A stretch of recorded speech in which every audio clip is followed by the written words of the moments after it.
Twitch and YouTube is where she streams. All that content is bursting the seams. Politics, dating, and plenty more. Her sense of fashion, you'll adore. So grab your stuff and hop aboard. We're going straight to Jack's Discord. Riverboat Jack, Riverboat Jack, Riverboat Jack, Riverboat Jack, Riverboat Jack, Riverboat Jack, Riverboat Jack, Riverboat Jack. That's what I'm talking about. First time singing the songs for Riverboat Jack. Shout out. I don't know what I'm doing really, but I got passion. And that's what it's about. It's all about passion.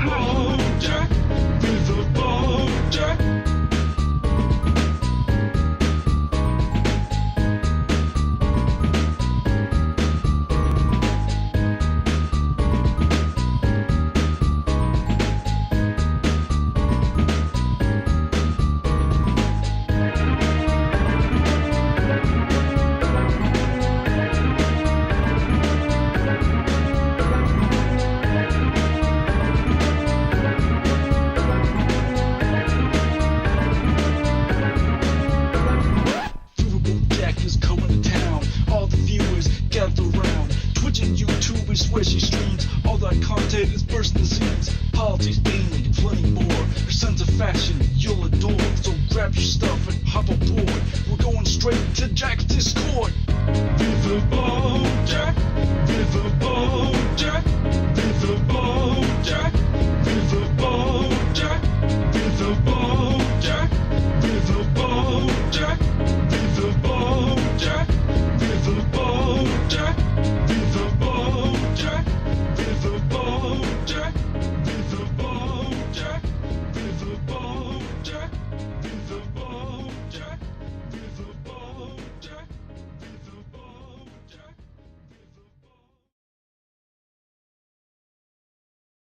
Hello, hello, hello, folks. How we all doing? How we all doing?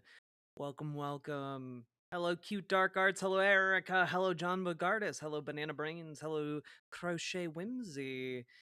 Hello, Mitsu Tiger Jones. Hello, Kaname the Alpha. Hello, Failsafe. Hello, Brianna Arabia. Hello, Nyanrat. Hello, Emily Sweetness. :3. Hello, Banana Brains. You get 2 hellos because I know there have been days I've forgotten to say hello to you. Hello, Dragon Wing. Hello, Vintage Parent. Hello, Joe Burt. 1989. Hello, Axolotls with Cream. Hello, Dare Dragon Warrior. Are we peering into the abyss? Yeah. Hello, Satanic Panic at the Disco.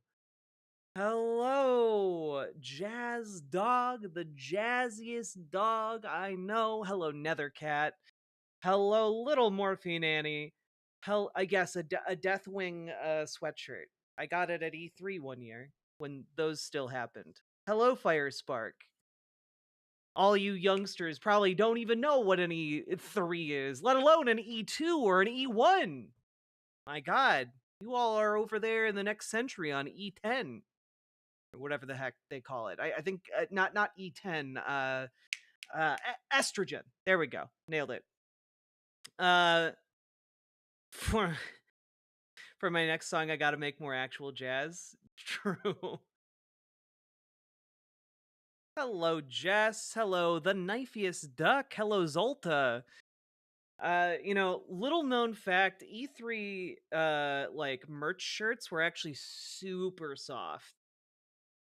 And I've worn this for years now and I love it.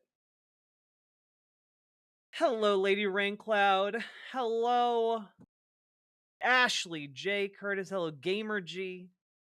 Hello, folks. Yeah, hello, Bastion. Hello, Kiona Shadow Dancer. Hello, Will Kale. Yeah. When clothes were made to last. I mean, not quite that old, to be honest.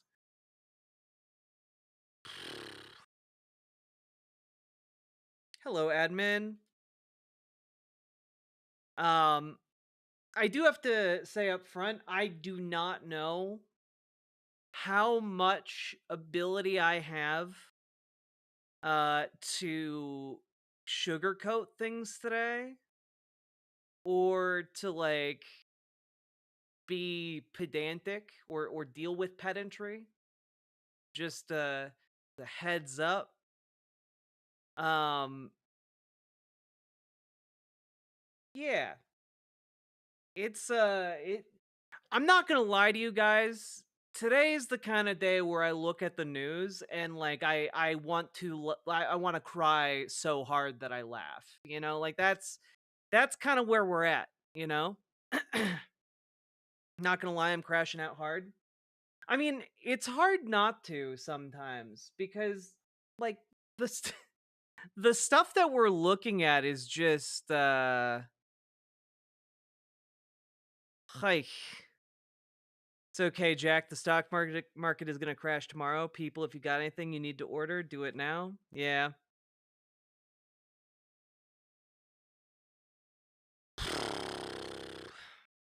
It's going to be rough, guys.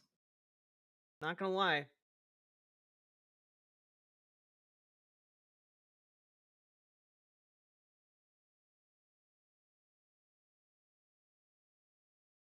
My wife's retirement got badly smashed. Yeah.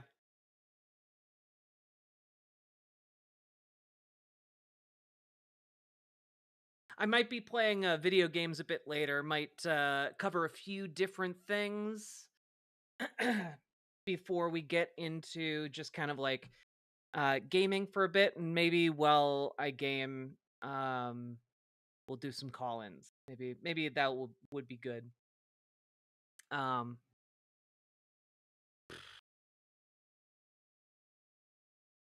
Mental spoons are scarce tonight. That's fair, all-powerful Kagan.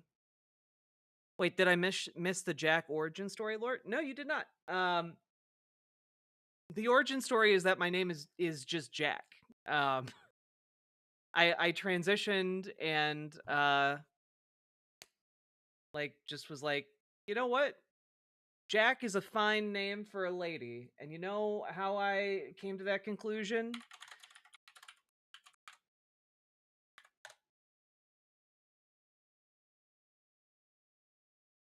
Let's see here.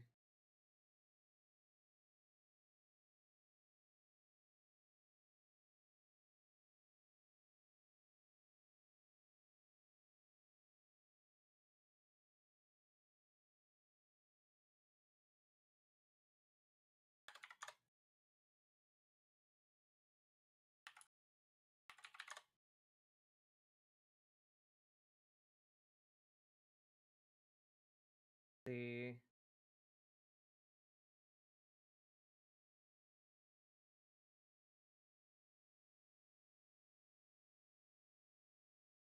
Find it. Can't find the thing I'm looking for.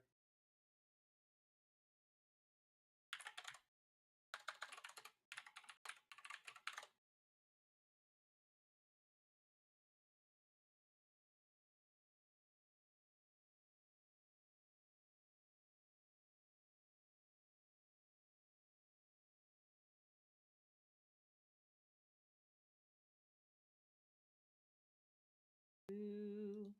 Yeah, you know what? This'll do. This'll do. Some fan art, but it conveys the same message. There's a lady in the Mass Effect series of games called Jack, and she's badass as fuck. And I thought, you know what? Maybe I can be badass as fuck and just be a lady called Jack. Now, granted, I'm not a telekinetic, like, essentially mage who's been pulling cons around the galaxy, but I'm getting close. I'm getting close.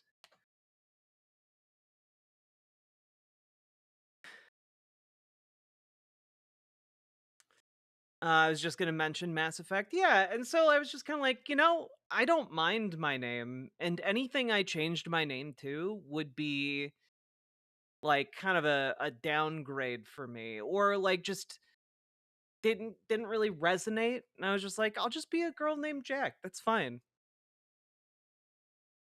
Riverboat Jill doesn't sound as cool. Yeah, and also like, I don't know. Fuck you, it's my name. Once you take enough estrogen, you can fly, actually. Kids, you can do anything! You can fly! You can literally fly! You're immune to dead naming, pretty much? Yep.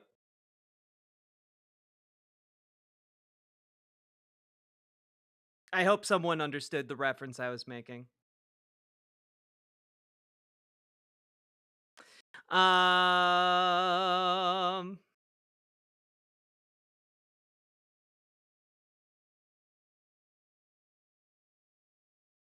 So Jack is a gender-neutral name now? Kind of, yeah. I've been lurking on YouTube for months and you have rapidly become my new favorite go-to to watch. Thank you. Also, I got lucky and was given a unisex name pre-transition. Yeah, Velveeta is a very unisex name, for sure.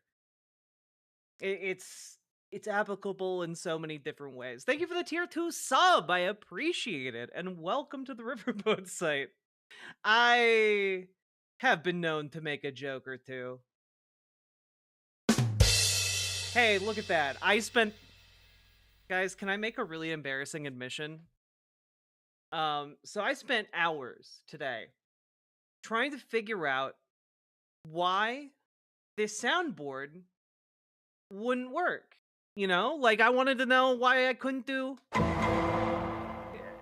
It was a real mystery. There was a crime afoot within my machine, and so I set out to figure out who the culprit was, what kind of error took place, and I updated all my drivers. I unplugged it. I plugged it back in again. I restarted my computer. I updated all the drivers. Every driver on my computer updated.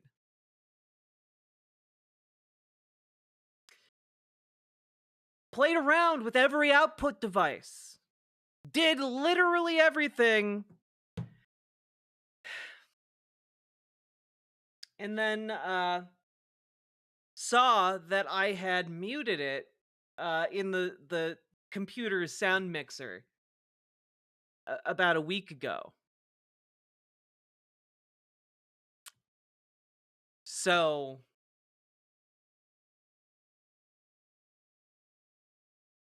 people are aroused. I haven't seen people so aroused in a very, very long time. I was very aroused, but not like that. Okay?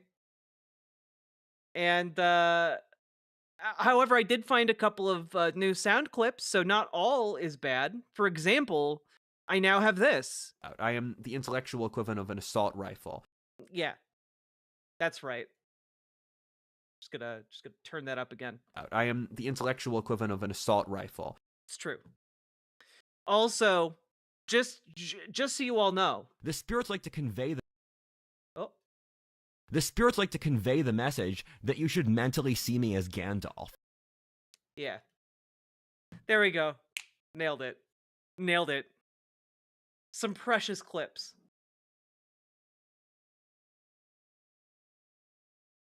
Did I end up watching the White Lotus clip I sent a few nights ago? No, because I've been told I should watch the show. So I haven't seen any of. I have no idea what a White Lotus is outside of the flower. Okay, those are bangers, right? Yeah, I thought so. It's so situational, but you know, like, I figure there's some utility to like throw out there.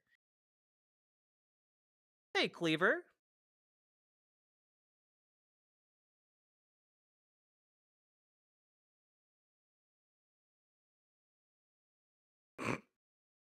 Well, Velveeta Smooth, I do need to upload that last the last part.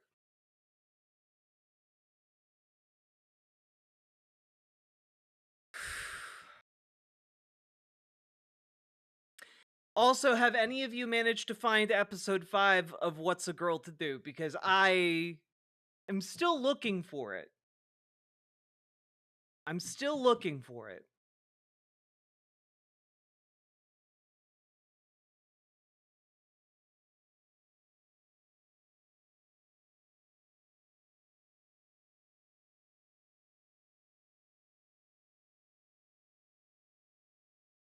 Oh, pastry death. God. I don't want to look and find it. That's fair, Ashley. No, I spent hours sailing the seas for you. I'm sorry, Salmon Moose. Yeah, what's a girl to do when she can't find episode 5 of What's a Girl to Do? Exactly. What show/episode? It is a conservative sitcom that aired on public access television on the PTL network last year for approximately 2 months. And all of the on-demand episodes have been taken offline. However, I have found every single episode except for episode 5. Largely because the original hosting site still had several episodes cached that were accessible to the public. So I have all of the episodes now, and I just need episode 5. Some people are saying it was taken down or canceled because episode 5 was too provocative or hateful. Oh, I did not find it, Paladin. But if you do call Janet Folger Porter and see if you guys can get season 1 of What's a Girl to Do and or the feature film of What's a Girl to Do. Now that we know it exists and she has gotten awards for it, clearly it was screened somewhere. I'm calling her tomorrow about it. Fuck yeah. Yeah, pretend to be like a faith to action super supporter. Uh See if you can get like get your hands on like a DVD or something. That'd be so good. What's a girl to do?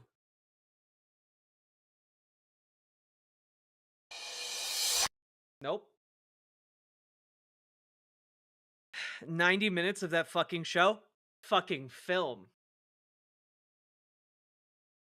I wonder if they'll do a release on VHS.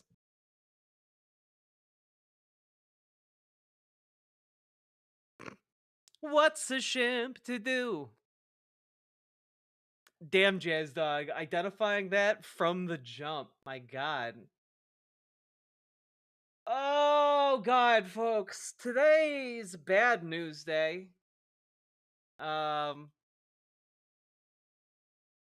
to figure out a way to make this all palatable.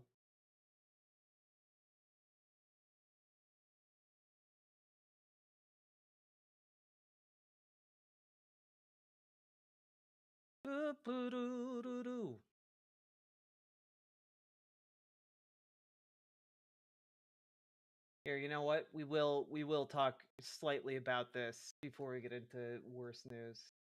You all deserve it. You all deserve it.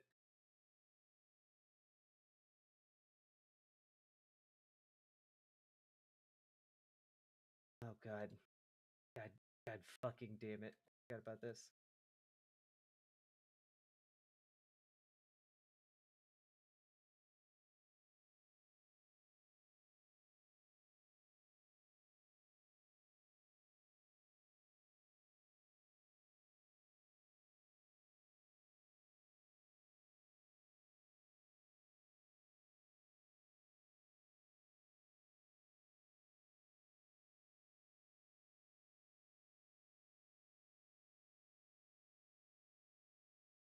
I think one thing that people really need to understand,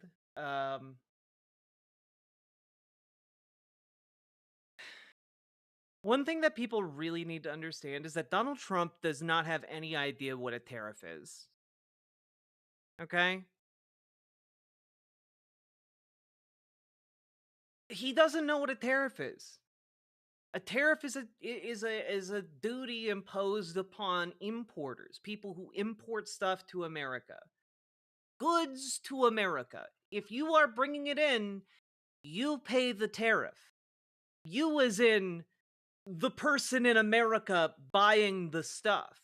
You pay that. And the issue is that even if you think, well, I'm not buying something that's made in China, chances are the materials that thing was made out of came from China and then were all put together here in America. And it is just absolutely the case in all of the communications that are being put out by the White House, all of the different memoranda that are being filed. It is glaringly obvious that they do not know what a tariff is. And if they do know what tariffs are, and I'm guessing that the people around Donald Trump do know what tariffs are, I'm willing to grant that they have that amount of intelligence. They are all terrified of bringing that up to him. Now, what is a tariff supposed to be used for? Great question, Axolotls with Cream. A tariff is generally supposed to be used as a way to do kind of a protectionist racket for an industry. So basically, think if you want to build, like, say, the Green New Deal. You wanna start like an American solar panel manufacturing industry. You wanna get it up off the ground and make it one of the most prominent industries in the world for solar panels, right? What you might do is put a tariff on importing cheaper like Chinese solar panels, specifically solar panels though, in order to build up the solar panel manufacturing industry here. Maybe give tax incentives for folks to do it, get those factories up and running before you put the full tariffs in. And then, allows the solar panel industry in America to compete with the Chinese solar panel industry. That's just like an example, right? And what is happening is that instead of using it in like a fringe case or with intention, Donald Trump is just putting blanket tariffs on all products from all countries. And then, raising those tariffs up to varying degrees based on his perceived set of slights with different countries. So, for example, if a country personally wronged him, he's going to exact vengeance in the form of a tariff. Uh, and if you were to be charitable to this approach, one would say, oh, you're putting the blanket tariffs across the board in order to negotiate them down once you get like a more beneficial trade deal. It is deeply alienating to everyone that is being hit with them. It is ostracizing and isolating. It is not good diplomacy, not good geopolitical maneuvering, but like in the short term, it could get you better trading deals, right? Um, but he's also not doing that. One of the most interesting parts about all of this, as we've seen this entire trade kerfuffle unfold, is essentially that Donald Trump goes back and forth. Sometimes he says, oh, yeah, we're negotiating better deals. Other times he says, we're not negotiating better deals. These are permanent tariffs. And so, like, it's weird. And different officials within the administration have also been going back and forth, which is also weird. And it indicates that there is no coherent set of policies here driving this. It's all by the seat of the pants, And one of the stories that came out just like an hour or two ago is essentially that of the heads of other nations have been reaching out to Donald Trump, to the White House, to try and negotiate for lower tariffs. And Donald Trump has, like, the White House has just gone silent. The big scoop on Politico was that these other nations are basically telling folks, we haven't heard anything back. We have reached out to negotiate. They have not responded. And what is becoming increasingly apparent is that the White House is not interested in negotiating. They are not interested in making these better deals. And that's gonna catch up with them. Like, no one in the United States wants these higher tariffs. It is going to make Literally everything more expensive. 60% of US imports are from China. Okay? 60%. 60% of all goods coming into America are from China. And as of, midnight tonight, 12:01 a.m. Eastern Time, so in approximately, 40 minutes, Donald Trump is imposing a cumulative 104% tariff on China. 104%, more than doubling the base cost of components that go into basically everything in America. And on everything from China, Bastion. How bad is 104%? How bad is 104%? Let me put it this way. 30% would be considered egregiously bad. 30% people in like the business world would be like, fuck. I mean, we can do it, but like, fuck. 104% is like really, really bad. There's like not really words to do justice. I saw a really good breakdown of how this will affect basically everything. Here, let's see if I can find it. I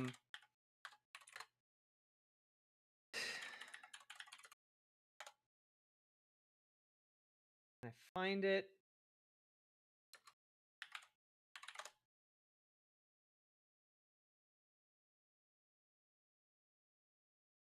Is it this one? No, it's not this one.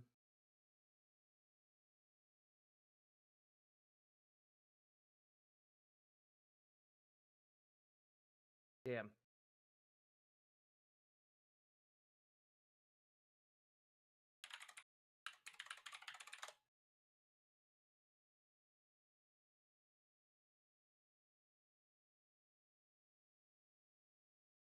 Ah, is this it? I think this is it.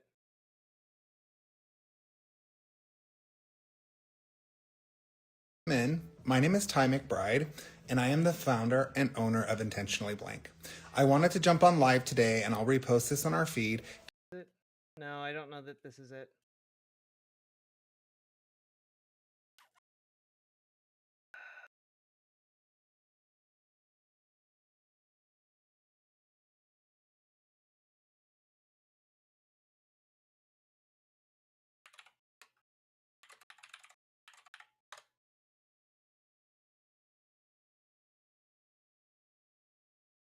Is this it? This might be it.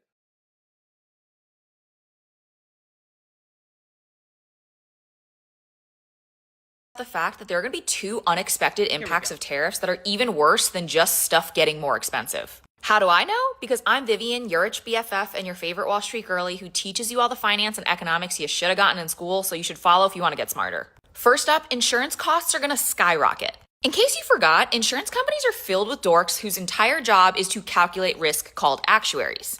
They do a bunch of math to calculate how much you need to spend in premiums every single month for it to make sense for them to eventually potentially pay you out in case you get into a car accident or a window gets broken on your home. Even if you're not buying a new car, if you're trying to get a piece replaced because you got into a crash, that piece likely came from abroad. And if all of a sudden these insurance companies realize they need to spend more to get those replacement parts for your and everybody else's claims, what do you think is going to happen? Those dorks are going to change those calculations, and you are going to end up paying more for car insurance every single month, whether or not you drive American made. 2, even homegrown stuff is going to get more expensive. The best example of this I've seen was shared by Pearlmania500 on TikTok. Say you want to buy Florida oranges, grown in America for Americans. Great, but you want to know what wasn't American made? The hose that was used to water the oranges, or the truck that took them from the farm to the distribution factory, the fluorescent lights at the grocery store, or the netting that held them in the bag. When there are more costs throughout the supply chain, you will pay more. Yeah, this is kind of the basic concept that I wanted to introduce. Like, even if you are buying stuff that is made in America, all of the things that make it possible to make it in America are are made in China. The fertilizer made out of potash is from Canada. You know, like, these issues in this logistical supply chain, I want you all to understand that supply chain is global. There's a reason why, one ship getting stuck in the Suez Canal caused international turmoil for like months. And it's because all of these supply chains are interconnected, right? Potash is exempted. Well, that's good. That being said, like, the 104% tariff on China is going to, like, hit everything. There are some countries like Lesotho that have been hit with these tariffs, and they're like facing complete economic collapse. Um, Here's an Al Jazeera report on it from 3 days ago. For the 2,000 workers at this clothing factory in Maseru, their jobs are a lifeline. Up to 20% of people in Lesotho don't have work. Nearly half of the textiles produced here are sent to the United States. Now, with a newly imposed US tariff of 50%, there are fears factories will have to cut back. We are going to lose a lot of jobs due to this immediately. But we need to do something, and immediately for that matter. So that is why I say we as Lesotho, we have got expertise, we have got capable people, young workers that are ready to serve any market in the world. US President Donald Trump says these are reciprocal tariffs imposed on countries that charge levies on US imports. While there's a standard 10% tariff on all countries, several nations in Africa are facing much higher numbers. And the reason, folks, that Lesotho, I guess is how it's supposed to be pronounced, the reason they're getting hit with these reciprocal tariffs is not because they have huge tariffs on American goods. It just means that this tiny country does not buy as much goods as it sells to America, meaning that there is a trade deficit between it and America. They sell us more things than they buy from us. And in Donald Trump's world, that's the same as having a tariff on our goods, and thus he has put a 50% tariff on the country full of people who cannot afford to buy our products.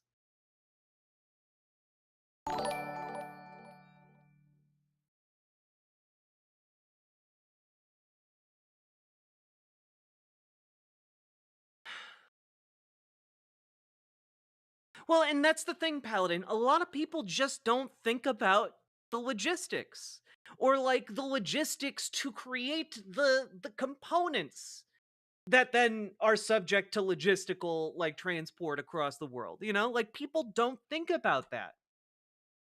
And it has not been communicated to people clearly enough. The disastrous impact on all of this that all of this is going to have on actual people, you know? And I mean, there is one group of people who understands this, though. It might not be Republican voters yet.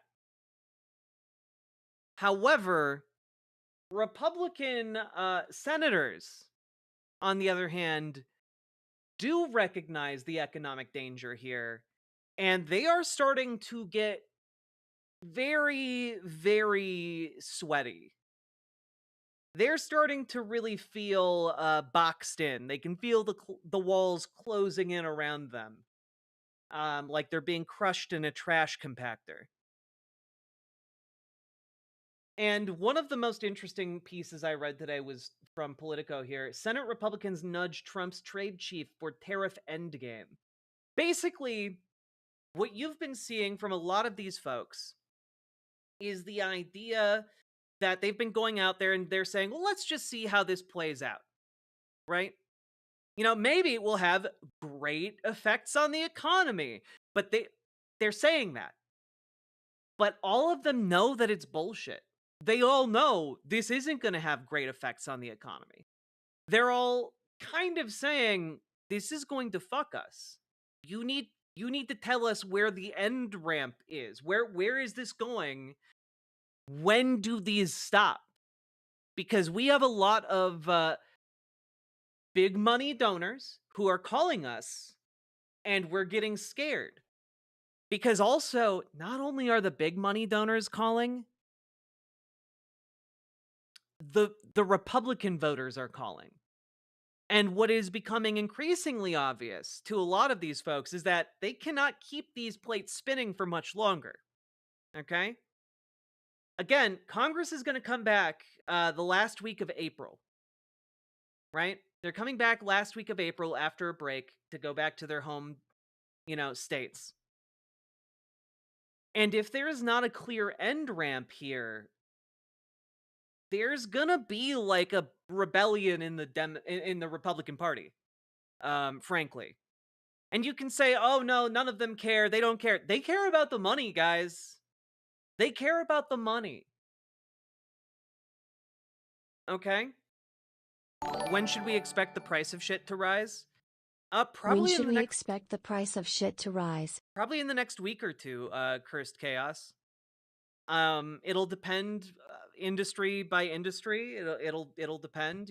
Different places are going to be trying to sell off their stock. The stock of goods that they have before they figure out where to source new stuff. It's gonna be starting like. I mean, it's already started. You can already see different areas where prices have begun to increase, but it is going to. It's gonna pick up steam, as it were. I heard that Trump is doing this to force the Fed to lower interest rates in May when they're next scheduled to meet. Yeah, we'll see how that works out. That soon? What?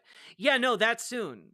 Like, one thing to understand about the logistics lines here is that a lot of companies do not have warehouses full of product. A lot of companies, they just have like a little storeroom and they buy as needed. They operate on thin margins. And so they want to keep turnover of their goods going at a fast clip. But what that also means is that these are going to hit faster. We don't have a ton of just in time delivery. You guys got the term right. Yeah. Some of the estimates here for like how this is going to affect like the strength of the American dollar, 10 to 50%, inflation over the next year.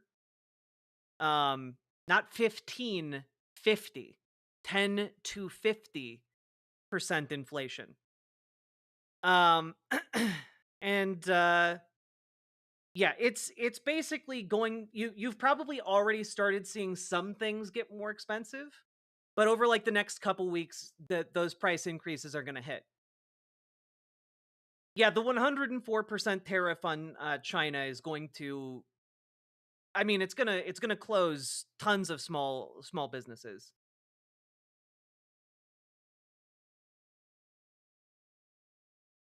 It's gonna be worse than COVID. Yeah.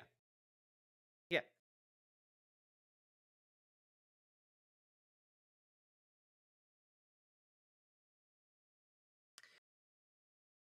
But like you can see how panicked senators are here because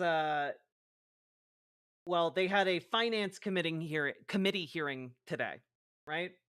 And some of the quotes from that are really eye-opening here, right? James Langford asked for a timeline of how long the tariffs will be in effect. Ron Johnson emphasized trade deficits weren't always bad because Steve Daines said he was concerned about inflation. Todd Young tried to pin down whether there is any way of measuring whether the tariffs are working. And I cannot get over this quote from Senator Tom Tillis of North Carolina. One of the really negative effects on this is that consumer prices will rise and then not drop, similar to post-COVID. It takes a long time for market forces like competition to bring prices down. Yeah, honestly, if we do get like a strong like FDR style Democrat in office after this, we need like price controls to forcibly bring down prices. It needs to be there needs to be like a strong reset after this because it's gonna wreck us. But like Senator Tom Tillis here, a Republican of North Carolina, said this openly in the Finance Committee. I'm just trying to figure out whose throat I get to choke if it's wrong, and who I put up on a platform and thank them for the novel approach that was successful if they're right. And that is a Republican senator feigning ignorance about who imposed these tariffs. Because they all fucking know who imposed these tariffs. It's Donald Trump.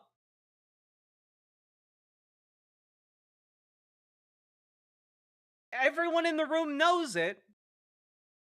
That's Tom Tillis basically saying he wants to strangle the President of the United States.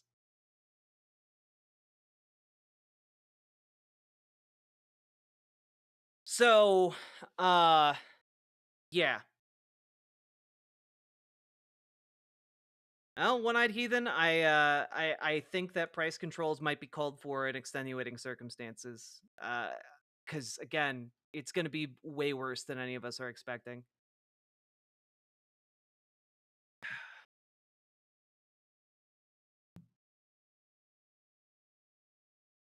So, it just seems to me that if after 4 days we have like 7 open senators pushing for legislation. Tillis is my senator and people are immensely pissed with him, and he's finally starting to crack even a little. Keep up the pressure. The pressure on Republicans right now is paramount. We need 20 Republican senators to defect. Okay? And under these circumstances, we might just get them. Okay? Carmen Benoit, thank you for the gifted sub. I appreciate it. Or membership. A picture of Tom Tillis. Who's this? We're all trying to find the guy who did this. Yep. But right now, what I care about is organizing enough pressure for us to get a veto-proof coalition to strip Donald Trump of his tariff powers. Because we need to do that. You know, like, there is no other way out of these tariffs other than waiting until the end of the year. There's no other way. We are either strapped into this ride on the whims of this madman, or in 2 weeks, Republican senators come back and have a veto-proof majority. But we also need to get enough members of the House on board. And you might think that it's impossible for a veto-proof majority in both the House and the Senate to be mobilized. I think that if you think that's impossible, you are not prepared for what is coming down the pipeline.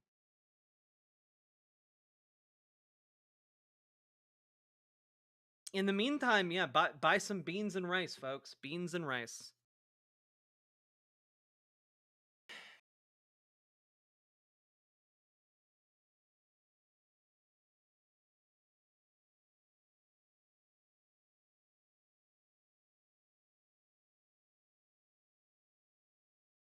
Yeah, no, it's all of this is going to be really, really fucking bad. I mean, like, guys, this is the front page of Politico right now. Literally, we are all waiting for a reply. Countries say the White House hasn't responded to tariff talks because they're not asking for anything. It's it's literally just insanity.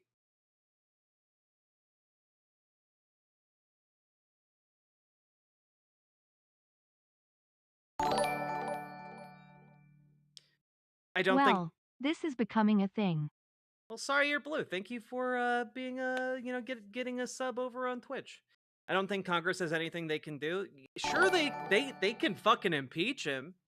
They I can hate order him being the arrested and conspiracy seized. theorist in the room, but like, buy dry goods. Yeah, I don't think it's a conspiracy to be like buy some canned goods, buy some dried goods, etc. Terrific, just terrific. God damn it, Sake Tanuki. I hope you stick with me through these hard times. It's gonna be the Sake Tanuki show by the time tariff season is done.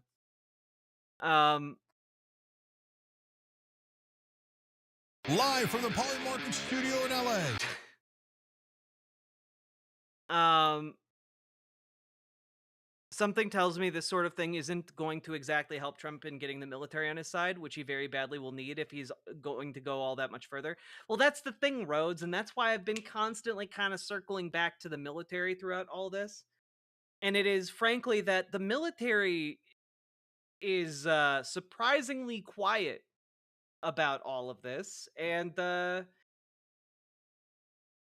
gotta say, I don't think that these rank and file soldiers who are being fucked over also by the Trump administration when it comes to the VA, when it comes to veterans employment, when it comes to the administration holding up their end of like the social bargain that was struck with our soldiers, etc. I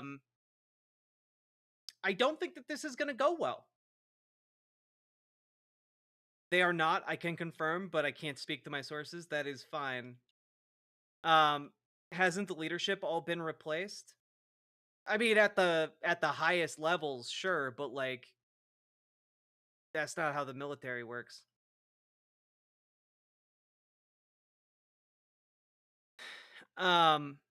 It's never good when the military goes quiet. The question is who won't like it? Yeah, true. I just don't really see a situation in which the troops are feeling all that loyal to the regime and willing to fire upon protesters. And that is very, it very feasible important. to start calling Congress people to demand Trump be impeached? Wouldn't we end up with Vance as president, though? It is feasible to start calling Congress people to demand Trump be impeached. That is reasonable. That is a reasonable thing to ask. The military is a lot more woke than people think. Remember that the officer class are college graduates. The military did studies on trans people before anyone, that's why Millie supports us. That and I know people are like, well, Vance could be worse. The issue is Vance does not have the Riz. You know, none of these people have the cult of personality that Donald Trump has. If you take Donald Trump out of office, like, none of these people are capable of replacing him. Have you seen J.D. Vance try and make a speech? It's miserable. Johnson will never bring impeachment. That's fair, but also anyone in the House can start a vote of no confidence. Right? Is that my understanding is that they could just get rid of him if they have a majority of Republicans calling for it.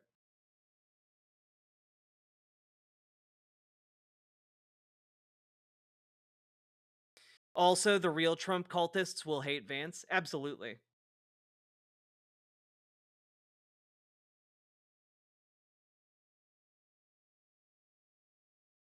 So, all I'm saying is we're rapidly approaching the part of the cool zone here where things get very wacky very quickly, where one of the things we need to look at is how is this pressure going to be received by Republican lawmakers in particular.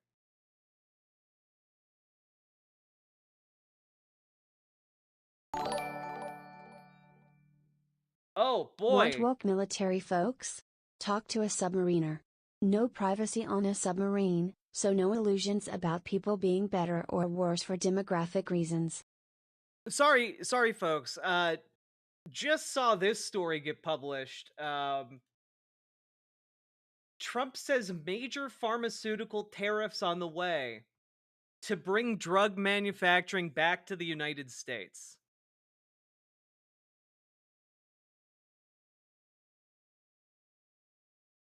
So, to translate that for you guys, they want to impose massive pharmaceutical tariffs to bring drug manufacturing back to the United States. I need to really emphasize that we don't have the stuff to make the drugs without importing said stuff.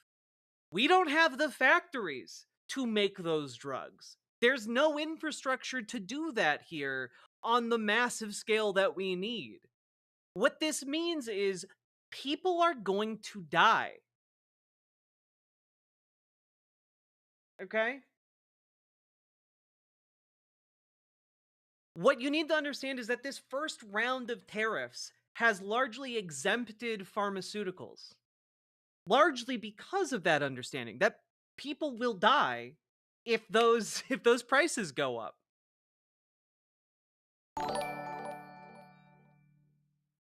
Why does it look like his neck puked in that picture? I got nothing. He looks like absolute shit in the photos coming out of him tonight. But yes, no, like I see this, and my immediate conclusion is this is like mass death type of issue. This is people not being able to afford insulin and dying like they used to often.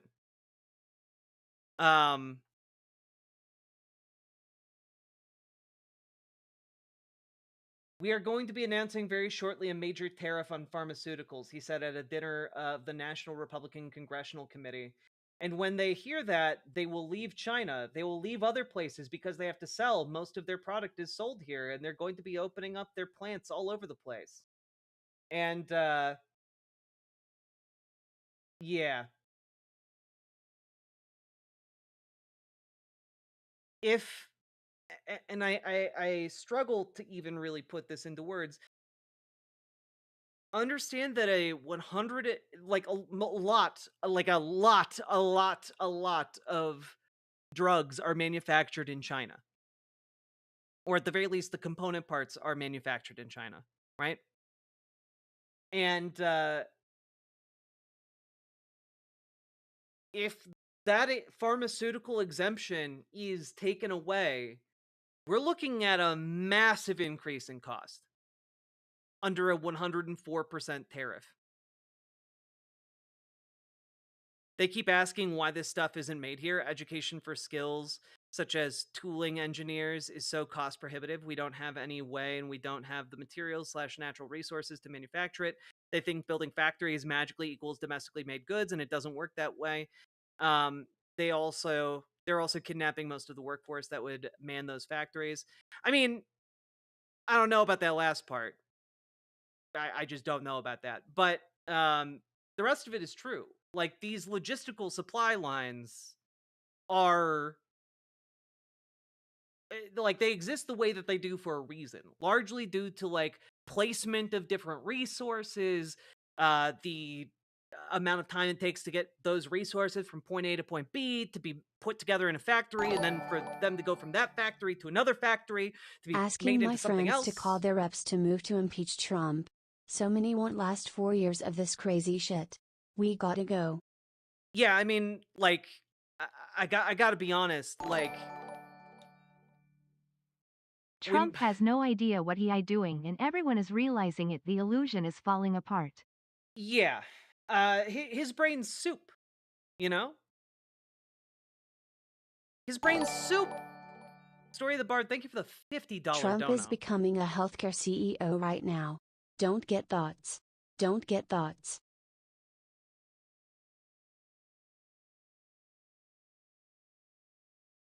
Like, again, his brain is cooked. This quote right here at the end is throwing me. companies are pouring back into our country with plants. They're not. There is no business in America right now that is willing to commit to investing and building a factory here. No major business decision is going to be made under these tariffs. Okay? Not one. No one's spending billions of dollars. Guys, if anything, companies are cutting back. Dare I say, 2A is the way? How did I get here? Dog, help us. I mean, again, I have been an advocate. Like, if you are comfortable, with with weapons, like, absolutely exercise your Second Amendment rights, folks.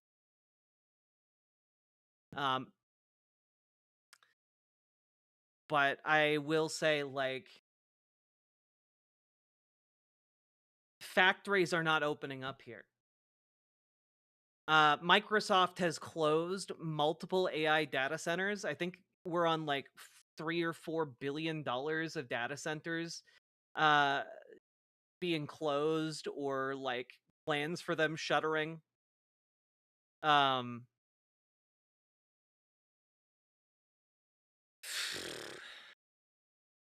It's really bad. It's really, really bad.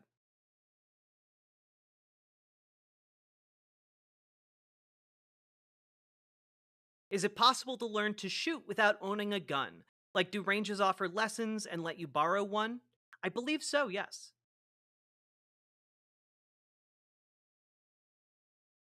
I believe so. Penguin extortion fee. Salmon Moose, thank you for the 5 tier 1 subs. I very, very much appreciate that.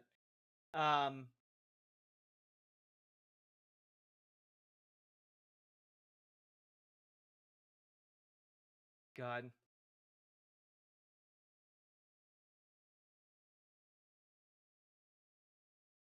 The med situation reminds me of Martin Shkreli when he jacked up the price of a life-saving drug by 3,000%. Yeah, it is kind of like that, except he did it to all drugs.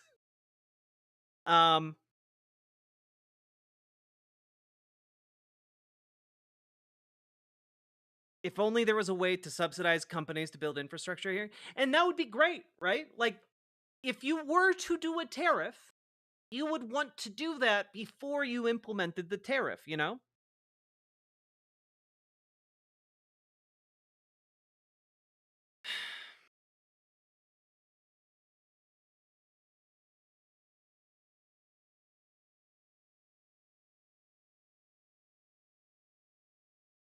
I'm shaking. I'm so worried. Yeah, I would recommend, folks, if you are stressed the fuck out, which I totally understand. I'm also there. I've completed my Jokerification. Take a walk, go for a run, get that nervous energy out. I did that earlier today. I might need to go do another one. Because things are real rough right now. And the one silver lining to this entire tariff mess is that it is possibly one of the few things that is going to unite everyone in America against Donald Trump.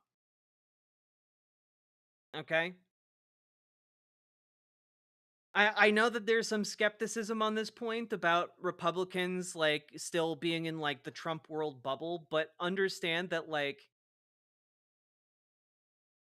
even the fucking Koch brothers are now fielding lawsuits against the Trump government in order to repeal these tariffs. We're literally fighting side by side with the last remaining Koch brother on this one. Which is wild. Yeah. And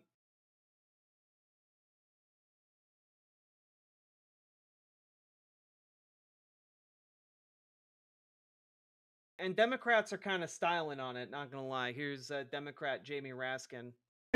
while delicately carving out an exception for Trump's friends in the Home Office back in Russia.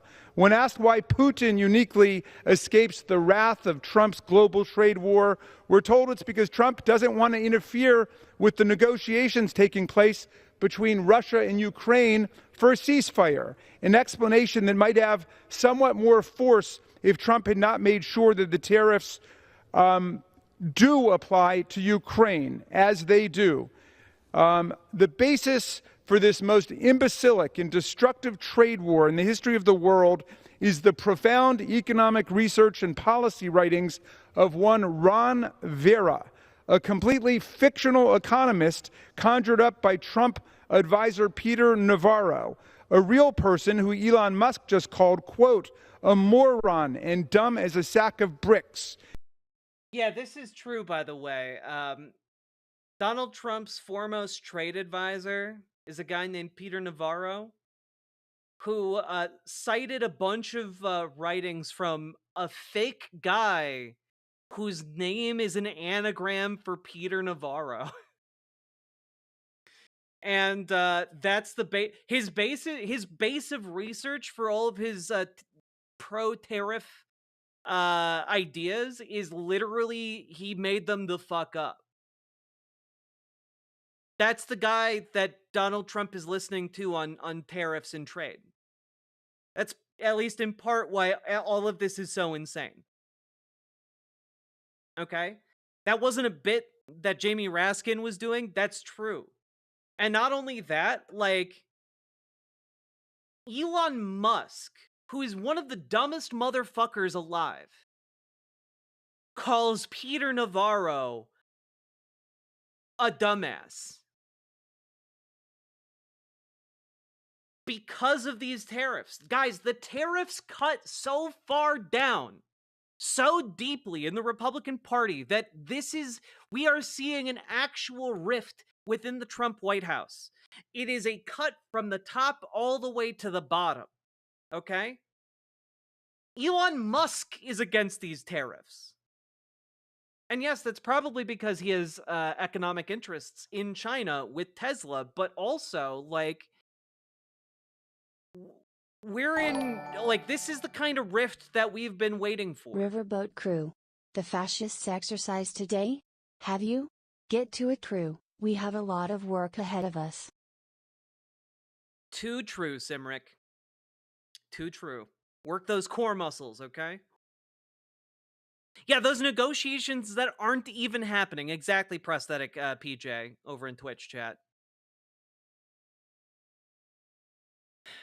Like, things are absolutely nuts. And Democrats are trying to capitalize on it however they can. And meanwhile, what aren't they? What aren't we talking about on the floor right now? The tariffs. The tariffs. Not a peep about the tariffs. Not a peep about the chaos in the markets. Not a peep about the uncertainty this is causing. Not a peep about how this is going to screw over middle America. Never in my life have I seen anything like this. The president promised lower prices and a booming economy, and we're going to get higher prices and a recession. This is nuts. Trump isn't using tariffs strategically. He's launching an economic nuclear war, and we're all in the blast zone. This is a disaster. And yeah. Essentially. Yeah. People are aroused. I haven't seen people so aroused in a very, very long time. And, like, it's really difficult to put into words how bad this all is. But I hope you all understand that, like, the fact that this is galvanizing folks within the Republican Party into openly opposing Donald Trump, and it's not just one or two folks, it's several. You know, from, like, his upper cabinet down to, like, the Senate, down to the House. Republicans are being forced to take action here because they're realizing that Elon Musk money was not enough to win those special elections. that Elon Musk money wasn't enough. And my main donors are calling me and they're worried as hell about these tariffs. And now I've got Republicans calling me about these tariffs. And like they're gonna vote me out. They aren't gonna show up for me in the general if this keeps going. Because guys, keep in mind, those elections are a year and a half away. That is not a long time. That is not a long time at all. So, a lot of these people are self-interested. They want to save their own skins. And I think there is a tiny glimmer of hope in the fact that they do want to save their skins. They do want to keep their cushy jobs. And that might push them to act. We'll see. Looks like people aren't buying US bonds, which is a bad sign. Well, why would you buy bonds? Why? They've been fucking with the US bond system. You know, like this is one of the things that has made the US currency, the US dollar, one of the most stable things in the world. And is US bonds. That's how you can buy bonds from the government. And basically, it is the promise that the US government will then pay you back in 10, 15, 30 years with a very small but dependable amount of interest. It is one of the surest ways to ensure that your assets grow into the future, okay?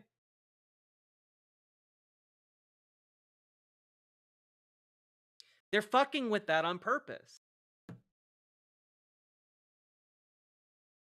This is the thing. Like, if our bonds are no longer like a sacrosanct kind of stability, there's no reason for other countries to be invested in the stability of our economic system.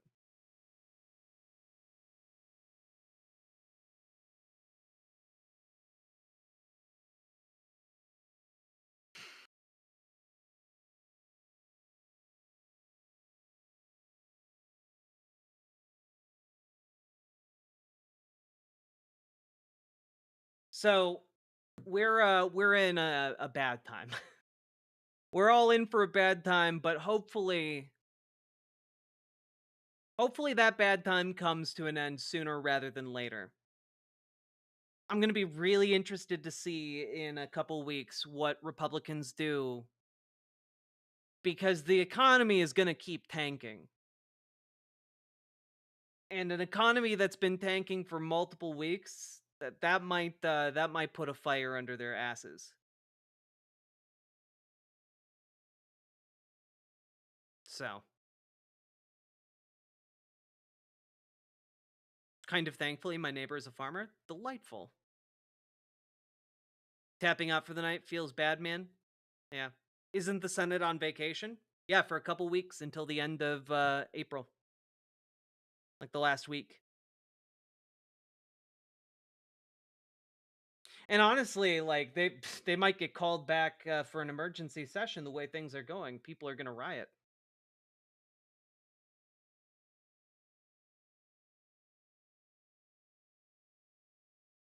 Ay, ay, ay. Yeah, liberation. Do you guys feel liberated yet? Bad news bears. Well, folks, we've been going for over an hour. If you've been enjoying the show or getting anything valuable out of it, please hit the follow button, hit the subscribe button, hit the like button, and consider dropping those subs, donos, memberships, super chats, etc.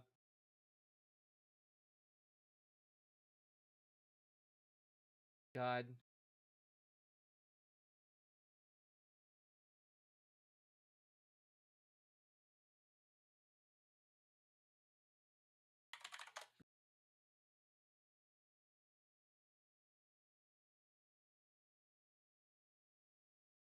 Yeah.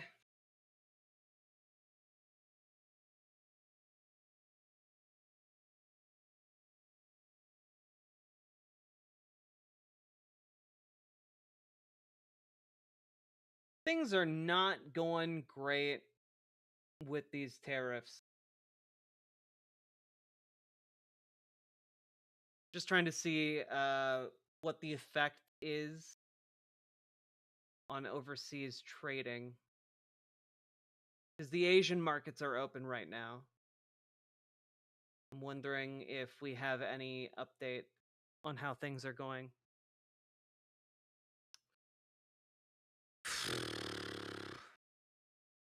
So if I get sick, I need to go to Canada or Mexico.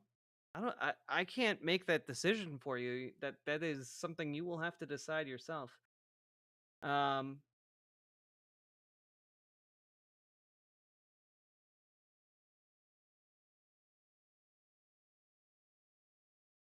Let's see.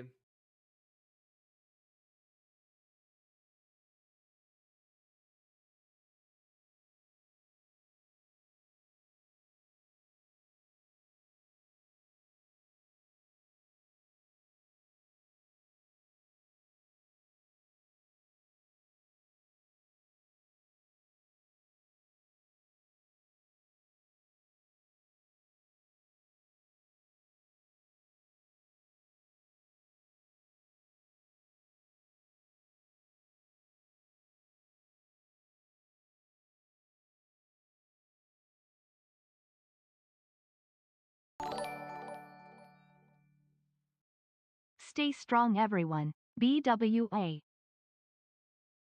Yeah. Thank you for the support, folks. I definitely appreciate it. I know I'm not my usual engaging self here, but this is gonna hurt. It's scary. Like, I'm not gonna lie.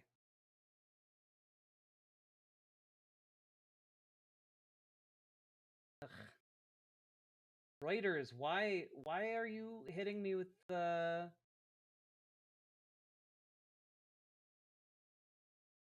There we go.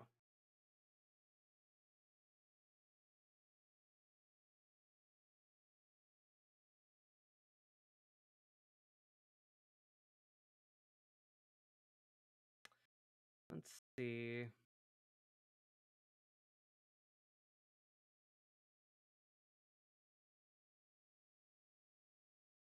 Yeah, it's not good. Not great.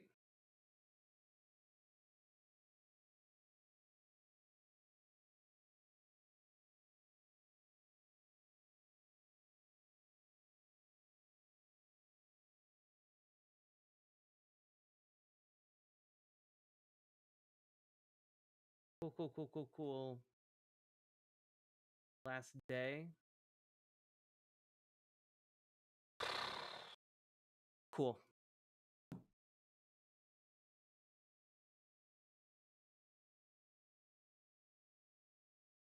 Nikkei just got back from lunch and it's not great. Yeah, 4%'s pretty goddamn bad for the entire market.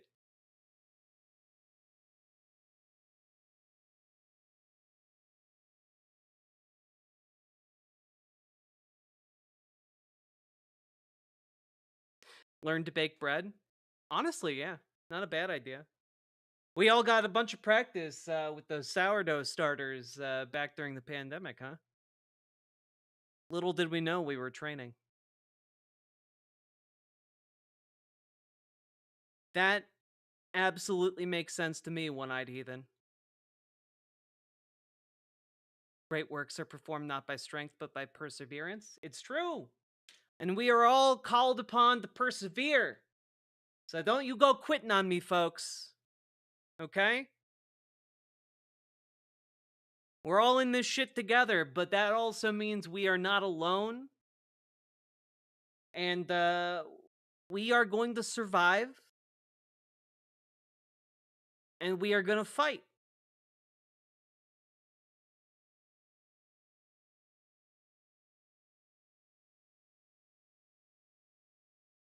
Yes, the pandemic is still raging. I have to be honest, my patience is so thin.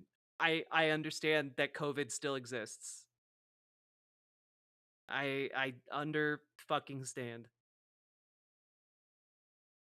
Please no. Let's not do this. And you know what I mean.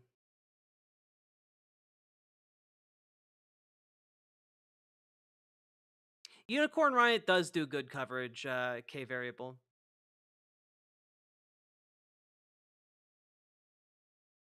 I've been neck deep a couple of times and I still walked out of the mess. You can do it too. Let's go, folks.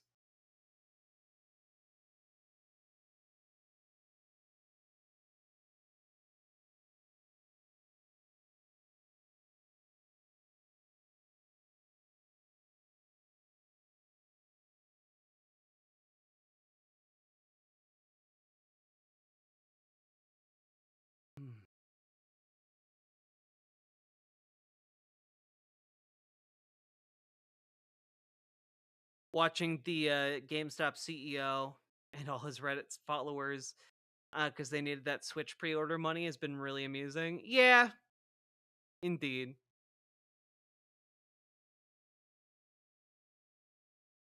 You met a guy named Neck Deep once? Any relation to Deep Throat? Ah, member of the Deep family. I see. Um,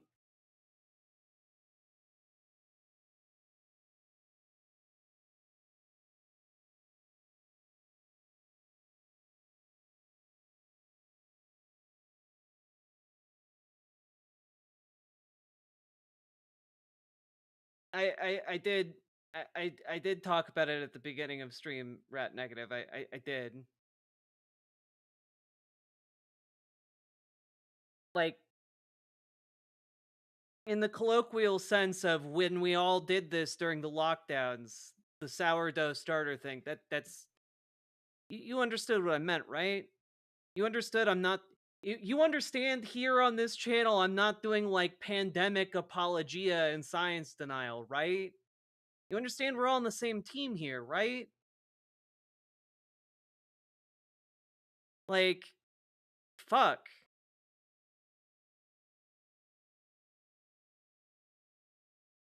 I'm trying my best.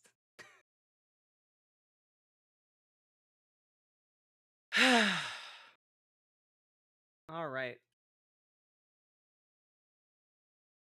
Anyway, in other news, Elon Musk died to the tutorial boss in Path of Exile 2, which is pretty fucking funny.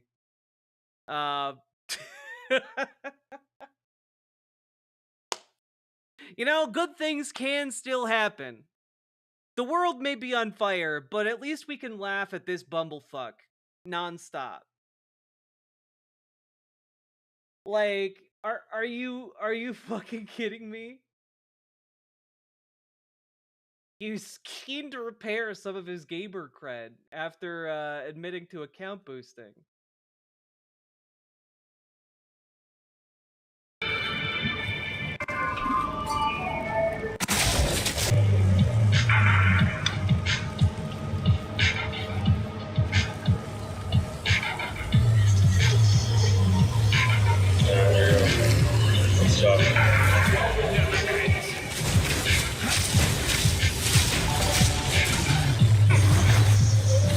Elon Musk died yay to the tutorial boss beef.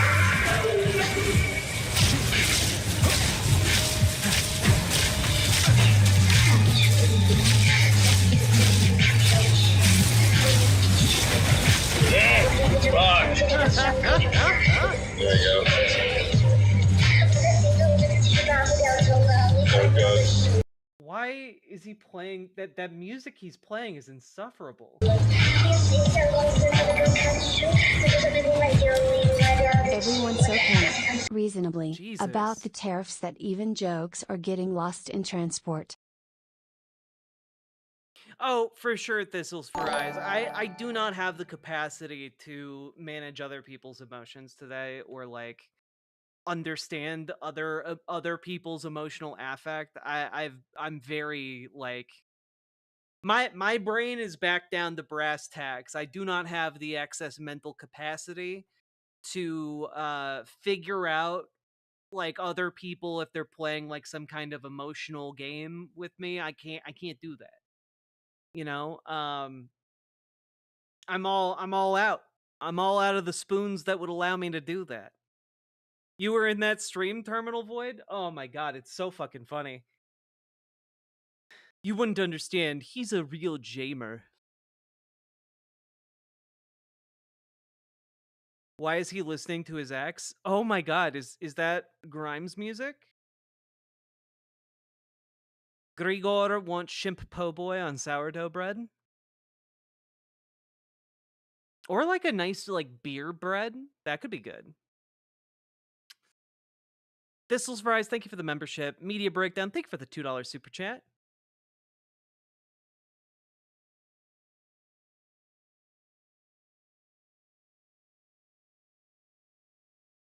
He plays really loud music that's heavily DMCA'd, like the final countdown. It limits the clipping. Ah, I see. Clarice Marie, my love. Happy anniversary. I love you. That's the love of my life right there, and also like the one person I will always have spoons for. I love you so much.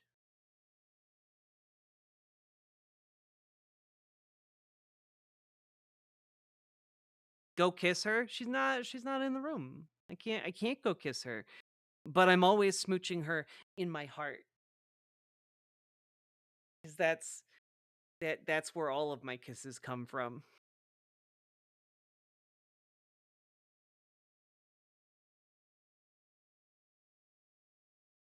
I don't know if she can hear me, so I'm going to text her that I love her.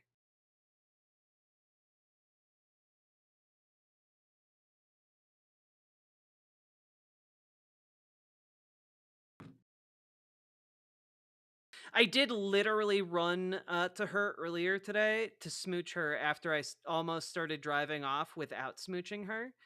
And so I like stopped the car, ran back over at her and gave her a passionate smooch. Because that's the love of my life right there. I can't not smooch the love of my life. There are 300 people watching, pay up by liking. Are there really? Oh my god. You guys are all really fucking scared about the tariffs, huh? I did not run her over in my car. No, no, no, no. All of her limbs are intact. Because of you two, I haven't completely given up the idea of love. Can I say something really corny?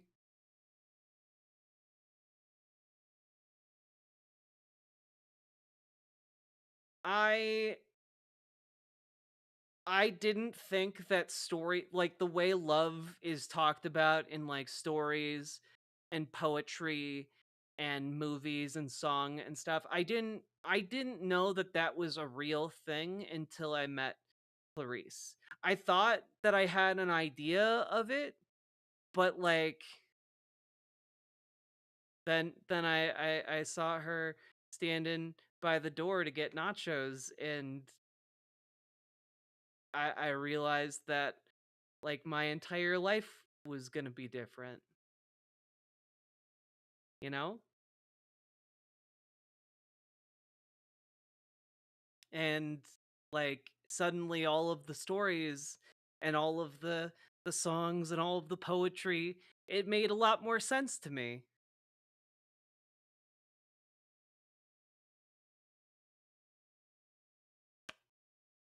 I'm not crying because I'm gay, you're crying because you're gay.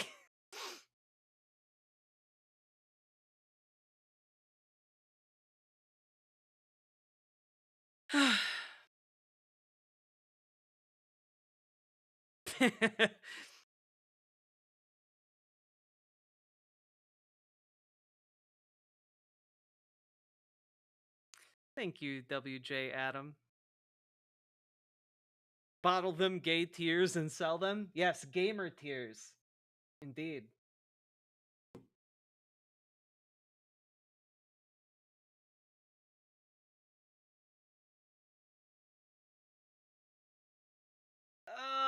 Okay, just real quick.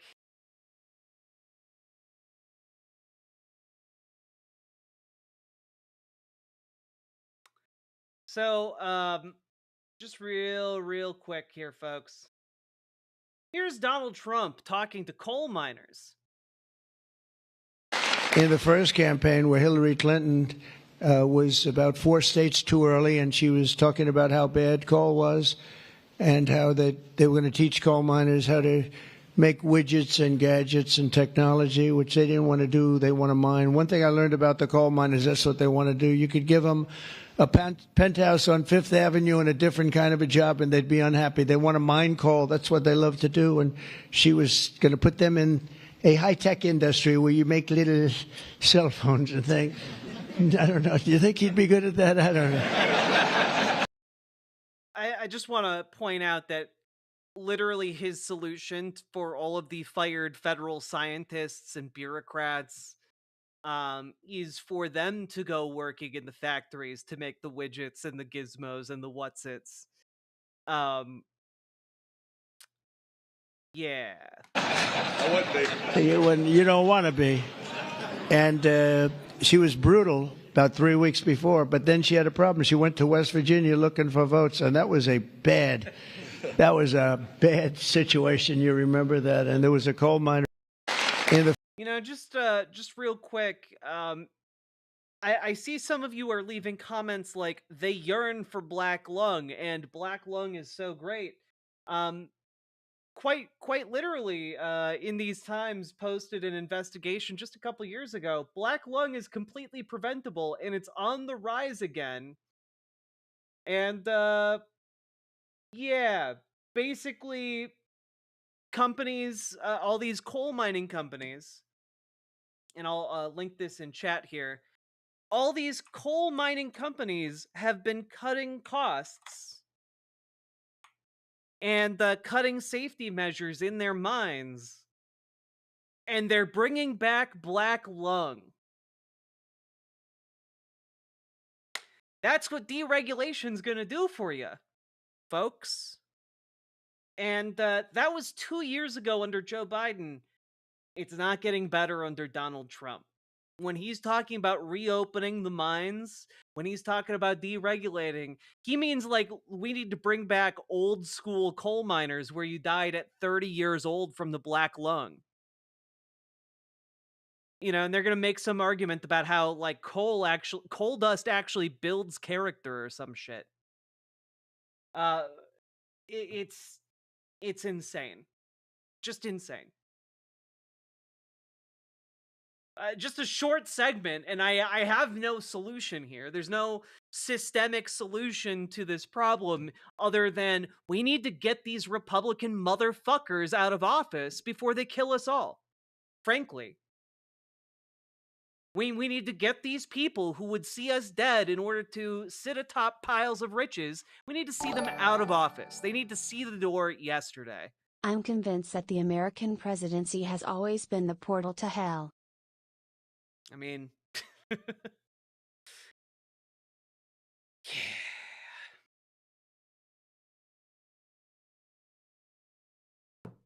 God, literal dragons? Yeah.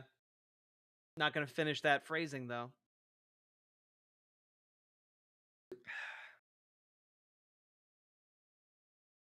Real talk, the coal mining jobs aren't coming back. That shit is heavily automated. You can run a machine that mines a coal face with very few people. Yeah. But, like, Trump doesn't care about that. And also, none of the companies really care about that at the moment. Like, if they can reopen mines and, like, or even just pretend to reopen mines and grift off of the workers, like, that's good. That's good in their books. They can make a profit off of government subsidies.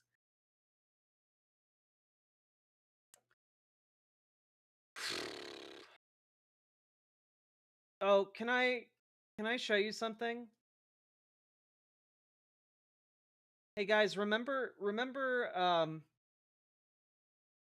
folks, remember that there was a lady named Laura Loomer who supposedly had some kind of weird interpersonal relationship with Donald Trump while he was on the campaign trail, and then like all of the people around him tried to keep her away because she was weird and making crazy demands, and is just kind of a psychopath. And remember how she recently resurfaced in order to fire people supposedly disloyal to Trump, like who are like his national security advisors. And like after one 30-minute meeting with her, Donald Trump fired them, like no questions asked. Just all of that being said, anyway, here is where she's at now. She's busy selling stuff. Laura Loomer has been canceled. The President of the United States has refused to take her phone calls as he suspects she is soon to be arrested. Is Laura Loomer the most hated person on planet Earth?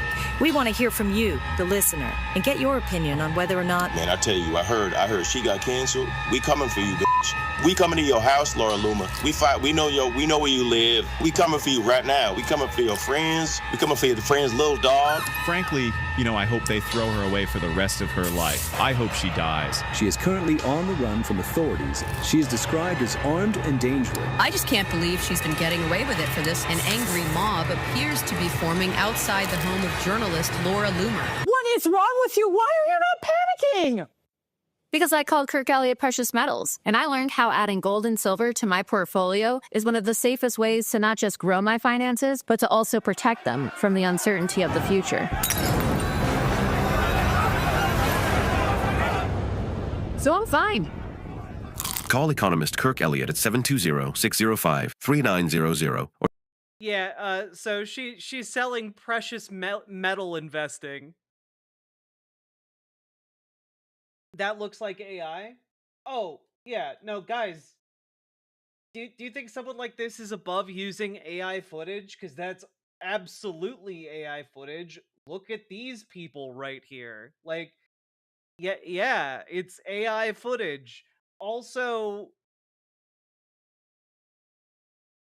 I'm not entirely convinced that this lady isn't AI as well. And I have to be honest, part of me thinks that because I know that Laura Loomer is racist as fuck.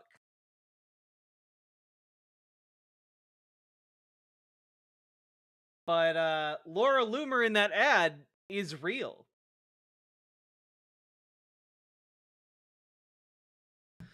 That was a real ad. That wasn't all AI. But the black lady also looked like AI? Yeah. Because she might have been. It's pretty horrifying. Yeah, I mean the music choice was very appropriate. You know? Why the popcorn though? Because I mean,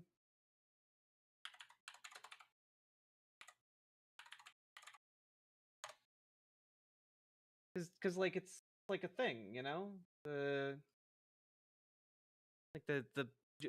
Jon Stewart eating popcorn. It's like a whole thing.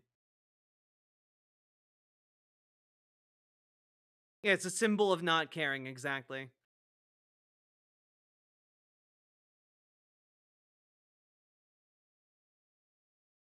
God.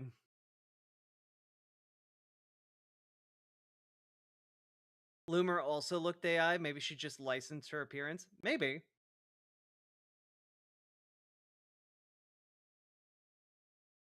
AI actors probably aren't getting paid. Is that ethical? Yeah, because AI isn't people. Like, if they're using someone's likeness, I've been buying my story. favorite music as physical media just in case in the future we have forced technological regression due to economic factors. I don't want to risk music I love disappearing because I can't access the servers from streaming services. I'm not gonna lie, Malin Miller, my partner and I have been doing the same thing with, like, movies that we like. We've been going around to different thrift stores and buying, like, DVDs of movies that we like to, like, reconstruct a physical, like, library because frankly, none of this digital stuff seems like it's going to be able to last. And you bring up a really good point here, and I just want to also throw this out there. This is from today. Mississippi libraries ordered to delete academic research in response to state laws. Basically, they're deleting stuff from digital archives. Like not just like books or movies or music or whatever, but like they are removing a bunch of stuff from from our record keeping. There have been movies about like LGBTQ people pulled from different streaming services because it's too controversial under the Trump administration. Like we can't necessarily rely on these streaming services to have the things that we want and like and appreciate. You know, we need people who are willing to like get a big ass hard drive and archive a lot of this stuff.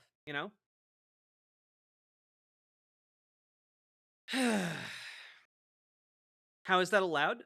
Because the state law is calling for the deletion of this. And this is in Mississippi here.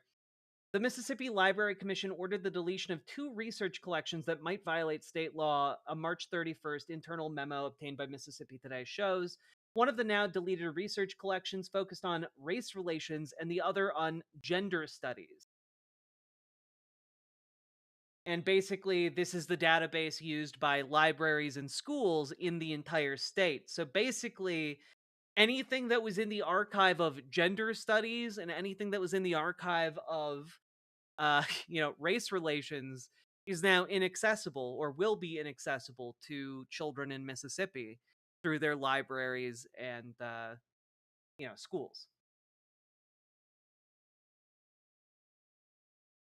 This is why folks need to be archiving this shit. Save a copy of Wikipedia from time to time. Okay, download the Wikipedia archive. If you have access to any of those academic journals, consider downloading them to your computers. Make sure you have backups for those digital archives.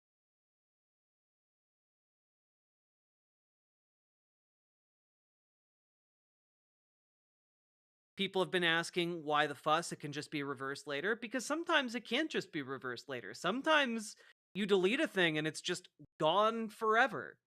GamerG, thank you for posting that link. I was looking for that earlier and it slipped my mind. I'm gonna copy and paste that here.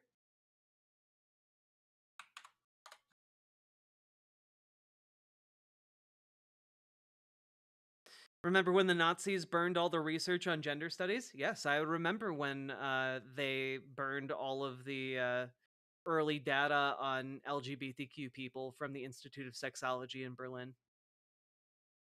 Most of the photos you've seen of book burnings in Nazi Germany are of that particular book burning.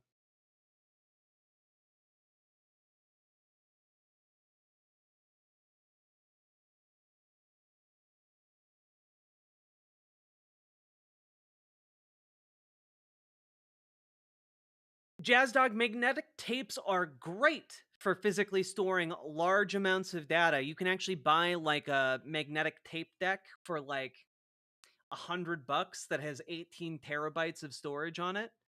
The issue is that you need a magnetic tape player, and those cost like $5,000. You can even look for them used, and they're still going to be like $2,000 at least. That's the major like reason a lot of people don't have them. It's just prohibitively expensive. But if you do get that setup going and have that tape, the tape will remain stable and keep that data accessible for decades, which is not really the case for disk-based drives.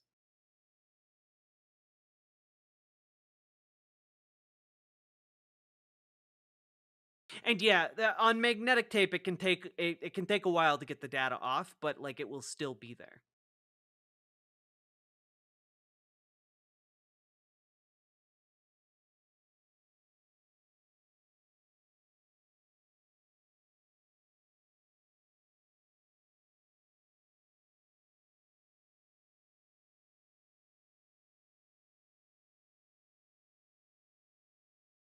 I mean, it can lead to that superjet guy, yeah.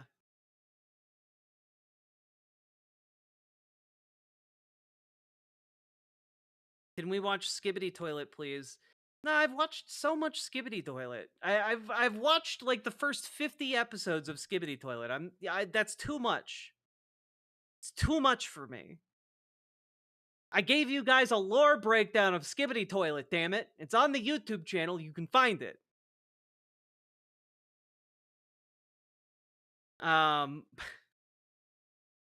Cheapest LTO drive is $380. Cheapest LTO drive is $380, but also you need to make sure like the drive can play like the latest LTOs. And my understanding is that those LTOs that are later, like LTO 9, I think they're up to. Like,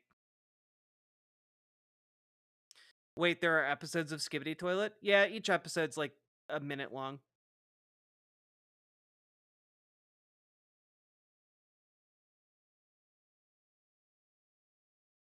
You're better off just building a NAS? True. I think there are another 50 episodes of Skibbity Toilet. I gotta be honest, I don't give a shit. All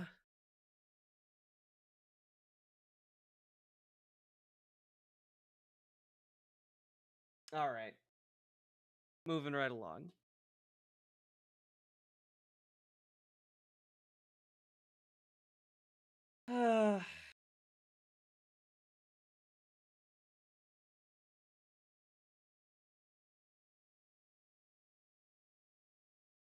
Well, we are really going to find out what these tariffs do in the next several days. I could see a future where a lot of people won't have media apps at the tip of their fingers because most of society might eventually have to go back to using flip phones at best.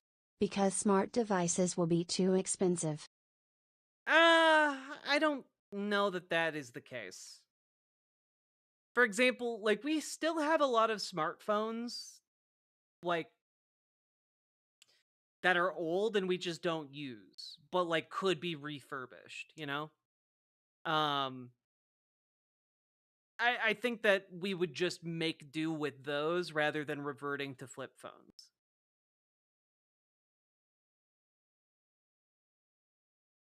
My burn is still hurting quite a bit. True, Raspberry Pis do make for very cheap NAS controllers. I love Raspberry Pis. What's the name of the show you were looking for? What's a Girl to Do? Fuck Plex? Wait, why?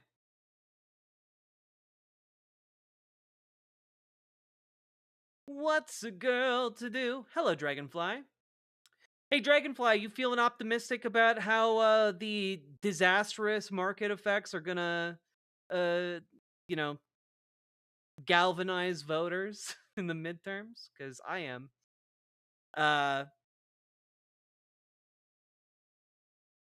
Yes, good. Me too. It's the one thing I cling to. Hello, magical girl madness. Plex paywalls some stuff. Oh, Plex is moving to a paid-only sub. Yeah, true. For some things, yeah. YouTube is stinky. Ooh, is chat fighting? Are the chats fighting? Is it a chat war? Gotta get your clubs. Gotta get your grenades. It's a chat war. Malin Miller, by the way, thank you for the $20 super chat. I really do appreciate that. I'm gonna take your advice and go for a walk to clear my head for a bit. Good on you, Horizon. You get a good jitter out. Okay.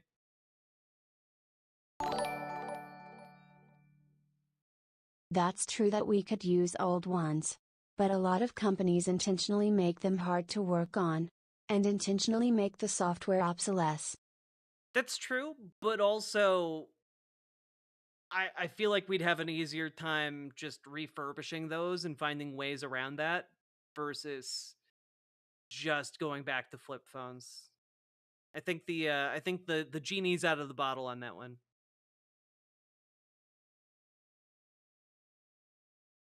Okay. The current average for special elections is Dem plus 16.7. Damn. Obviously, this is not necessarily predictive, but I would rather be ahead by double digits in specials than not, right? I do think on average we're gonna see a shift of at least 10 points. That's my prediction. And honestly, the way things are going with these tariffs, all those special elections were pre-tariff. It might be more optimistic as well.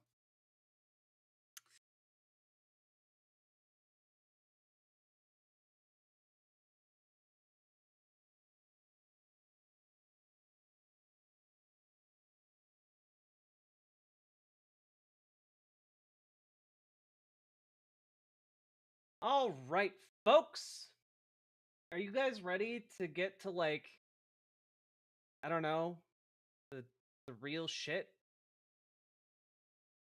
You guys ready to get to this? Cuz I'm not. I'm feeling real not great about this particular story. Gotta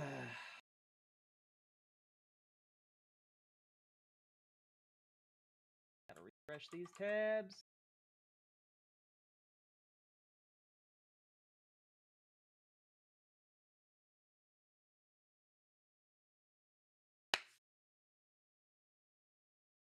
Just going to share this with you guys. ICE has a new tip line, and I don't know. It also has an online forum, and you might all want to take a look at that and see, what kind of ne'er-do-wells are in your neighborhood. If you see, I don't know, some kind of I don't know, egg-shaped man with a gigantic mustache yelling about a blue hedgehog. That might be something ICE should investigate. I don't know. I'm just saying, you guys have a lot of information available to you, and I think giving as much information, even if you do not know anything of value, uh, could be useful to these dedicated professionals. Okay? Yes, an Eggman, if you will. Indeed. If any of you see an Eggman, consider filling out this form. And guys, I know that there is a worry that if people were to put in bad information into this form or call in bad tips or something like that, they might be overwhelmed by said information. And I'm here to tell you that I am sure the people in the Trump administration, very competent, best people, top people, okay? I'm sure that they would never understaff and underfund ICE. So obviously, as much information as possible to, make America great again, or something like that.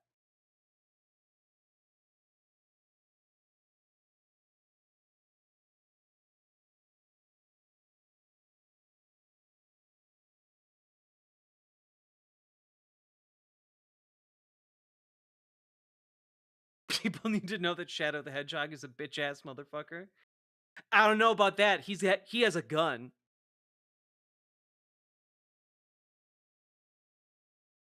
Man and his rival Rundhog.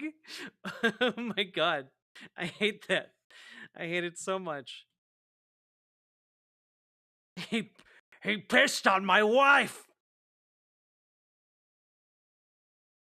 Sonic, he pissed on my wife.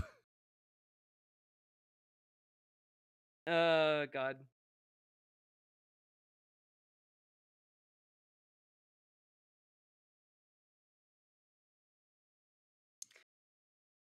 Anyway, let's jump into the segment, shall we? So, folks, there is a lot of bad things happening in this country. In fact, so many bad things that a lot of incidents are happening that we just don't know about. For one, people are dying in U.S. Border Patrol custody and in ICE custody as well, and we're just not hearing about that. It's not being really reported in U.S. news. It's mostly being focused on by foreign outlets like The Guardian. Officials reportedly didn't acknowledge death until inquiries were made about woman 52 who overstayed visa. So basically, they didn't say anything until people came looking. And all of this we know according to Pramila Jayapal in Congress. A 52-year-old Chinese national had first been picked up in California after it had been determined that she had overstayed her B1, B2 visitor visa. She was later sent to the Yuma station in Arizona, where she stayed until her death on the 29th of March. The Tucson Sentinel first reported the woman's death, saying the Border Patrol officials did not follow internal policies about publicly acknowledging the death of someone in custody, and then only provided a statement after the Sentinel made inquiries. Okay? And basically, this isn't really isolated. You know, the cruelty going on inside of these facilities is hard to put into words, which is why it's really useful that apparently the United States detained this British cartoonist in order because now we actually have some images from what happens in Unrelated, there. I have a little compilation of Python scripts that can generate Proton Mail accounts and fill out forms with randomized info very quickly. If somebody else wants them, DM me on Discord. That sounds very useful for purposes. Thank you for the $5 dono, Paladin. But this is the account of Jenny Kleeman, someone who's detained by this is Rebecca Burke, written by Jenny Kleeman, right? She was detained, and here we are. Just go down here. We actually get some sketches of what life was like inside of the facility where she was held. And you can see it's not great in there.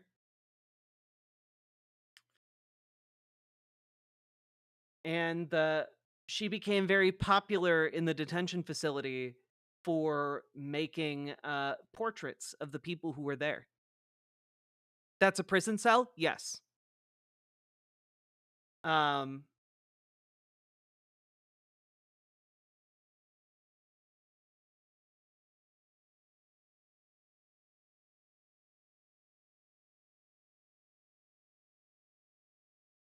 All Becky wanted to do was sleep, but instead she headed to the payphones to make the one free call she'd been told she was entitled to tell her family how to put money into her inmate account. In my head, this was a thing I had to do immediately, otherwise I'd be stuck without a way to communicate with the outside world. She gave her parents her A number, and they tried to reassure her. It's just 1 or 2 days, they repeated to her. A horrible experience, but over soon.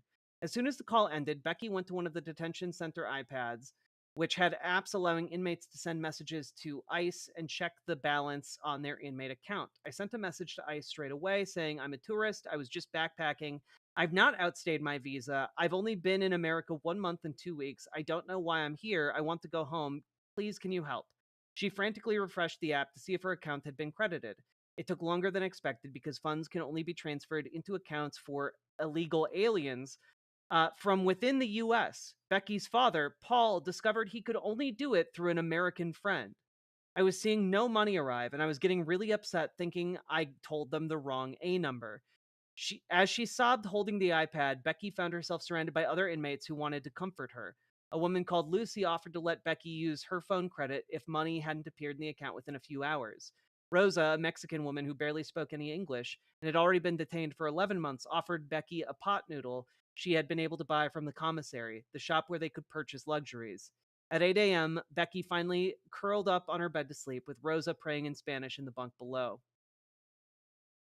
Like, this is the life. It is prison.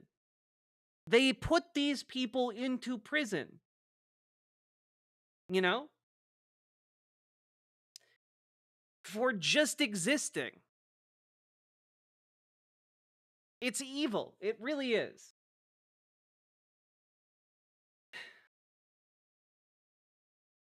On her first day in the facility, this over here? Okay. On her first day in the facility, Becky asked for a scrap of paper and a pen and began to draw inmates on the table next to her. She was immediately inundated with portrait requests. A Mexican woman called Lopez, who had a photo of her children stored on one of the iPads, told Becky she would buy her some paper and coloring pencils from the commissary if Becky drew her kids. She soon became the dorm's unofficial artist in residence, with women huddling around the dirty mirrors to make themselves look presentable before they sat for her. They would decorate their cells with Becky's drawings or send them to their families. Lopez declared herself Becky's manager. She kept saying, Becky, you need to ask for stuff in exchange. Ask for popcorn. And I'd be like, Lopez, I don't need anything. I thought, I'm here briefly. You're stuck here a long time. I'm not going to take your food away from you. The majority of the women were from Latin American countries, but some were from India, China, Iran, Afghanistan, and Gaza. Most of them were asylum seekers, but there was a handful of new people who had come in recently who did not know why they were here. Lulin joined the dorm a few days after Becky. She had returned from visiting her family in the Philippines. She had been living in the U.S. since 1976, working as a lab technician at the University of Washington Hospital's Cancer Center. She had had a visa issue that had been resolved many years ago, but now it was flagging on the system again. Ksenia, a Russian woman who had been working for 2 years in a California nail salon, had permission to work in the U.S., but was handcuffed while waiting for her husband to come out of an ICE interview. She was so confused, she kept saying to me, I've got a work permit. There were other tourists, too. Bana from Romania was on holiday in Canada and visited Peace Arch Park on the international boundary between the United States and Canada. She told Becky she had been taking selfies with her husband when a U.S. Border Patrol official told her they had strayed into American territory without the right visa and took her into custody. Becky had arrived in the detention center on a Thursday. She soon realized she would not be out of it before the end of the weekend. No one ever replied to her message she sent to ICE on the iPad. She found out the ICE officer assigned to her case had gone on annual leave. The following Monday, Paul contacted the Foreign Office in London and the British Consulate in San Francisco. They were doing the diplomatic bit, he tells me, but after 7 days, I could see it wasn't really working. My perception is the British Consulate couldn't get ICE people to respond to them. There was no end in sight. Folks, when we are saying here, do not come to the United States, do not come here. It is dangerous. Like, we're talking people are getting, like, snatched off the street for just being suspected of, like, not having the correct paperwork. How do we discipline evil like this? Genuinely disgusting that normal people are being tossed away and they don't even have the dignity to treat them like people.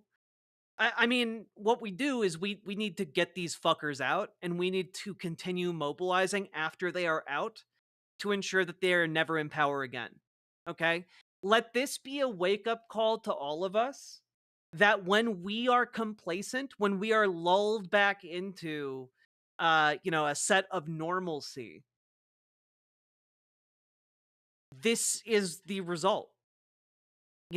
We need to be aware and we need to fight this, and we need to continue fighting this after we beat it. There will never be a time again in your life, in any of your lives, when you are not obligated to fight this. Because these people and these ideas do not just go away. They need to be constantly fought against. They need to be constantly opposed.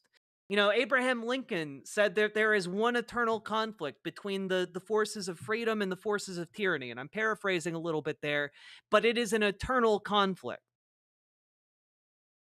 And your duty, once you become aware of that conflict, is to continue opposing tyranny in all of its forms until the day you die. You don't have the luxury of not caring about this anymore, even after we get Trump out of power. It is our curse and our privilege to fight them. Exactly, Dragonfly. It is our opportunity to rise to the occasion, and we must fight. We must organize. And we must make sure that once we defeat this vile, evil movement that seeks to recreate Nazi Germany in our time and in our place, once we defeat this, we need to continue the work for the rest of our lives till the day we die. We need to ensure that this stays 6 feet under, buried and dead. Okay? That is our mission. Once we do triumph over these people, and we will.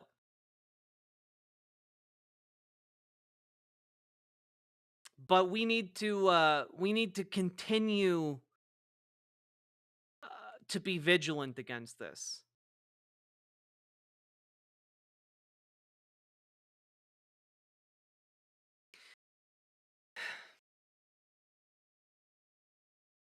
After Becky had been incarcerated for more than 10 days, Paul decided to go to the media. A quiet, unassuming man, he found himself on Newsnight, Sky News, and Good Morning Britain. Becky made it to every national newspaper in the UK and had coverage in the US press too. Hours after her story broke, she was visited by an ICE officer who told her she was now at the top of the pile to be processed. Which, what a revealing way to phrase that. They just view these people as components of a pile. 4 days later, on a Thursday, another ICE officer came to the facility to tell Becky her flight had been booked for the following Monday. Becky's face began to appear in newspapers they received at the facility. At one point, her face flashed up on one of the 3 TV screens they had in her dorm. Everyone clapped. After that, a few people came up to me and said, "Can you put me on TV too?"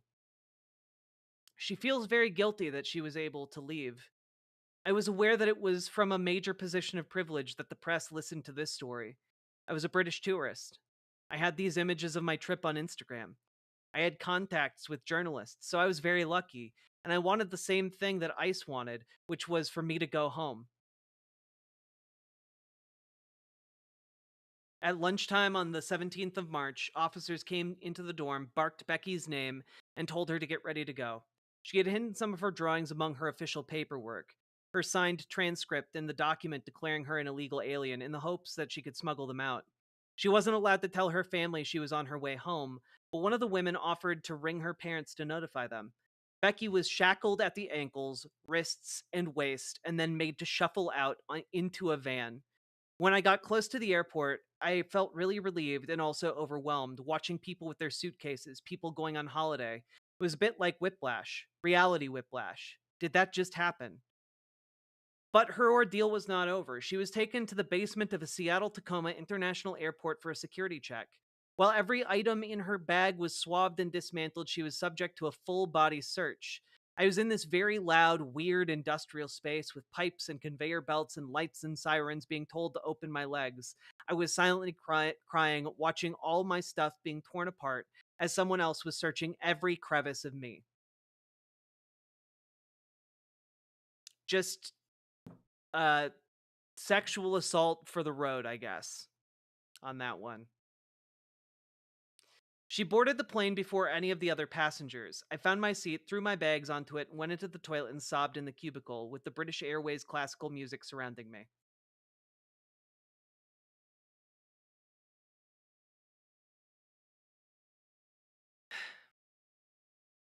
I'm thinking of them every day, she tells me. Of the people who are still back there incarcerated.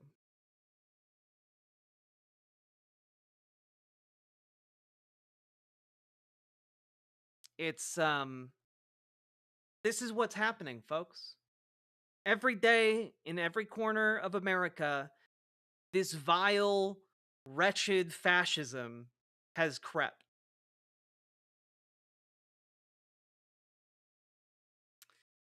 And, you know, it's taken a bit to sink in, but I'm hoping that the message is starting to get through to people in the wider, you know, mainstream. 60 Minutes here did a piece on the gay makeup artist who is deported to CCOT.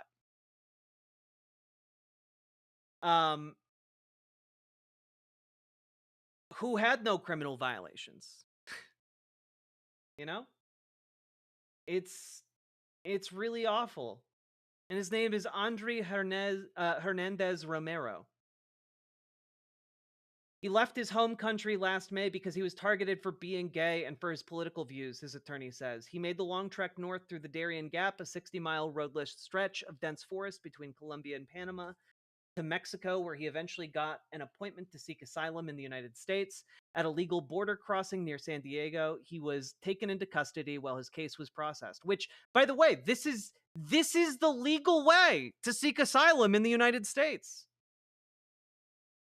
Oh, the article about the, yeah, real quick. Here you go. Sorry, I did say I was going to post that.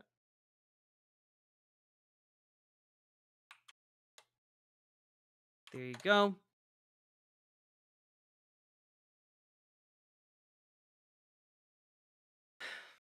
That's the legal way you're supposed to come in here. So I can't go for vacation in the United States anymore? I wouldn't fucking recommend it.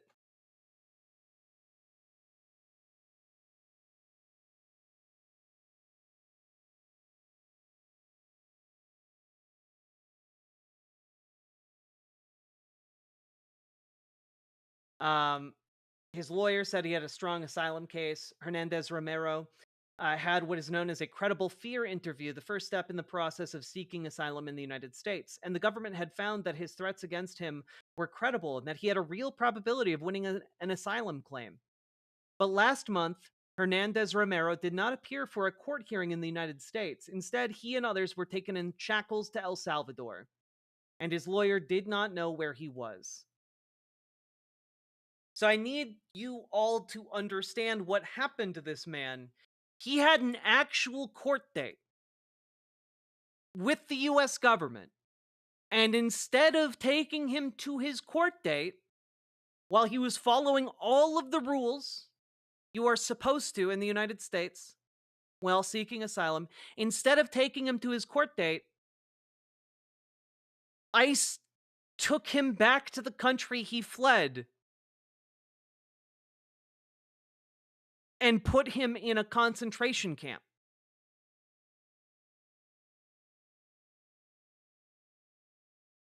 I'm not a lawyer, but this is kidnapping. Yes, that is what they are at, where we're at. Okay. And one of the things that you are gonna see more and more of here is stuff like this. The White House is continuing to use that god-awful OpenAI Studio Ghibli filter to, I don't know, spread their fascist ideas. We do not ask permission from far-left Democrats before we deport illegal immigrants. Vice President J.D. Vance. And as you can see, there's J.D. Vance and Donald Trump there. But understand that, like, the far-left Democrats that J.D. Vance is saying, we don't ask you permission, they're talking about the due process the process by which we establish guilt and innocence in this country. It is the process that all of us are entitled to, whether we are citizens or not. It is a fundamental right. And folks, if you are skipping due process, and I know that there are clips on Fox News of like news hosts being like, whatever, they don't deserve due process, they're criminals. How do you determine whether or not they're criminals? You determine that through due process, through a trial, through presenting evidence. One of the reasons the Trump administration is keen to skip this step is so that they can continue to spread lies about these people. Right? And for example, in the case of Abrego Garcia, a man who is legally here in the United States, who was abducted and deported to El Salvador. There's still Pam Bondi, the Attorney General of the United States, is still saying, well, but he's a terrorist, though. He never had a day in court. The government never had to show any evidence. They never had to present evidence at all. To this day, Pam Bondi, to back up her claims, has not presented any evidence. They are simply going on television and calling people criminals and using that television appearance as justification to throw them in a concentration camp half a world away.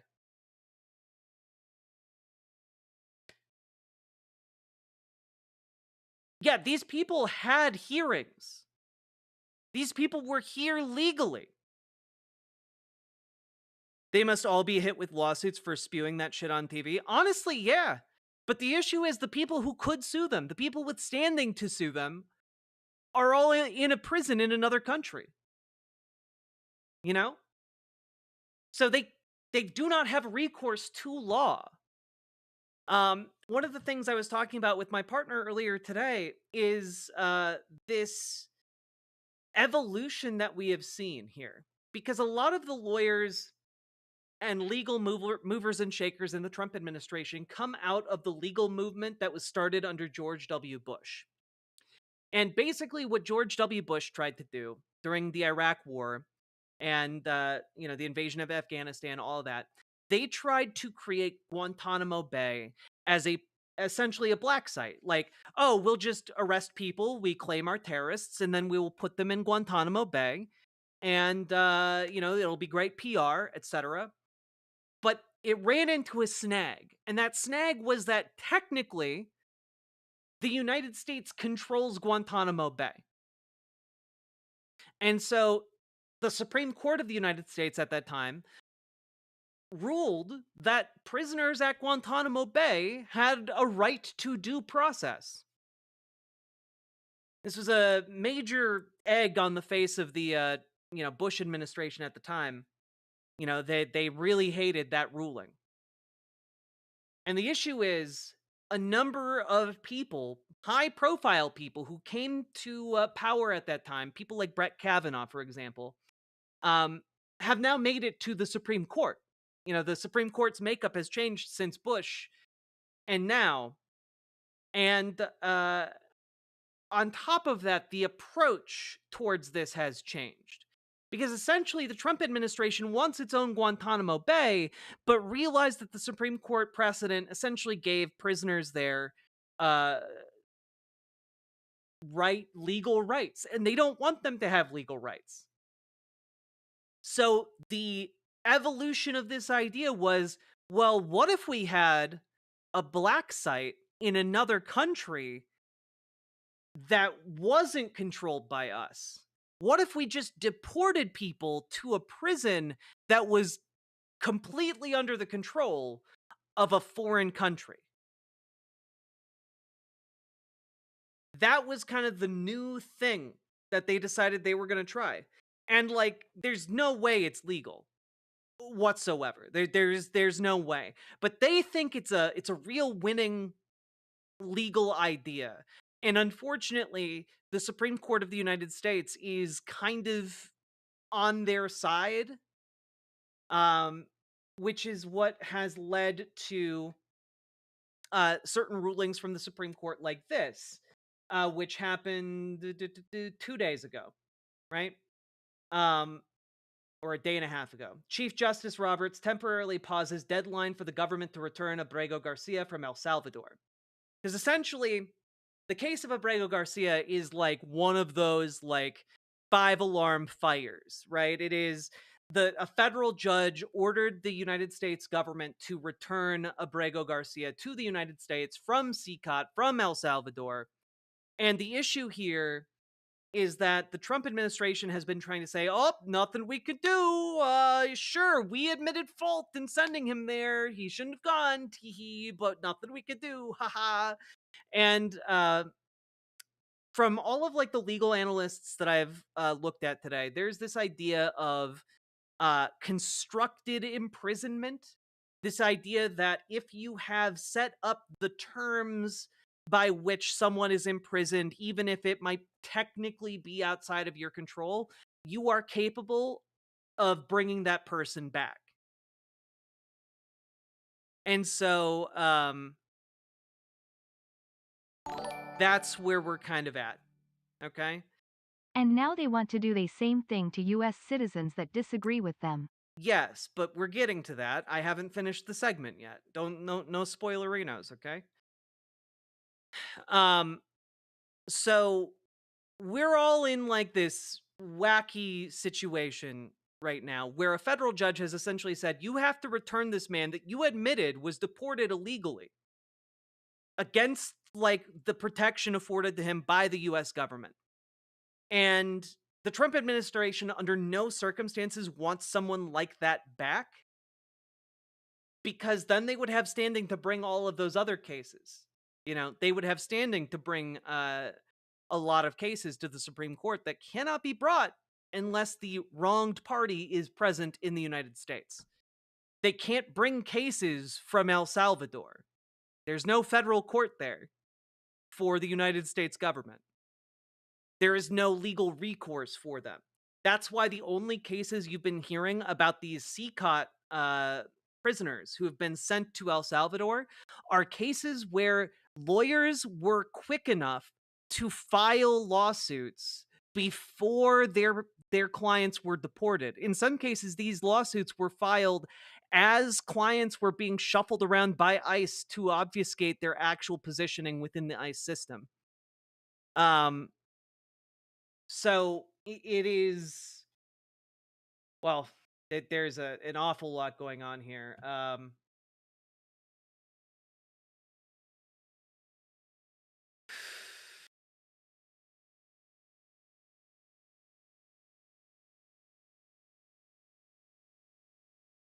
It's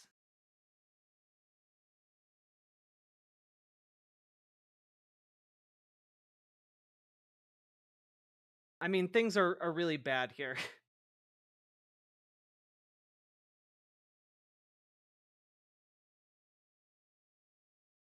And one of the things we have to take a look at and account for is the fact that as things get worse here, essentially students are being targeted. International students at universities are summarily having their visas stripped from them by the State Department and then targeted by ICE.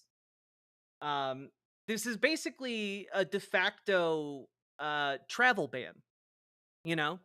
This is one of the ways to get around the fact that under Trump's first term, they tried to do these travel bans, right? But, well, frankly, they were found unconstitutional. They were struck down in a lot of cases. And in lieu of doing that, what they're doing is stripping the legal ability for these people to be in the United States for no reason, not telling them, and then having them picked up and, held by ICE. It is sick. It is sick. It is disgusting. It is vile. It is evil. And essentially, this is happening to a lot of different students on these campuses. Okay? It's truly horrific. people coming on vacation are not getting deported to El Salvador. Literally, we just finished coverage of a story in which a British national was abducted by ICE for no reason and held for weeks in one of their detention camps, who talked about the other people she met there. And she met other people who were detained by ICE. One of the people she met there was someone who was on an international border with Canada and wandered taking selfies into the American side, and ICE picked her up and put her in the detention facility. So they're not, I'm not saying this to be mean. I'm not saying this to be hyperbolic. I'm saying this because people who are here on vacation have been picked up by ICE. And you can say, oh, you're being hyperbolic, but like, it's not your ass on the line, is it? You're not the one being violated by ICE in the airport on your way back to your family, are you? You're not the one with fingers in your ass, are you, Ryan? You're not the one facing possible deportation to El Salvador. And you can say, well, they would never deport a U.S. national to El Salvador. That would never happen. They would never deport just like someone of dubious from a different country to El Salvador. Here's Pam Bondi from today. So the president has discussed this idea quite a few times publicly. He's also discussed it privately. You're referring to the president's idea for American citizens to potentially be deported. These would be heinous, violent criminals who have broken our nation's laws repeatedly. And these are violent, repeat offenders in American streets. The president has said, if it's legal, right? If there is a legal pathway to do that, he's not sure. We are not sure if there is. It's an idea that he has simply floated and has discussed very publicly as in the effort of transparency. This is basically saying, yes, we want to deport American citizens to El Salvador, to this El Salvador concentration camp, where they put people to work as slaves. This is not hyperbole. And you can say, oh, but what they just want to send the worst of the worst criminals there, except that they don't. The people they're sending there are being denied due process. They're being denied a trial. They're just being labeled as terrorists and then being sent there, aren't they? Not a single person who has been deported to El Salvador has had a goddamn day in court. And you know what? We have a place to send the worst of the worst American citizens when they break the law. We call them American prisons. There is no reason to send people to a torture camp in another country for doing crimes. On top of that, you need to understand the terms under which these people are being kept in this prison. And I need to emphasize again, it is a prison labor concentration camp. It is slavery. The president of El Salvador is not being cute about that when he talks about using the labor of the prison to turn it into a profitable business venture. He's talking about putting all of those people to work as slaves. And understand that the terms of these people being imprisoned is indefinite, meaning that the people who are sent here without a trial are going to be kept there indefinitely, for as long as the U.S. government sees fit to keep them there. There are no terms. You're not serving a sentence because you haven't been sentenced by a judge, because due process has been skipped. And I really want to point this out. If due process is being skipped, there is no step anywhere in the system to determine who is and is not a citizen. Not one. There is no step there. There's no way of discerning that. Because the person who would discern whether or not the accusation of the government is true would be a judge. Instead, this is the government accusing people of crimes, accusing people of being, criminals, terrorists, what have you. And then without a trial, without having to verify their claims, without anything of the sort, sending them to a country they are not from to be kept in a prison camp, a concentration camp. I keep saying the word prison because it's being used so much in mainstream media, but this is a concentration camp. People who study concentration camps call this a concentration camp. And it is a concentration camp full of slaves. These people are being enslaved by the El Salvadoran government. That is what is happening there. Okay?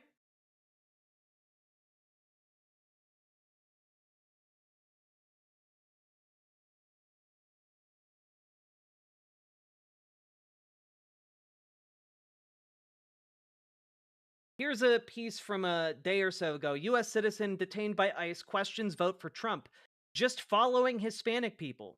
A Virginia man said he was driving to work Wednesday with 2 other men near his home in Virginia when he was stopped by ICE agents with guns in their hands. A naturalized Virginia resident said he's questioning his vote for President Donald Trump after agents for U.S. Immigration and Customs Enforcement detained him this week when they were looking for another person on a deportation order. Genzi Machado said he's a U.S. citizen and provided NBC4 Washington documentation of his legal status. Machado was driving to work Wednesday with 2 other men when he was stopped by ICE agents near his home. Confused by the scene, Machado said he didn't know what was happening and why the agents surrounded his pickup truck. They just got out of the car with guns in their hands and say, "Turn off the car, give me the keys, open the window," Machado told Telemundo 44's Rosabellis Quinones, who first reported his story. Everything was really fast. According to Machado, the agents said the name of a man who had a deportation order, someone who had given Machado's home address.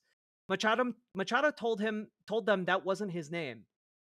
He didn't know anyone by that name, and offered to show them his real ID compliant Virginia driver's license. They didn't ask me for any ID. I was telling the officer if I can give him ID, but he said, "Just keep my hands up, not moving."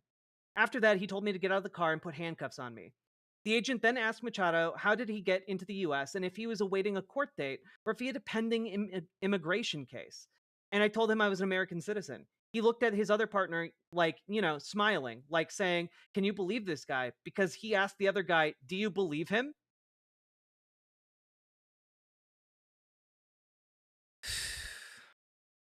Machado said he was uncuffed and immediately released after showing his driver's license. The 2 men with him were taken into custody.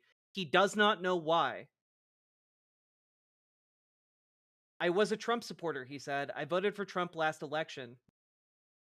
Machado said he thought the Trump administration would just go against criminals, not every Hispanic looking like that they will assume that we are all illegals. That's what they are doing now. They're just following Hispanic people. Immigration lawyers advise residents and citizens to always keep ID with them. And that's just the end of the story right there. Okay?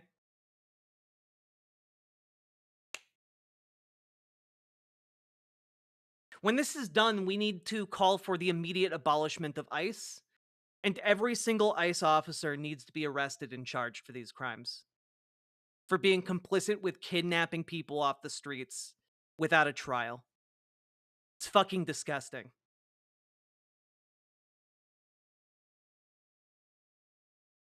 Here's a story from just 2 days ago. 3rd grader and family abducted by ICE will return home. So that's great. But unfortunately, guys, before we get into this story, this is why it's so important to not check out as things get worse, okay? It is very important that as things get worse, we do not check out. We need to continue to be locked in. We need to continue to be aware, and we need to continue to be loud. Okay? Because by being loud, by turning up for protests, by getting out there and making a huge ass stink about it, we keep our communities safe. Okay? So let's take a look at this one. This is from Marissa Cabas, who I'd recommend you all follow at the Hand Basket. I'm gonna link it just right off the bat here.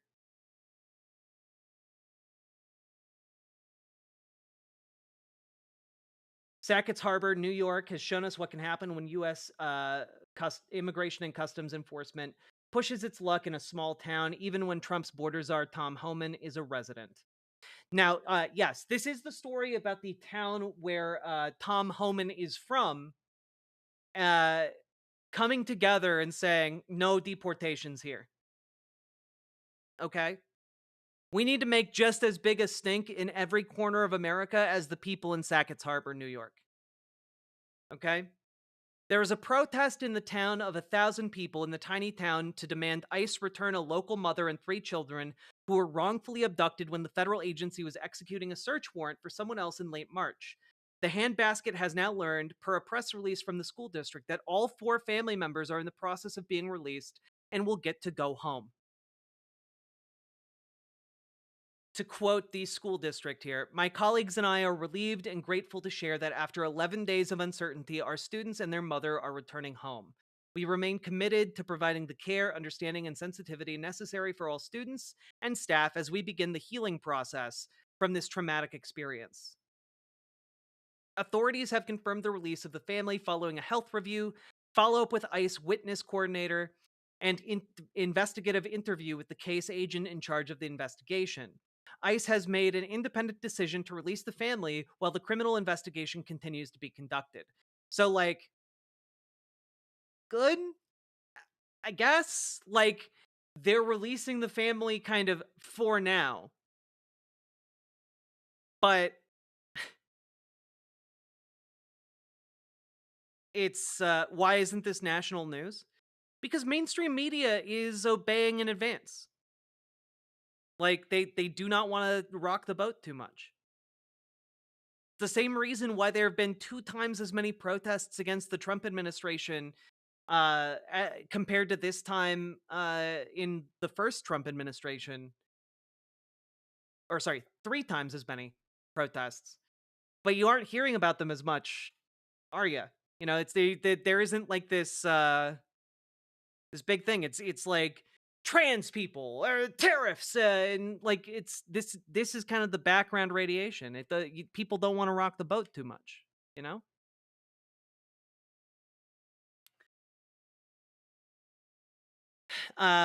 This also has a quote from Jamie Cook, the principal of the town's pre-K through 12 school. I think the most important thing is that the focus stays on them because that's our ask.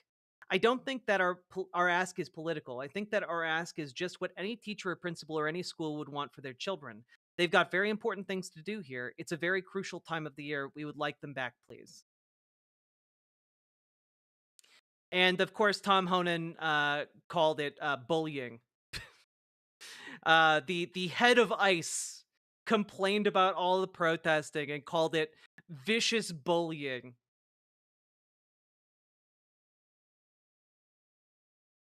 This is why it's so important to pay attention, folks. These fascists are soft as hell. You know? They're soft as hell. They're expecting everyone else to do the sacrificing. That sounds like woke snowflake shit, right? What a weak ass individual. Weak ass, thumb ass looking man. These fragile, I don't know.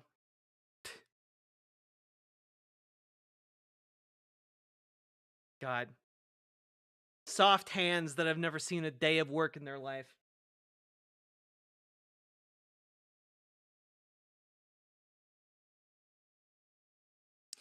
Have you heard this story from Suris about the family? I did not hear this story about Suris about the family. the issue here is that they are still under criminal investigation, so it's still entirely possible that these people will be detained again. But it is very good that they are released. Okay? Now, we have to talk about the news of the day, or rather the news of 2 days ago, rather. Not only did the Supreme Court kick the can down the road when it came to Abrego Garcia, but 2 days ago, or a day and a half ago, depending on how you count, the Supreme Court issued a 5-4 decision on the TRO brought by Judge Boasberg. Now, the TRO, that stands for Temporary Restraining Order, basically was preventing the Trump administration from conducting deportations to El Salvador, to the concentration camp / slave camp. And that's really bad. Like, there's not really a way to talk about this or sugarcoat it in any way. Essentially, folks, like, they're going for it. They want to send more people to this awful place. And that does not mean that they have weighed in on the case yet, because it is going to get kicked up to the Supreme Court at some point. But it does mean that while we wait for that case to go up the ladder, the Trump administration is going to start deporting people to this El Salvadoran prison. We're essentially doing the building a concentration camp in another country thing that Nazi Germany did.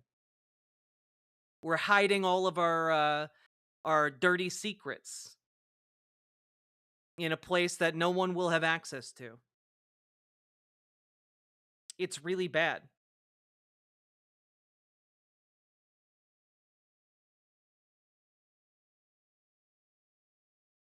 And there's not really a way to go over this in more detail, because the court said what the court said. And yes, the 4 in that case was Amy Coney Barrett, who is the new punching bag for conservatives. They're really spitting mad at Amy Coney Barrett, because while she may be a religious fundamentalist, she was also a law professor for many years about essentially process law. And you aren't going to get her on with this argument, is my understanding. The long and short of it is that the temporary restraining order is null and void. The flights are going to continue. And it sucks. Now, there is one potential silver lining here, which is not that silver of a lining, but I should mention it. The Supreme Court, in vacating that TRO, did reaffirm that these that folks detained under the Alien Enemies Act do have the right to file habeas claims in the area that they are detained. So essentially what they're saying is you need to move all of this litigation from East Coast areas to where they're being detained in, like, Louisiana and Texas, into more Trump-friendly territory. And the reason this is not that much of a silver lining is because ICE and the government is already claiming they are giving these prisoners opportunities to file habeas claims. And that's simply ridiculous. Like, basically, unless you have your lawyer on speed dial and you can call them and let them know to get on the case before you are being detained, or if you just, like, travel around with a writ of habeas in your back pocket, you're kind of hosed. They're not going to stop to, like, give you the opportunity. Or if they are going to try and adhere to the letter of the law, they're just going to ship people around nonstop until the reasonable amount of time expires, and then ship them off to El Salvador. Okay?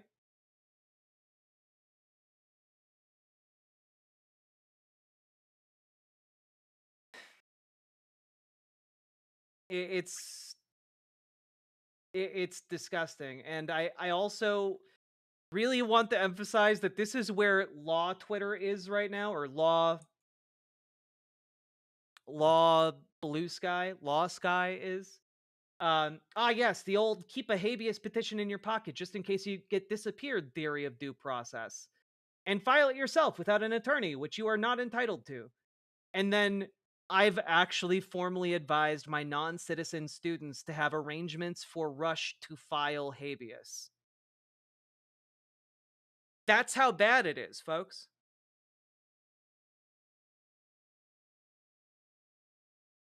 Well, so the thing is, I don't know that SCOTUS has fully ruled on this issue. I think if we look at my understanding is looking at what SCOTUS put out about the TRO on the Alien Enemies Act, they essentially sidestepped a lot of the major arguments against it in order to, like, get at the TRO first, which is not a good sign. I'll admit that. But I think it would be much harder to do were the case to be brought formally to the court. That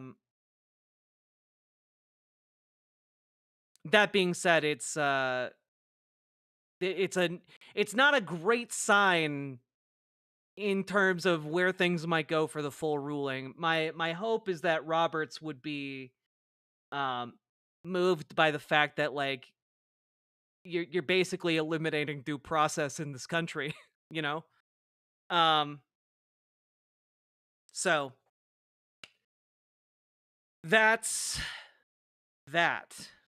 That's where we're kind of at. Yes. Also, your lawyer in Massachusetts might not be able to practice law in a different state. Very true.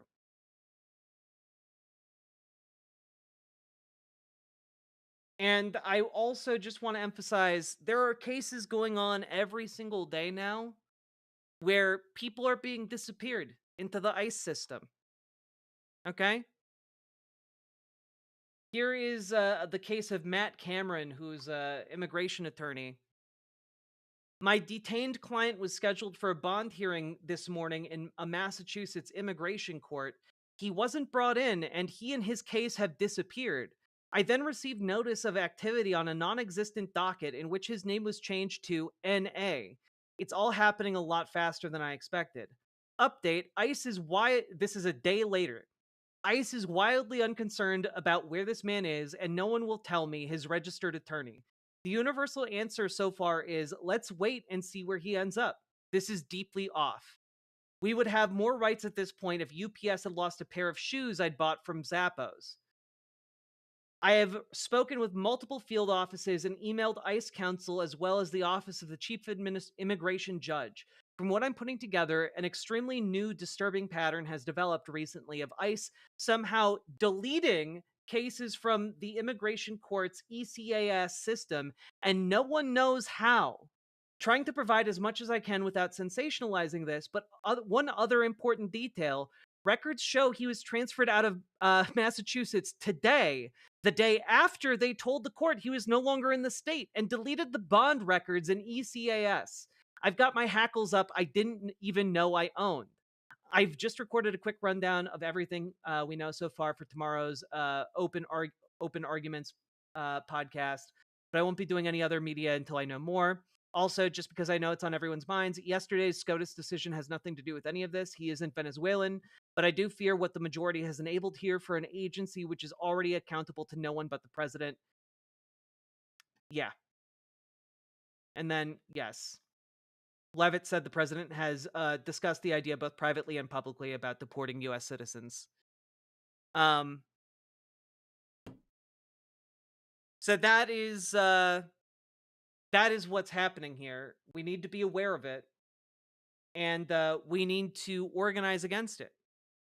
Because also, Prem Thakur over at Zateo has been doing some excellent reporting on this as well. And this pattern that is emerging when it comes to students is really fucking scary and deeply, deeply sick. This is the sickness of fascism, chat. Okay? Trump is trying to deport students who show up in a criminal records check, but many have never been convicted. What began with Mahmoud Khalil has now expanded into widespread immigration status revocations with no explanation and little apparent recourse. Essentially, students who are here on their visas are just getting deported right and left, or getting snatched up and held indefinitely with no legal recourse. And additionally, folks, some of the reasons they're getting snatched up are insane. I want to highlight one particular thing here. In many cases, according to students affected, immigration lawyers, and school officials, the crimes amount to minor traffic violations or simply having a case file that exists, even if it was expunged, or nothing at all. Feels AI or computer driven, according to a number of these folks. That being said, there was one case here, and I need to really highlight it because it is it defines, I think, how disgusting this is. Yes. Xiao has clients who may have been arrested but not convicted, and who have had their statuses revoked, including one who was a domestic violence victim who was part of a dual arrest, a situation in which officers arrest both parties involved. Xiao's client was never charged with a crime.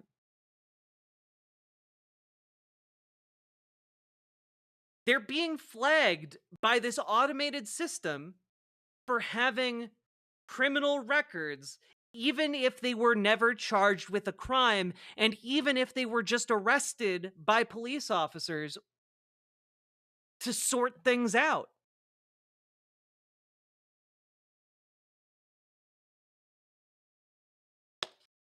Depraved ambiance, 100%. They are creating theater. It is theater to try and justify to their base why these people are evil and need to be punished without a trial.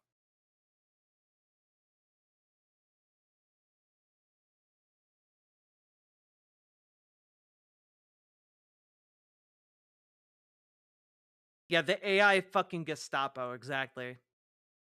The question is ICE enough to hold up this potential martial law? I don't know exactly what you're asking about non-applicable.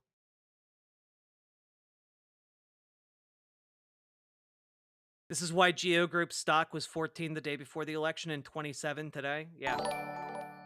Yeah. The only commodity worth anything in Trump's economy is sleep. Yeah. True.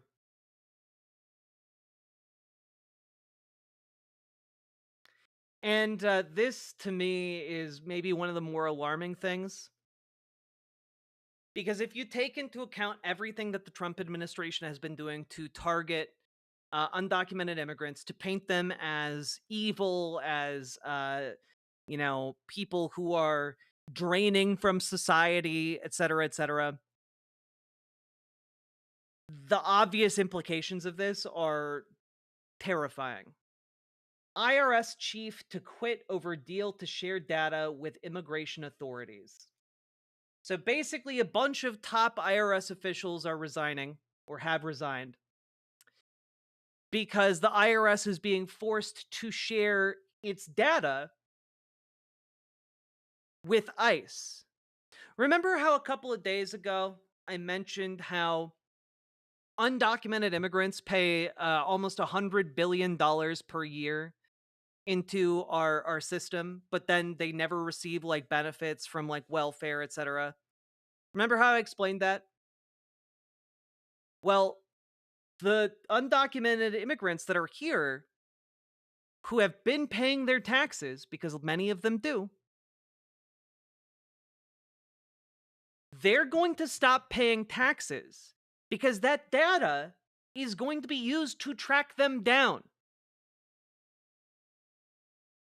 And when they stop paying their taxes, that's going to make it easier to paint them as criminals.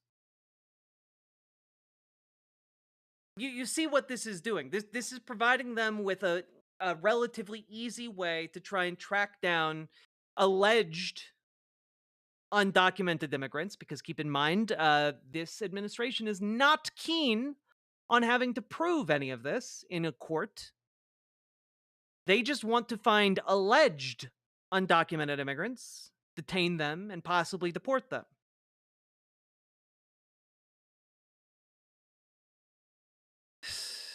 So this is kind of where we're at.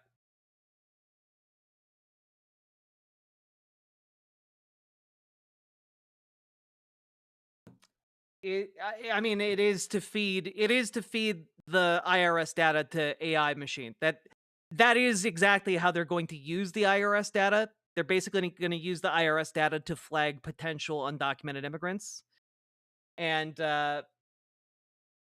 it's going to lose us $100 billion in taxpayer revenue. It's gonna. There's no upside to this. We all lose money. We are just rendering a huge group of people very scared, not willing to work, above board. And it's just, it is devastating. It's devastating. And I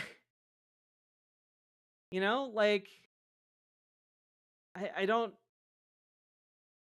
at a certain point, I don't know how to say this better. I don't know how to say it better. Here is a civil rights lawyer named Joshua Ehrlich. And he doesn't mince words here. This is straightforwardly concentration camp stuff. Just in very plain terms, we send people to camps now if we, the government, deem it necessary without due process. You can file a habeas petition in the United States District Court with jurisdiction over El Salvador, I guess, which, doesn't exist. This is Nazi shit.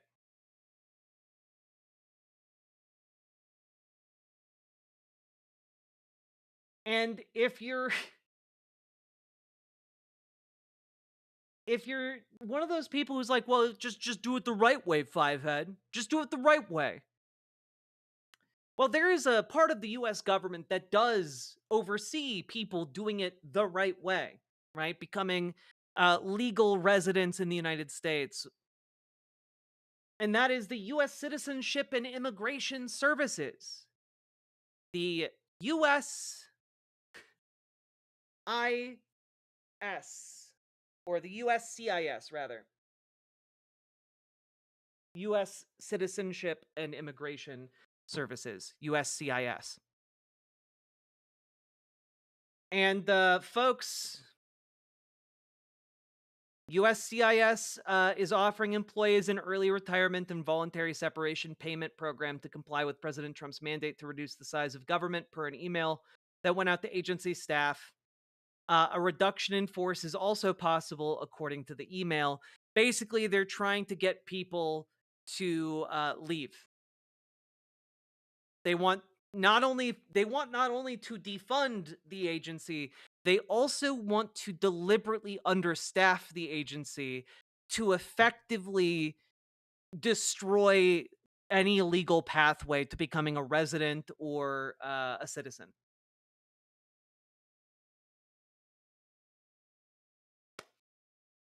This administration is just evil, and it is hell-bent on doing Nazi shit. And it must be opposed at every single turn. If you're one of those people who's going, April 12th, that's too many protests. I just did one on April 5th. April 19th, that's too many protests. I just did one on the 5th. Too bad. We need to be getting louder and louder. We need to get more and more people mobilized because, folks, the only way out is through. The only way we get through this is by people getting louder and louder, more and more people getting out on the streets. That is the only way we force our way through this.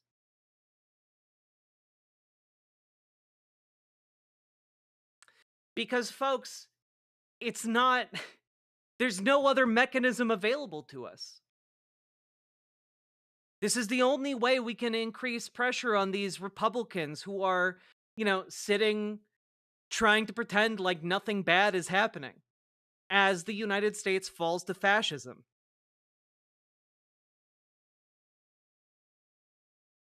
Do you think it is irresponsible to not be paying attention to politics right now?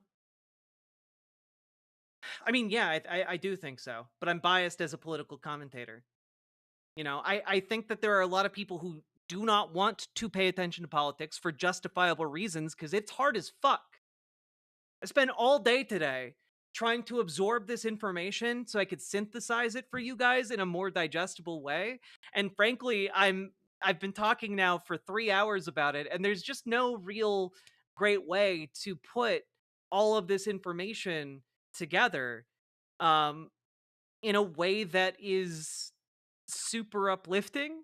Um because we're in the shit, like we're we're just in the shit.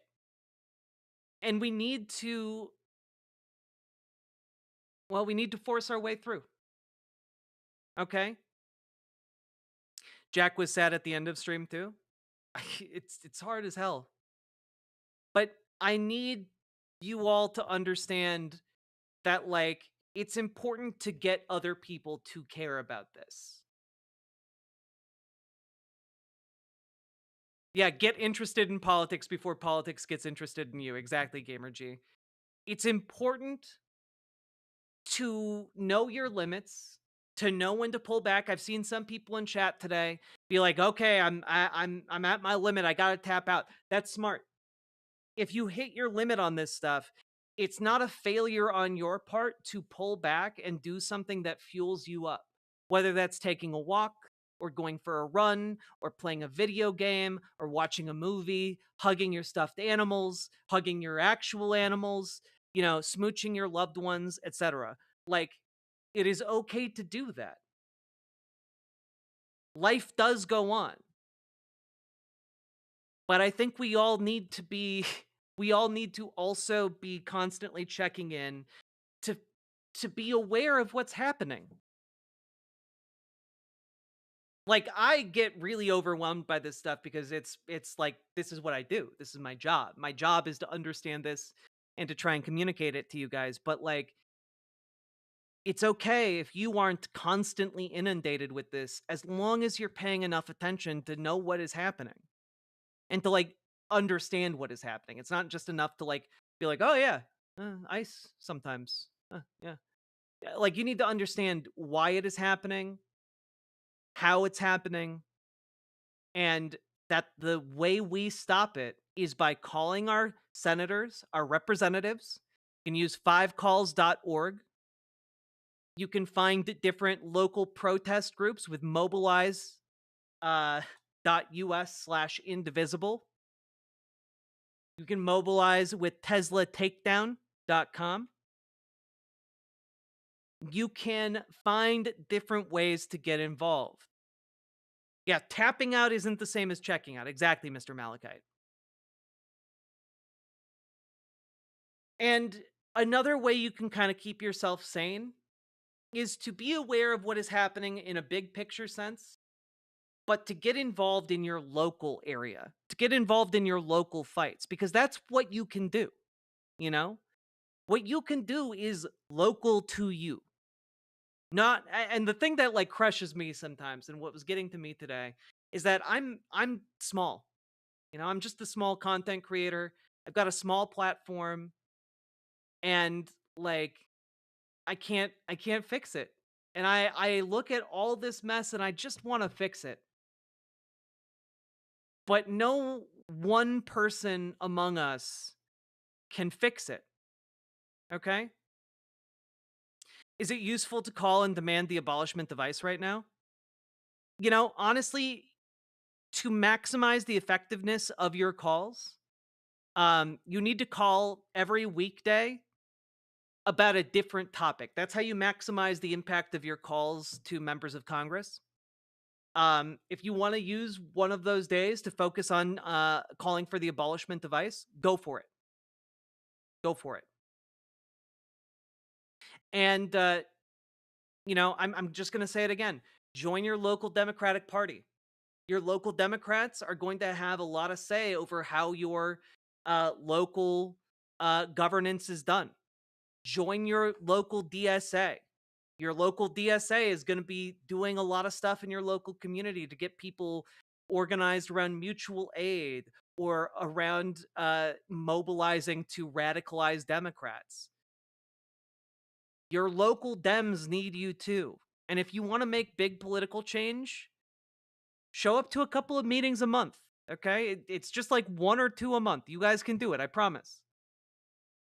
You can do that and organize. All right? It is a group project, indeed. For the love of God, participate in your local government? Absolutely. Go to your local city council meetings. Figure out how they work. The people who have the most influence in your local politics are the people who show the fuck up. So show the fuck up, because if you don't, some MAGA asshat who thinks that Donald Trump is the second coming of Christ is going to be there, influencing your local politics instead of you. Okay?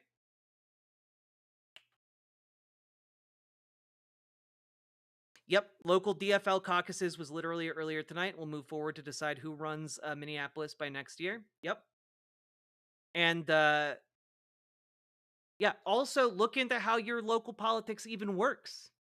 Your local Democratic Party might work very differently. For example, the local Democrats in Minneapolis, like, you can file to be like a delegate even if you are not physically capable of being present, which is cool as shit. You can't fix it alone, but I may not have gone to my first protest or reached out to community orgs out of fear if it weren't for you, and I'm sure the same is true with others. Zia Spots, thank you for the $10 super chat, but even more, thank you for showing up. You know? Logan Hill, thank you for the gifted membership as well. But, like, you guys show the fuck up. That is what I am so proud to have built a community of people who get out there and do shit.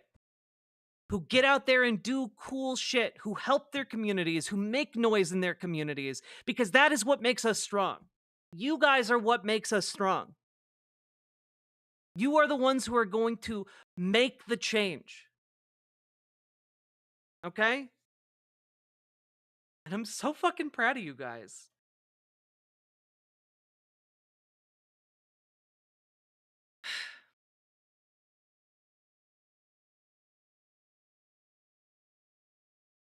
That's better, Jack. None of this. I'm just small. Well, I am just small. But you know what? Shimps together strong. All of us working together is greater than anything I could have done by myself. You know?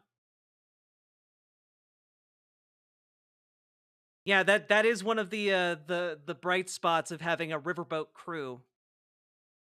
We got places to be. We got things to do. You know, start shoveling energy reserves into the boiler and grease the paddle wheels. You know, maybe drop some lines, hoist the sails. We got places to be. the river tide calls. I've been inspired to live as loud and as angry as possible in my small town. People can't ignore me and it feels powerful. It's true. You know, in a small town, it can mean a world of difference when you put up a bunch of, like, anti-Elon posters or anti-Trump posters. It sends a good and powerful message.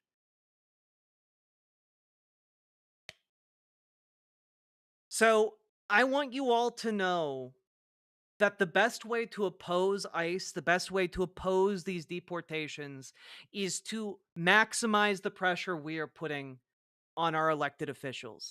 By being loud, by being unignorable, by getting out there and connecting with other people to get them loud and unignorable as well. You know, it's one of the reasons why going out there and, like, dropping literature, going out there and putting up posters, going out there with several people in a megaphone, it can make all the difference. Because people see you and they feel brave too. One shimp does not a box of fried rice make. Exactly, Jay. You got it. I was tired of fighting and deep in Doomerville after the election. You were the only one telling me that we can still do things. All the other outlets were doomering and waiting for Dems to act. And honestly, we can't wait for Dems to act. We can't wait for any of them to save us. They're so slow. They're so slow and they are so weak. They wait for the wind to fill their sails before they start moving. But you know what? We got places to be. We got things to do. We have to become the wind in their sails. And when we do that, we can make them go anywhere we want.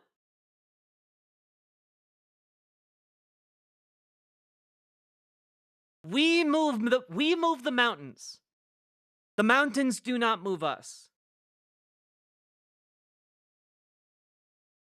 So, with that being said, folks, be loud.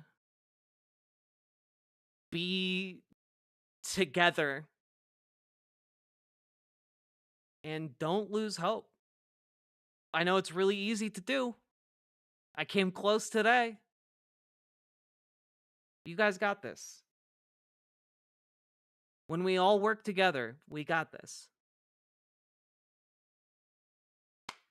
With that, segment done.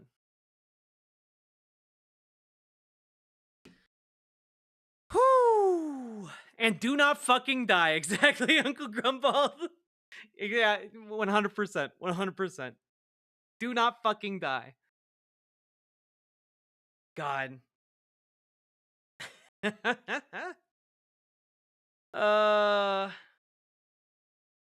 Fuck. We're not suicidal. That doesn't apply just to suicide. That applies to all kinds of other things too. Do not fucking die also applies to, like, you know, not just threats from yourself. If you die, I'll kill you. Seeing all those protests from over here in Europe also gave me a lot of hope. It was so great to see so many people on the street. Yeah. Because I think a lot of folks outside of America feel like a lot of Americans have given up. But we haven't given up. We've just gotten angrier and angrier.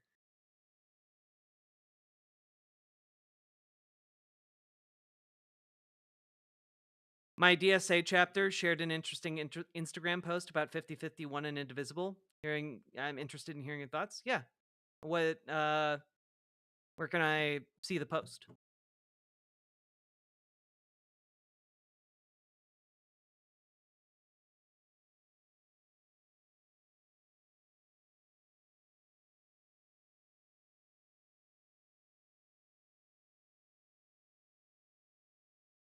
How many years can a mountain exist before it is washed to the sea? Oh, quite a long time. But we as human beings have a very unique ability to say, fuck that mountain, destroying it, you know? The next protests need to be bigger, more people. Exactly. You guys got to start talking to more folks. Start making more chit chat with those folks at Trader Joe's. I bet they'd love to go to a protest.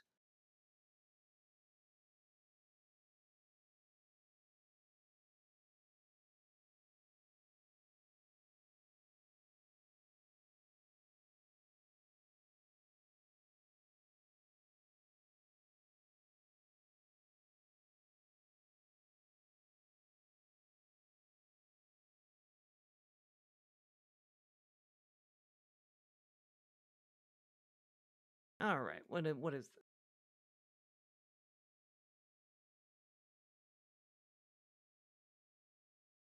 5051 and Indivisible launched their widely successful hands-off nationwide protest this past Saturday, April 5th, the same day as a national march for Palestine took place on Capitol Hill with thousands in attendance. The timing was not a coincidence. Read through the slides to learn how the hands-off movement is controlled opposition, not a revolutionary movement, but a movement to maintain the status quo and subdue the fight for Palestinian liberation and our collective liberation, started by Zionist Leah Greenberg and Ezra Levin. This is just another tool of the genocidal Democrat Party to win back our votes. All right, I'm gonna just stop right here. I'm going to look at the slides, but I am gonna say right off the bat, this sounds like utter horseshit. Let's see. These demonstrations claim to oppose Trump's return and his attacks on social services, etc. But scratch a little deeper and the real picture emerges. This movement isn't about change, it's about containment. Okay. What is controlled opposition? Police collaboration. Okay. Yeah, because they didn't tell people to fight cops. Cool. The hands-off protests organized by 5051 in Los Angeles. A black vendor, often a very familiar face to those who attended Palestinian protests in the city, was told to leave a public area, but organizers, because they had a permit,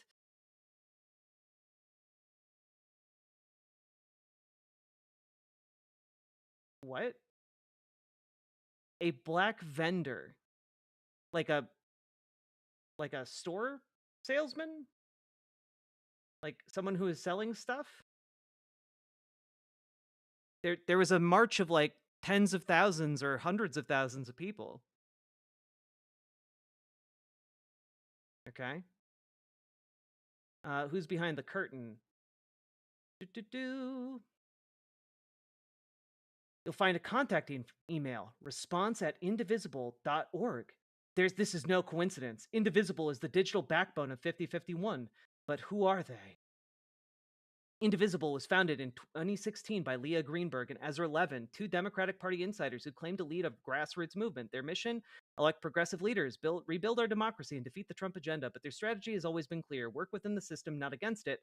Rather than encourage revolutionary change, they promoted strategies that reinforce electoral politics, working to replace Trump with another politician who ultimately defends the same imperialist system. They don't want to dismantle power; they want to look nice again for the cameras. I'm gonna like continue going through this, but I have to say this is horseshit. Basically, if you hear someone saying, "Oh, you're not embracing revolutionary protest," essentially what they're arguing for is violent protest. Like, and that's fine, I guess. But like, they're actively saying if you work to change electoral politics, you are a traitor to the working class. If you want to bring about change via electoral means, through democratic means, you're a cuck.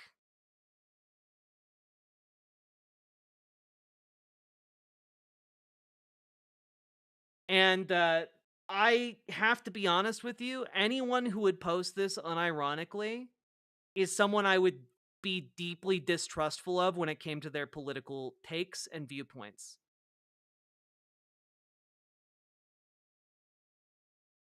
But let's continue.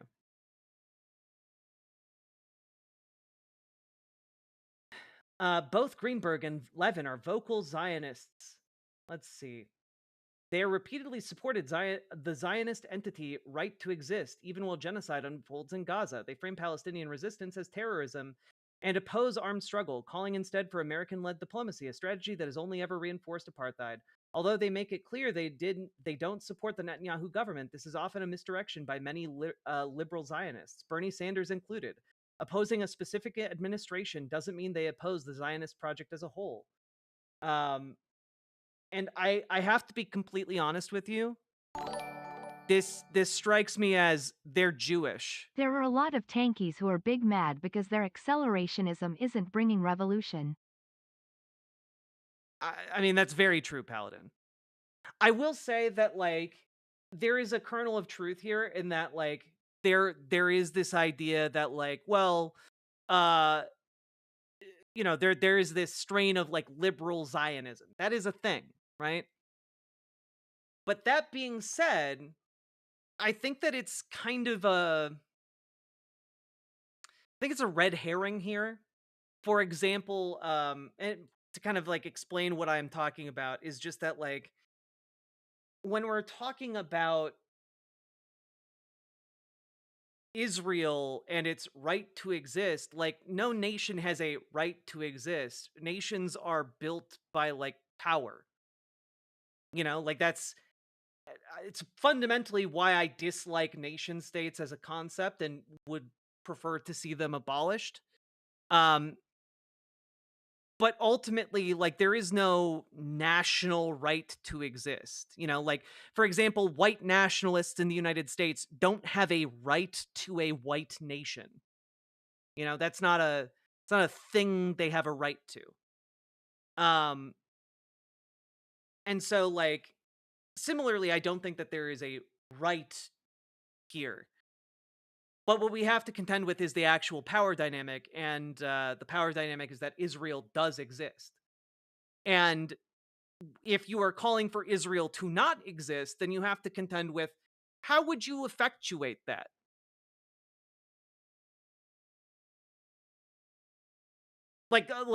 Genuine question. How would you make that happen?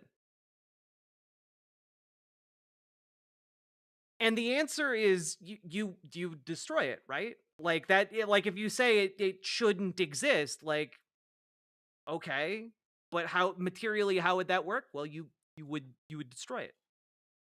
That being said, I don't think that's going to happen. I don't think that there is materially a way to make that happen. I don't think it would necessarily lead to better results if it did happen. But what needs to happen is, like, statehood for Palestine. You know, Palestine must be free. And I just, frankly, when I see people say these people are Zionists, and I've watched these people for a while, I have never heard them make, like, Zionist talking points, right? And my take on this is that, I mean, guys, frankly, this particular slide is just Times of Israel, meet the Jewish couple leading the Trump resistance. And, like, to me, this just seems like you're saying they're Jewish. And, like, to me, that is anti-Semitic.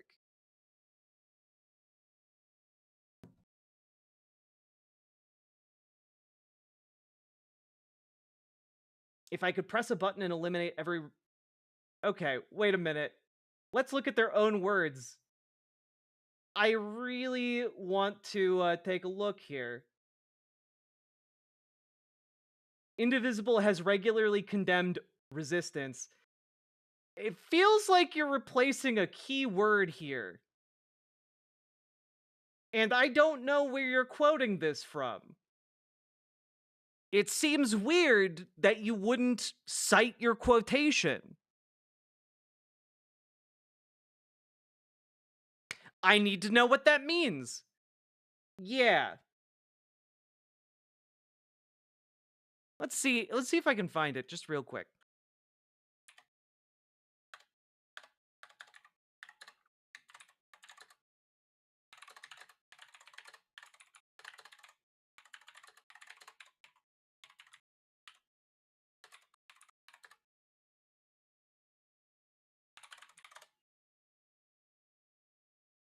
Oh. Here we go. Let's see. New. Civilians make up 61% of Gaza deaths from Israeli airstrikes. The ratio is significantly higher than the average civilian toll in all conflicts around the world during the 20th century. We could press a button and eliminate every Hamas fighter. I'd support it, but Netanyahu clings to power by making Israel and the world less safe for Jews. Indiscriminate killing of Gazan civilians doesn't make anyone safer. The only moral and strategic answer is ceasefire now. Wow, what an evil Zionist statement.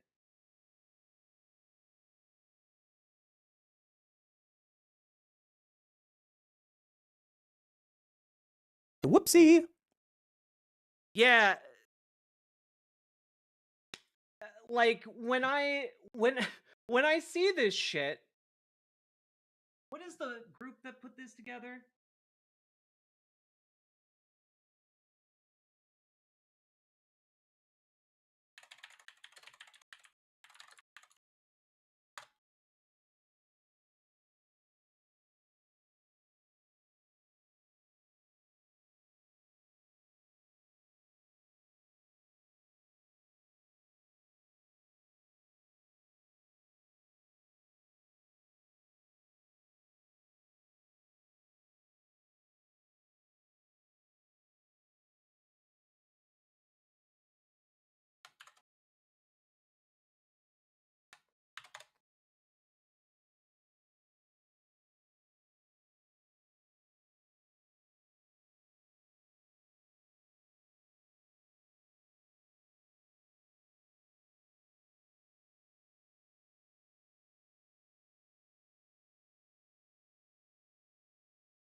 I'm trying to see here. Okay, United Liberation Front. That.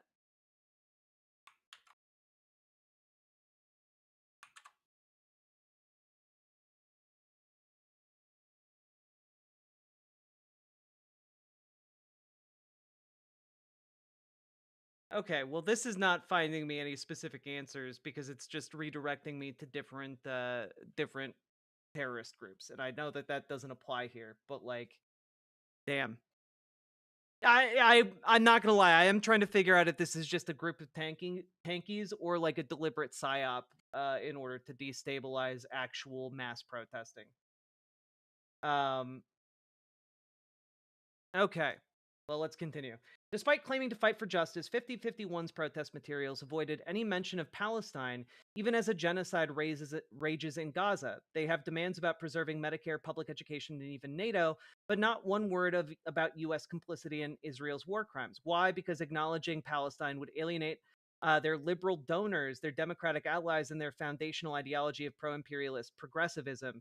In fact, according to Brian Becker, co-founder of the Answer Coalition, as part of being an organizer for the March for Palestine in D.C. that took place on the same day as the hands-off protests, he reached out to 5051 Indivisible to see if they could possibly collaborate. He said, "We've reached out to Indivisible, and we're trying to meet with them, but they seem to not want to talk about Palestine." Well, yeah, because they're building a broad base of support in the United States around issues that are going to affect everyone. You know? Well, 5051 wasn't about Palestine. No, it was not. The same way it also wasn't about Ukraine and Russia. It was very specifically about organizing for domestic affairs.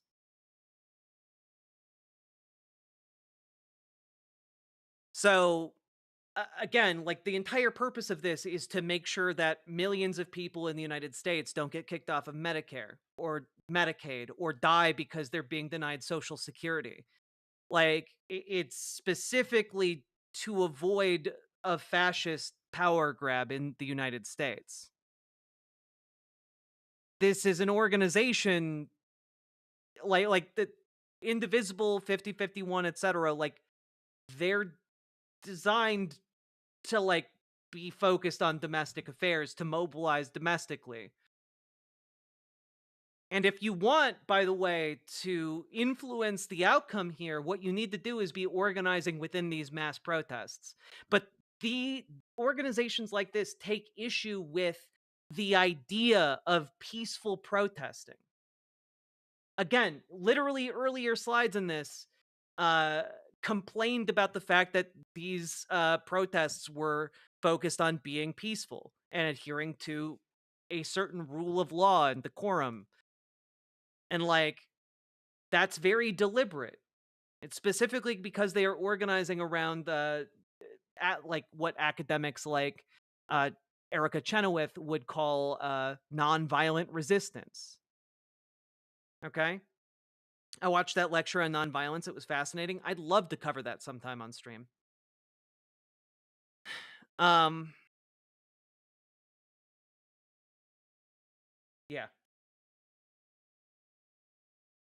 Kamala Harris and established endorsements.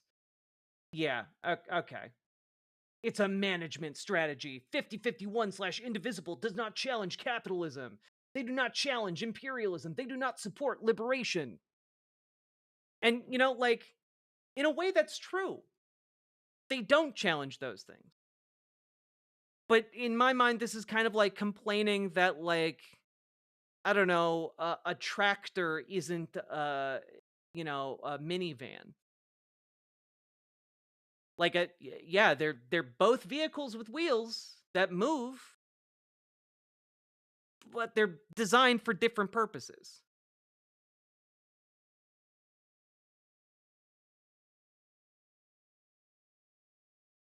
"5051 acts as a counter-revolutionary tool, funneling public dissatisfaction into palpable discontent that keeps the system safe. Instead of advocating for radical change, they keep potential activists focused on harmless, reformist issues that won't disrupt the capitalist power structure."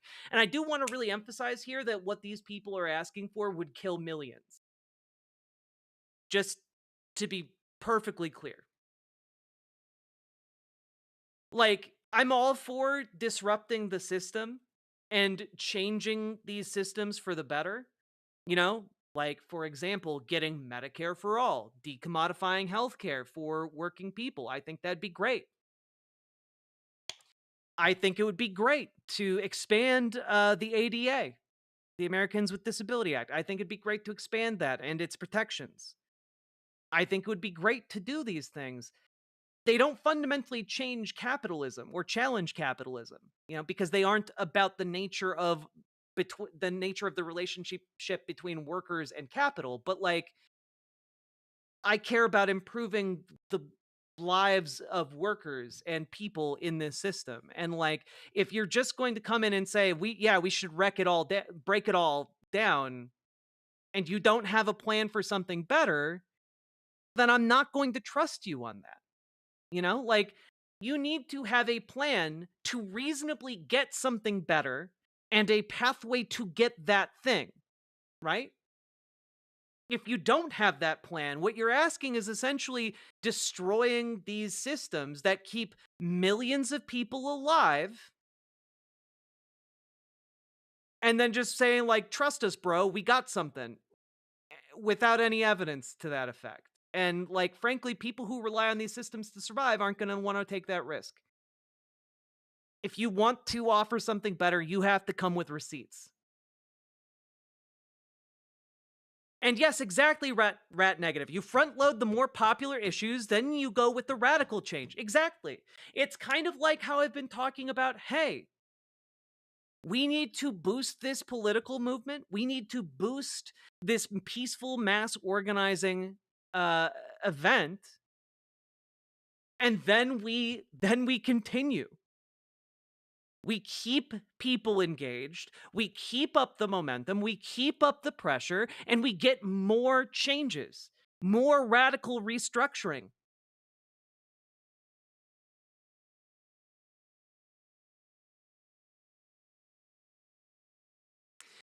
Comrade Girl, I would not be surprised if there was a relationship here between this group and Caleb Maupin, but I have no evidence to that effect.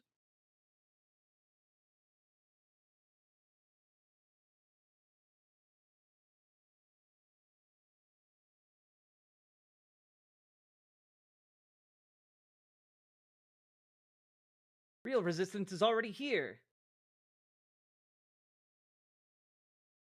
It's the same phenomenon we see in Israel, in air quotes and without the capitalized I. All right. Oh, God. All right. These people are deeply unserious in my mind. And, you know, it's too bad, too, because, like, I think that there's genuinely people who get sucked into these organizations. There are people who get sucked into these organizations who have the best of intentions, who want to oppose, stuff like genocide in Gaza, who want to oppose imperialism, who want to make things better, but, like, frankly, to just talk about this a little bit, I think that these are a trap. Groups like this are a trap to virtue signal to other people within the group. It's a way to I'm not even sure if it's a grift necessarily. It's essentially like it's essentially a way to do like a holier than thou signaling to other folks without actually achieving anything, you know? And like, I have infinitely more respect for people who have gotten involved in like their local city council and kept people like housed during like a freezing winter.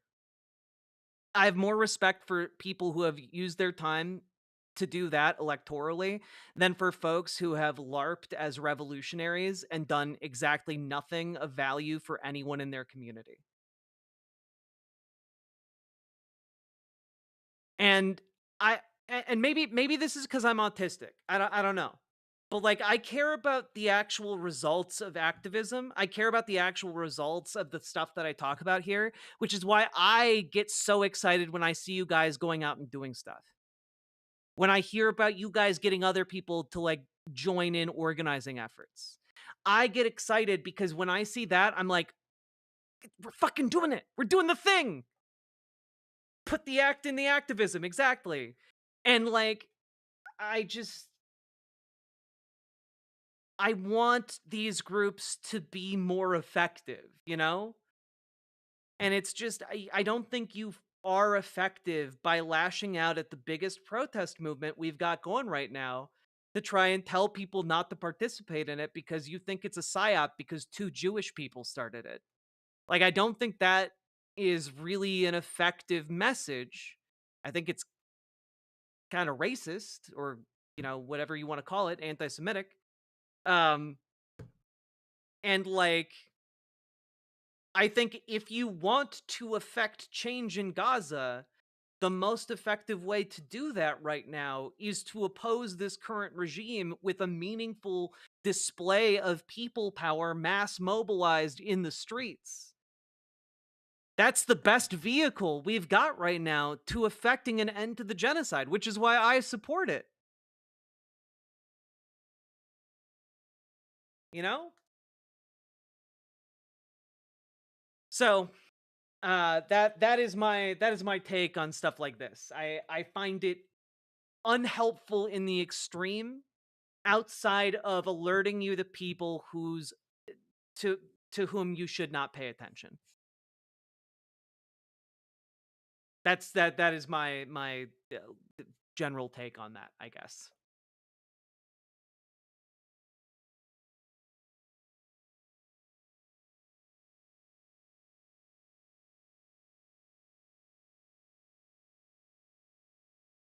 Leftist LARPing slop. Yeah. I don't know. Do shit. Organize. Do shit. Get in your local, you know, political affairs. Get your local business unionized. Get workers together. You know, push your town to have more democratic worker co-ops. That is what is the vehicle, by the way, of changing the relationship between labor and capital. It's getting involved in your local government and pushing for more democratic worker co-ops and organizations that will facilitate the creation of them, because that is when you have workers owning and operating their own workplaces. And that is the fundamental ethos of what socialism and communism is all about. So there you have it. It's one of the other reasons I push you guys to get involved in your local governments, okay? Like you guys can make that happen. Because you know what looks best? You know what kind of businesses look best to local governments? Democratic worker co-ops. More stable in adverse economic conditions. They have happier workers with more agency, with more of a say over their workplaces. And they're fucking democratic. They're democratically owned and operated. It's literally what we want. It's what all of this is about. And they're more, you know, to pitch it to your local government, they're also more prone to staying put. You know, good, honest paying jobs for a living wage for the long term. And they're going to be honest about their taxes. Generally speaking, they are more transparent.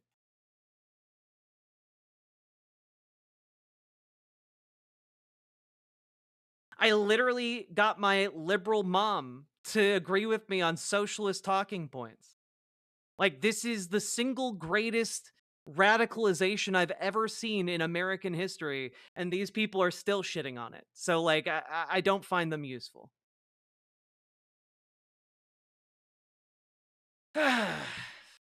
God. Anyway, there you have it. Folks, we have been going. You will not believe this. We've actually been going for almost 4 hours. If you have been enjoying the show, hit that follow button on Twitch, hit that subscribe button on YouTube, like the goddamn YouTube stream, and please consider dropping those subs, those donos, those memberships, those super chats, because folks, this show is brought to you by viewers like you. I could not make this show happen if you guys didn't support it, okay? Literally couldn't do it. Your subs, your donos, your memberships, your super chats, that is what allows this show to exist. It's what allows me to inundate myself with misery day after day to synthesize the news for you, like some kind of content miner getting the content lung. So please consider supporting the stream, folks. Also, I just want to point out real quick, there are over 400 people in YouTube chat right now, and we have 198 likes. Guys, I think you can do a little better than that. I think you can hit 250 easy. Okay? 250 easy. This program is supported by viewers like you. Damn, it's like 3 in the morning. I know. People be interested in the collapse of American imperialism, huh? Yeah, I suffer from the content lung. Instead of coughing fits, I go into meme fugues.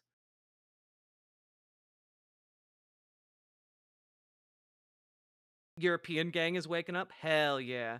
Ranvel, you lovely for real. Thank you for subscribing over on Twitch. I appreciate you. Also, just real quick, we've got like over 500 people watching. This is cool as hell. Thank you all for being here. Eric McKetton, thank you very much for subscribing. Appreciate you as well.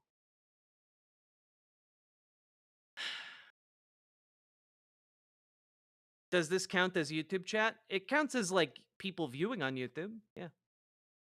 I have to calculate Riverboat chat and YouTube chat together to get YouTube viewership numbers.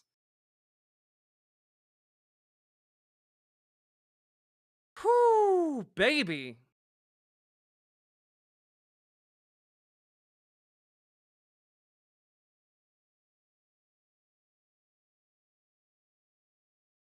Folks, I am going to go use the bathroom, and when I get back, I'm going to play some of the first Berserker Kazan.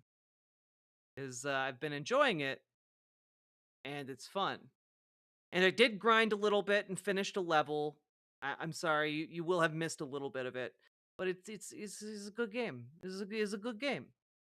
BRB.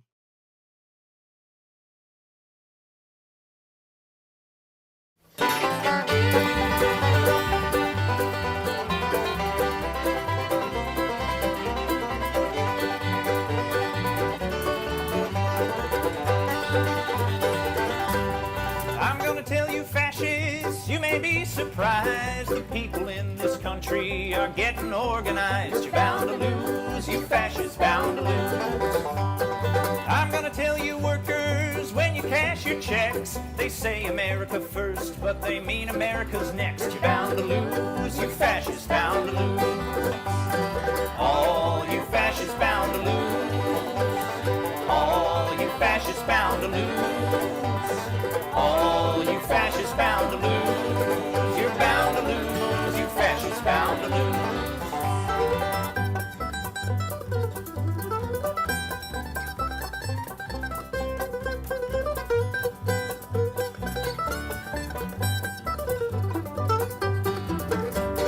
People of every color marching side by side, marching across these fields where 1 million fascists died. You're bound to lose, you fascists bound to lose. I'm going into battle, gonna take my Union gun, and I ain't gonna lay it down till every battle's won. You're bound to lose, you fascists bound to lose. All you fascists bound to lose. All you fascists bound to lose. All you fascists bound to lose. You're bound to lose, you fascists bound to lose.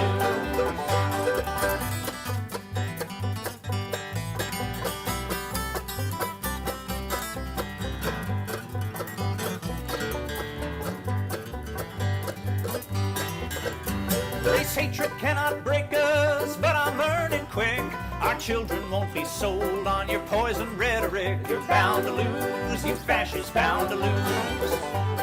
Here comes a big machine surrounding all your hate, forcing it to surrender. Now it's getting late. You're bound to lose, you fascists, bound to lose. All you fascists bound to lose. All you fascists bound to lose. All you fascists bound to lose. You're bound to lose, you fascists bound to lose.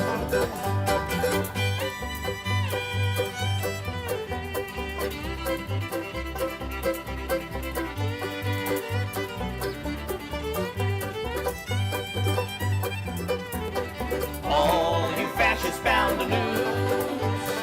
All you fascists bound to lose. All you fascists bound to lose.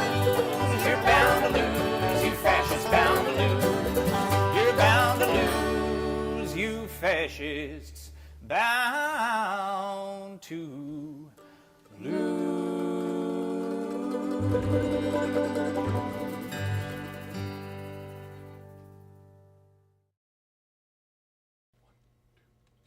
When the union's inspiration through the workers' blood shall run, there can be no power greater anywhere beneath the sun. Yet what force on earth is weaker than the feeble strength of one? But the union makes us strong. Solidarity forever. Solidarity forever. Solidarity forever. For the union makes us strong. Is there aught we hold in common with the greedy parasite, who would lash us into serfdom and would crush us with his might? Is there anything left to us but to organize and fight? For the union makes us strong. Solidarity forever. Solidarity forever.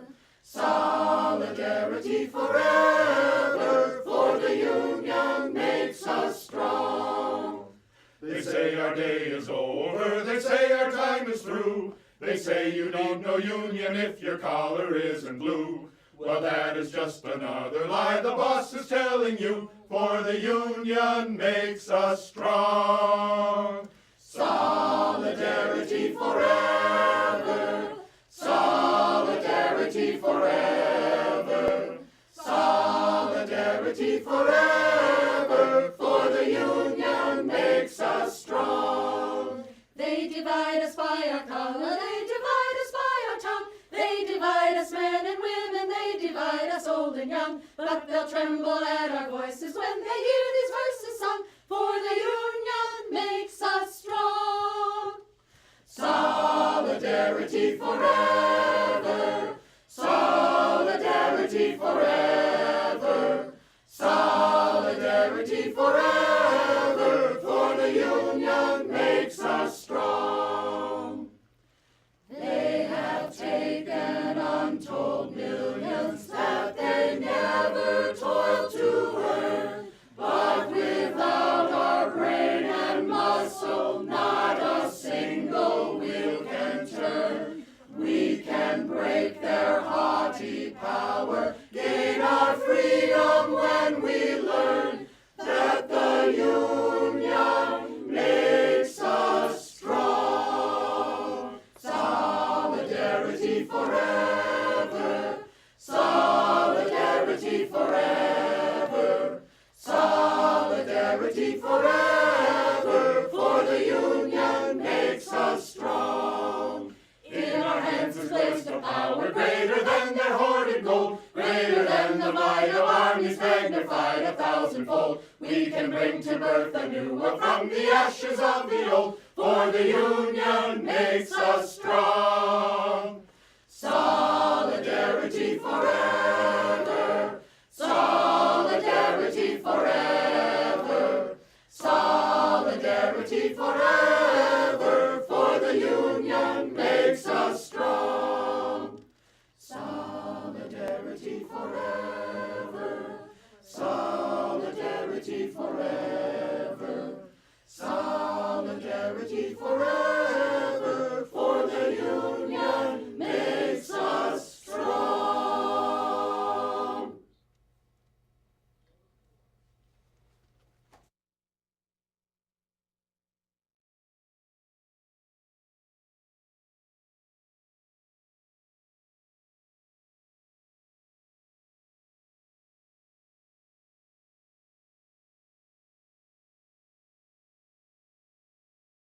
You noble diggers all, stand up now, stand up now. You noble diggers all, stand up now. The wasteland to maintain, seen cavaliers by name. Your digging does maintain, and persons all defame. Stand up now, stand up now. The cavaliers are foes, stand up now, stand up now. The cavaliers are foes, stand up now. The cavaliers are foes, themselves they do disclose, by verses not in prose, to please the singing boys. Stand up now, diggers all. The club is all their law. Stand up now, stand up now. The club is all their law. Stand up now. The club is all their law, to keep poor men in awe. But they no vision saw to maintain such a law. Stand up now, diggers all. The gentry are all round. Stand up now, stand up now. The gentry are all round. Stand up now. The gentry are all round. On each side they are found. Their wisdom so profound, to cheat us of our ground. Stand up now, stand up now.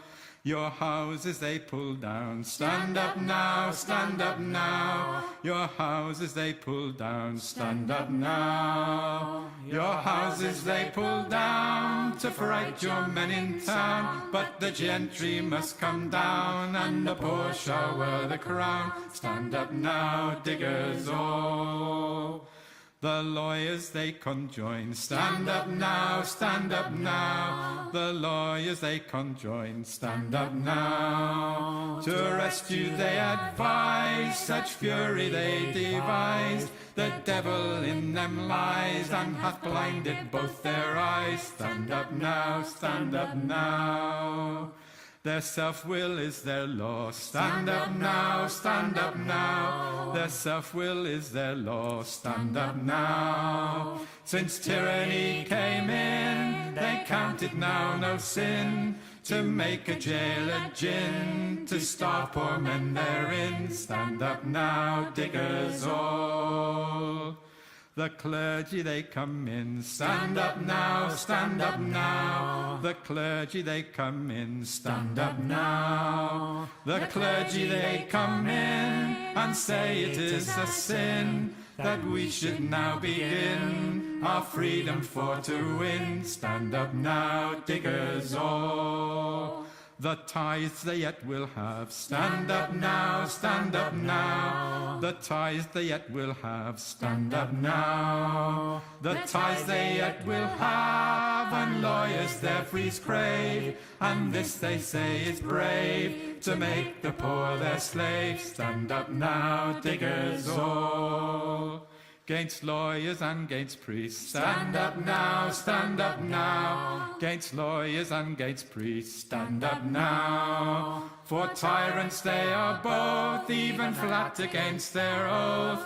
To grant us they are loath, free meat and drink and cloth. Stand up now, diggers all.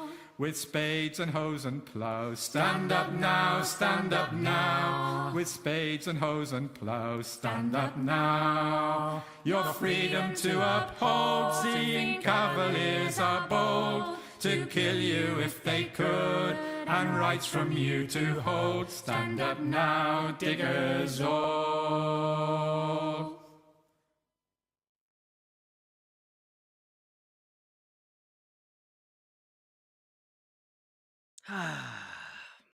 This song is so crazy, right? Isn't it fun? Like, it's a song by the Diggers, a group of agrarian, like, proto-socialists in like the 1400s England. It's cool stuff. I like them.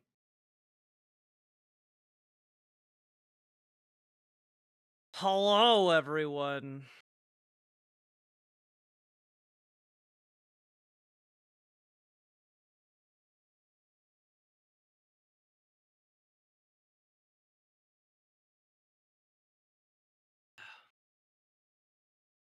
Hello, Banana Brains. Do you take music suggestions? Sometimes. However, they do have to be ensured to not get the channel demonetized. Hello, the Translator.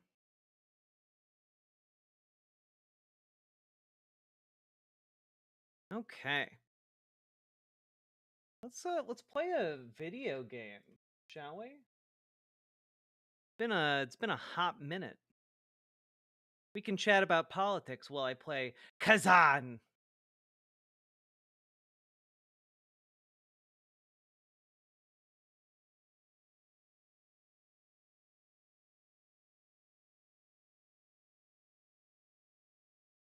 Update queued. Aw, man, it'll take forever.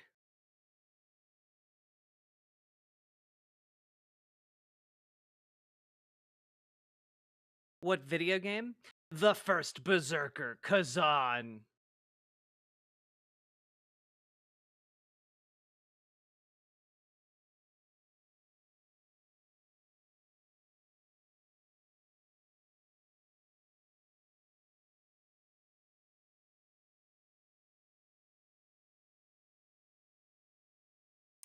What the hell is that? It's a cool video game about a angry boy who makes a deal with the Blade Devil.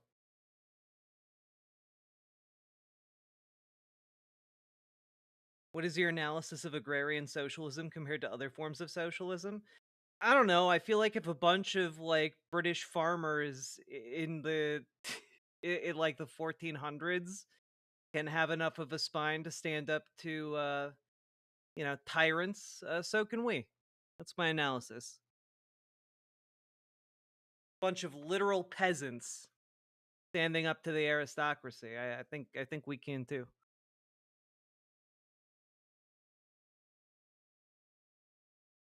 Good night, Distron. Ugh, it's patching. Okay.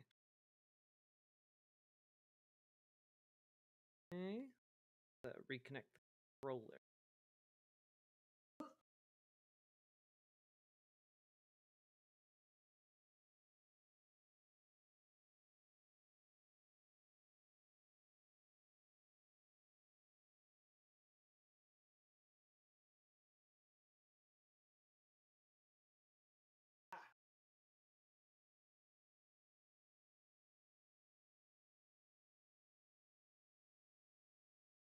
No, King Ghidorah. Okay.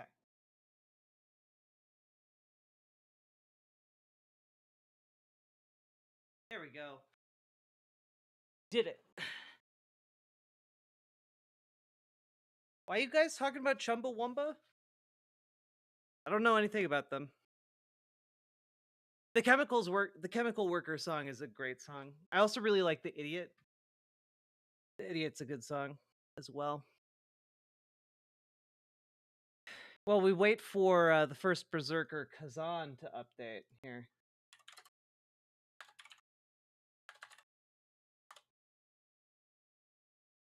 I often take these night shift walks when the foreman's not around. Seth Staten I Watkins, turn folks. my back on the cooling stacks and make for open ground.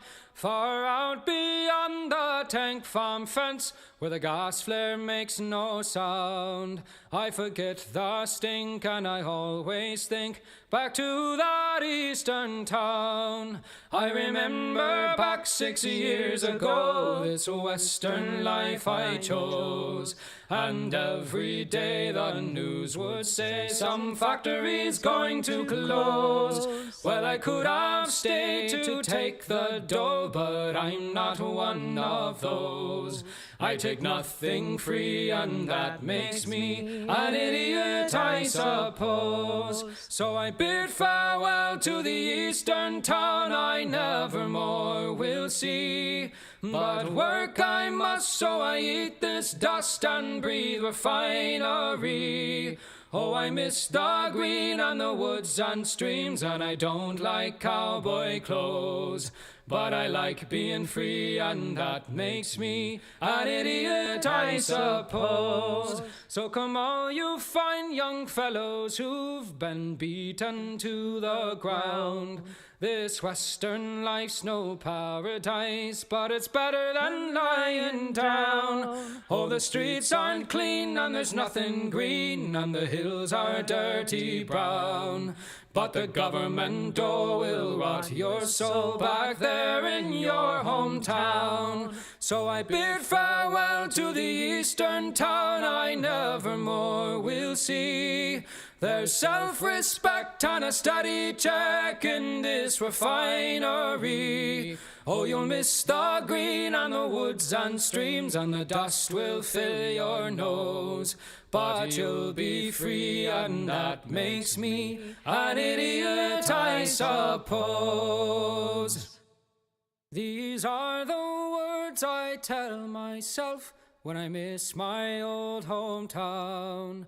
I tell myself that I'm doing right by turning that welfare down.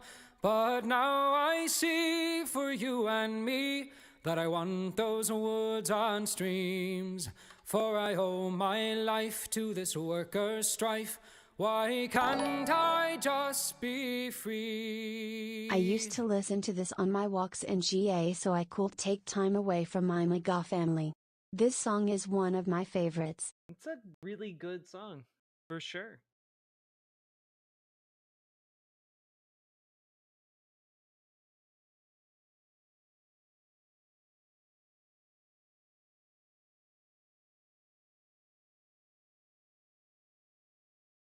Good night, Amber Brains.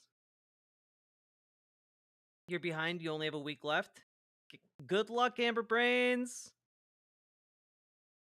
I didn't know Chumbawamba was socialist. That makes me like them a lot more. And I didn't think any of them before, so now I have a positive view of Chumbawamba. Got out of bed cuddling a plushie to say that. I really do love the song. It's a great song. And I hope cuddling the plushie is going well. Yeah, Minty Treasure. I've been taking a look at Nikkei from time to time, and it's rough. It's not good. Not good at all.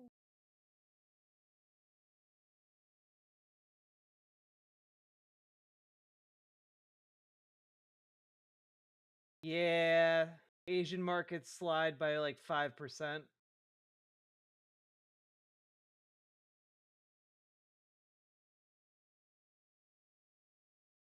God. Like they genuinely they need to send like a billionaire to like Donald Trump and be like, "Hey, here's $1 million. Please reverse these tariffs."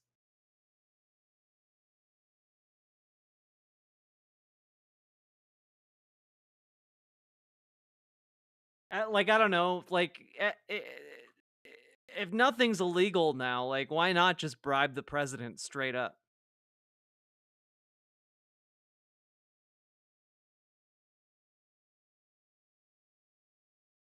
Mithril, I've not tried the world turned upside down yet. Would that be one of those good billionaires? Now, it doesn't even have to be a good one. Like, all of the evil ones are also panicking. I mean, hell, even Elon Musk is like criticizing the tariffs at this point, calling the guy who came up with them like a fucking moron.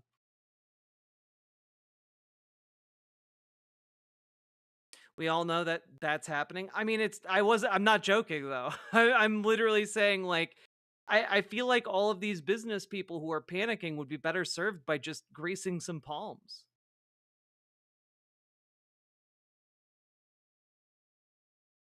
Seriously, Musk tried to do that today. Guess we'll see if it worked tomorrow. Yeah, when even the biggest moron in the world is telling you that this idea is moronic, I think you got some I think they may have some competition, you know? Is Trump having his Bailey's moment right now? I don't really think that applies here.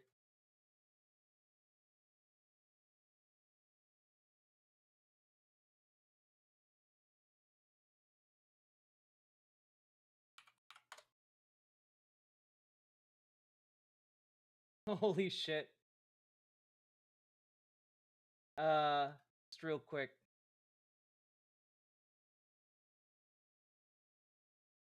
Oh my god. Tesla's cratering hard. It is now lower than it was a month ago. Holy shit. Tesla is down to $221.86. Let's get that below 200. 200. Let's go. Show us so we can all laugh. Okay.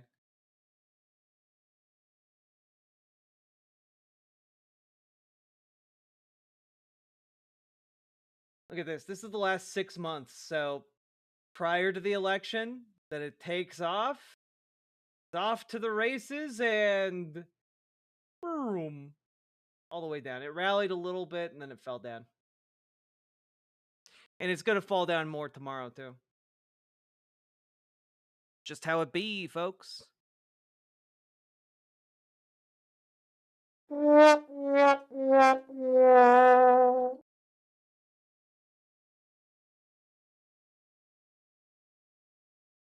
Just saying Tesla could still crater harder. Oh yeah, absolutely. After it goes below 200, I'm going to be rooting for below 100. Let's go. Let's go. Let's get it to hit whatever number Elon Musk has leveraged at, so that banks call his loans. Let's go.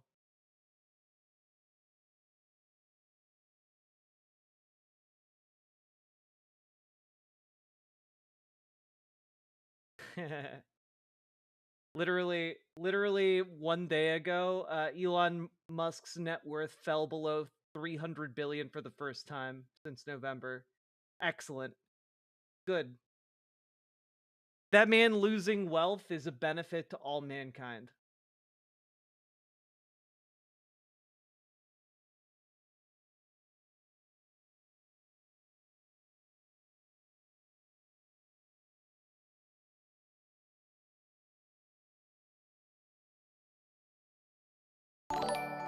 Oh, I don't think he's below the limit, no. Thank you, Riverboat Jack. I have been introduced to Woody Guthrie. Hell yeah, Paulie has his cracker. Woody Guthrie is a legend. Absolute legend.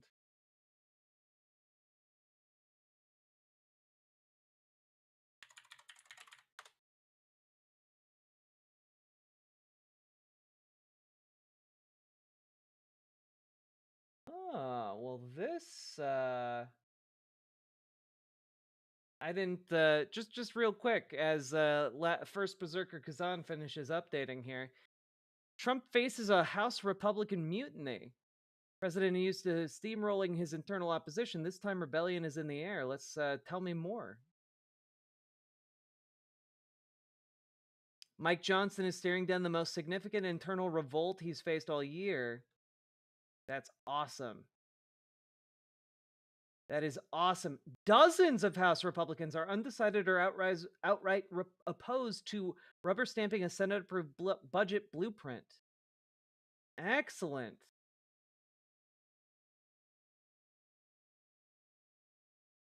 If Johnson and Trump can't flip most of them in the next 48 hours, lawmakers will start to board flights for 2-week recesses, denying the president a show of legislative progress as financial markets wobble over his tariffs. Why am I voting on a budget based on promises that I don't believe are going to materialize? One key holdout, Representative Chip Roy of Texas, said about the Senate plan.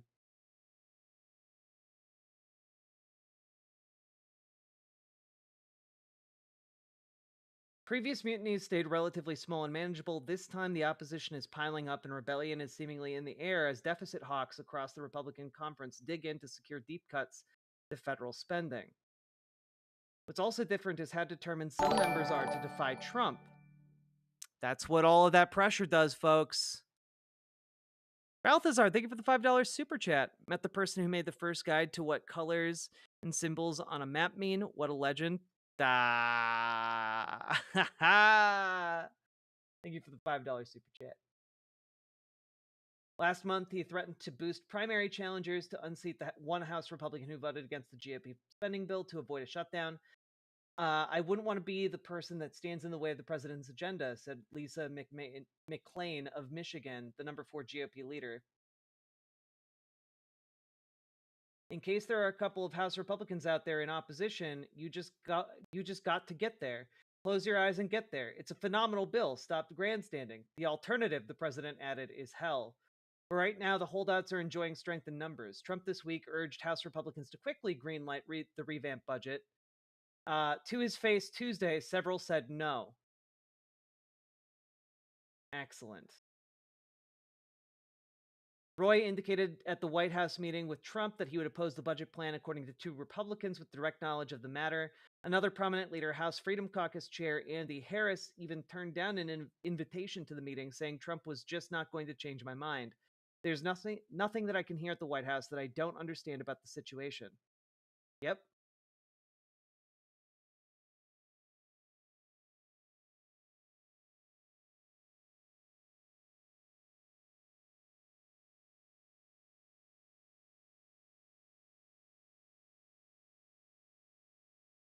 Now, granted, these people are, by and large, absolutely insane and they're upset that the Senate bill doesn't cut enough. So that's cool. But I'm also just gonna say, like, if these people wind up delaying this by enough, that is only good for galvanizing folks against Donald Trump.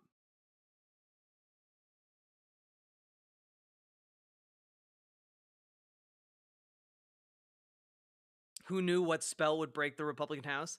Yeah, there are like 2 different factions who are coming out to oppose Trump. One of them are like the evilest ones that are saying, oh no, you need to cut more Social Security. More! Ha ha ha ha ha! We need more orphans in the factories. And then there's the other faction that's like, geez, Rick, the markets are in chaos. What do we do? I don't know. And those are the 2 factions right now that are coming out against the Republican, president. You're saying that Trump is a centrist? Don't quote me. So far, there are 40 House Republicans either opposed or outright undecided, according to the estimates of one of them. So that's pretty cool. That's pretty interesting. That might be close to a number of Republicans we need to overturn, say, a veto in the House. An important thing we would need to be able to do if we want to strip Donald Trump of those tariff powers. Oh, Mr. Spicy Lemons, we are still on the brink. Sorry. But I'm going to play a video game now. So that's something.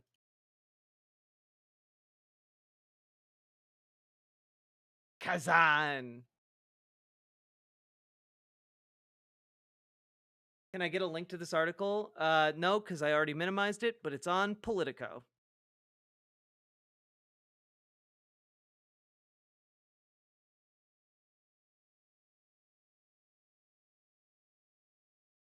Also, momentum for impeachment. That'd be pretty cool. Like, I do not care what gets Republicans to that point as long as we do it.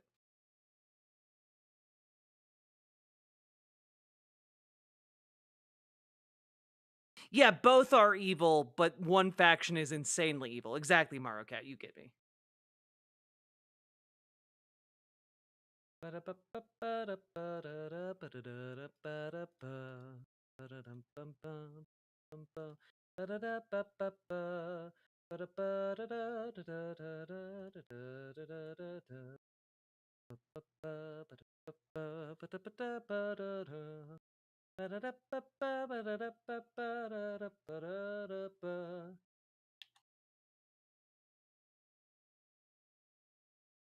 Gotta launch this game. Let's go. The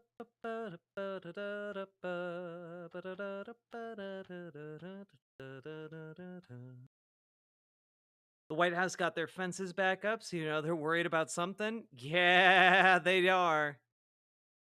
Not gonna lie, if they start fucking with Social Security, they start fucking with this stuff, it's gonna get real bad real fast.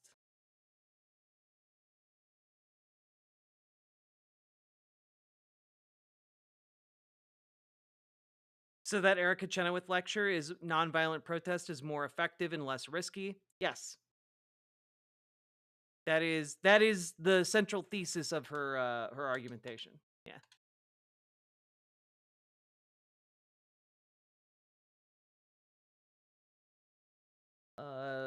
Vimeo game.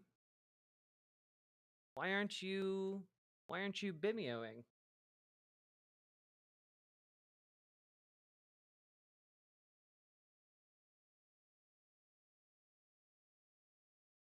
Back for a smoke break? Hell yeah, Amber Brains.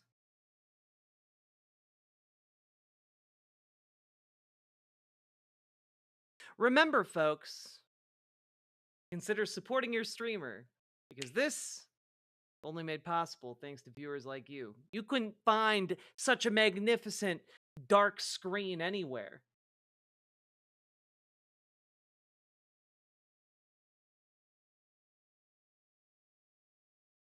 No hell yeah to smoke breaks? Slap on wrist? No! But I'm in the pocket of big cancer. Throw a shimp to your streamer. Oh, viewers of plenty. We gonna... There we go.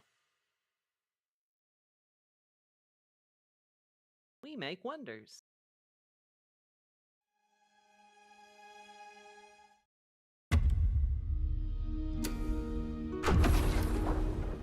Continue.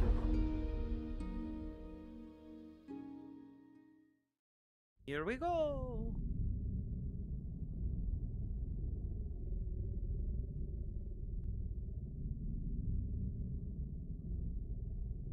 Muscly man. He's brooding as well. A brooding muscle man.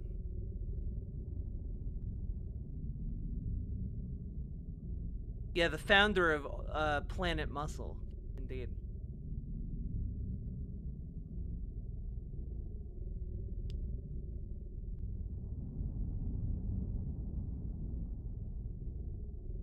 Basically a Hexblade Warlock? Yeah, kinda.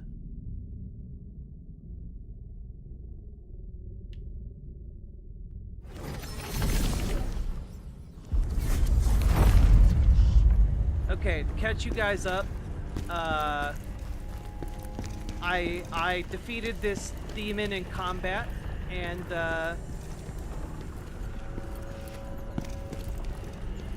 you know, real quick, I'm gonna try something here. Xbox accessories. See if I can calibrate this controller a little better.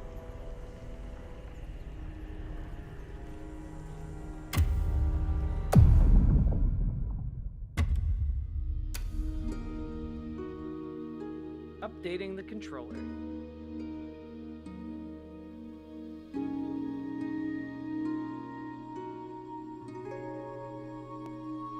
But yeah, basically, I defeated this blade demon in combat,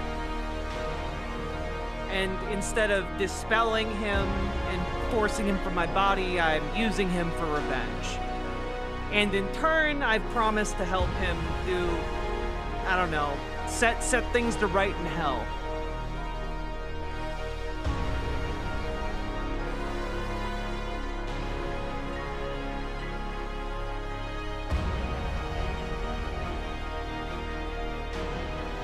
Ooh. Wise Project, what kind of essay you working on?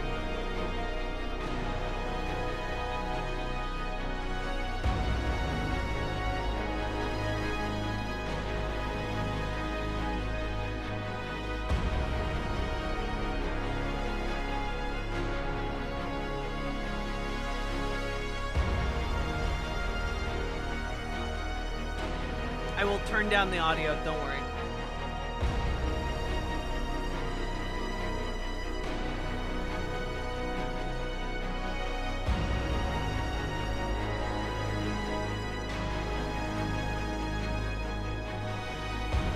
Had to update the controller software.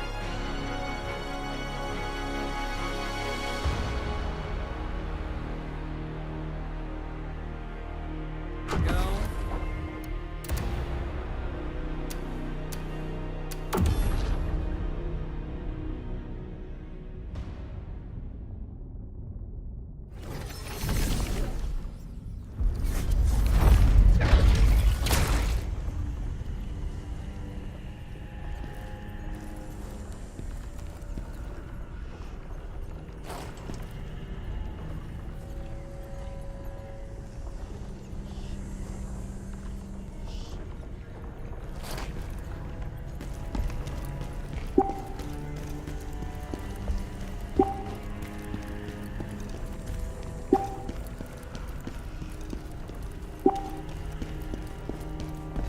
Calibrating the control stick. Don't worry. Don't look at me.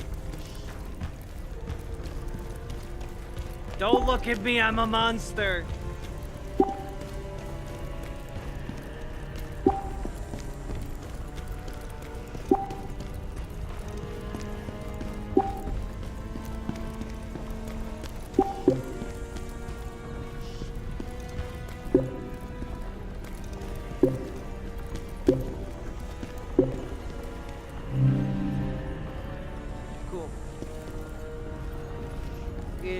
Still, like, sticks.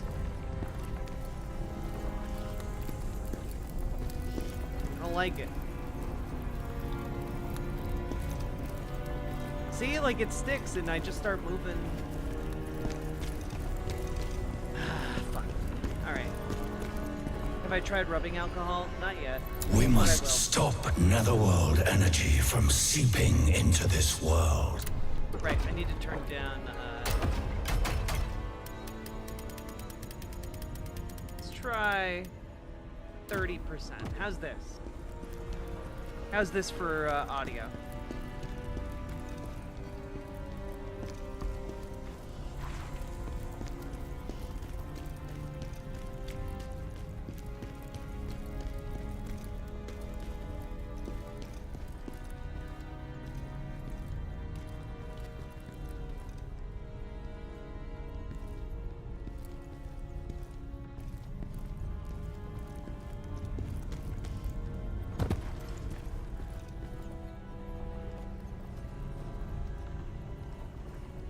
Bit of a rabbit hole, but releasing info on direct actions we took and paths others can take. When I uncovered a person we all knew had widely preyed on 10 plus minors. Holy shit.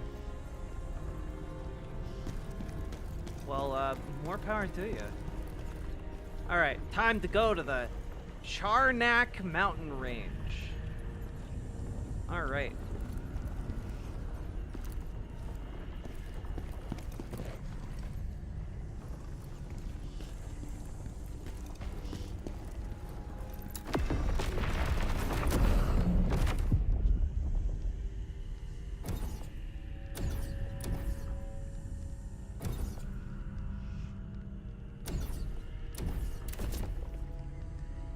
Got all the stuff here.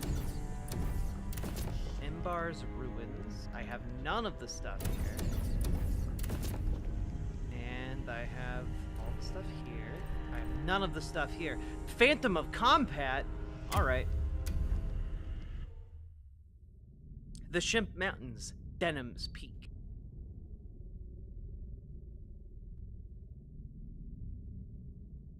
Poof. Ooh, I need to play Lies of P. I have that one too.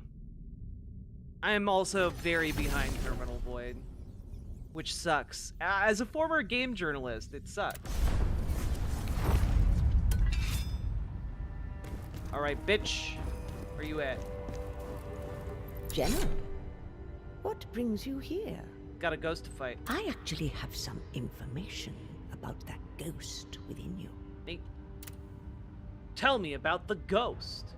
The phantom within you loves battle, thrives on it. It must have searched for a body strong enough to survive in battle, which is why it chose you. This sanctuary must have been quite the prize for a spirit like that. Storm Pass is where the mightiest Bantu warriors are born. Oh, that's fun, Salmon Moose. There is a strangely familiar presence among the ghosts within you. Since your last visit, its presence has been growing stronger. I believe it to be the spirit of an ancient Bantu warrior. Your trial must have awakened it. They say it will steal one's bone. The ghost in this game tried to steal my bones. Good night, one-eyed heathen. I need to know more about the ghost in the past. The phantom that resides within you is quite exceptional indeed. Combat is essential to it. A unique amalgamation forged over time. I know a lot about my ghosts. Over the course of many years, the ghosts fall into a slumber. You must awaken these ghosts and make a pact with them, or force them into one. Be aware, this endeavor is not without risk, but I am sure with your strength, General. Is that Judi Dench? I wish. End conversation.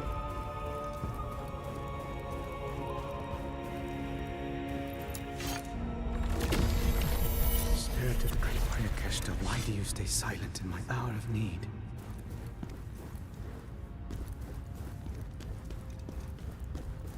Just looking around to make sure I don't miss anything.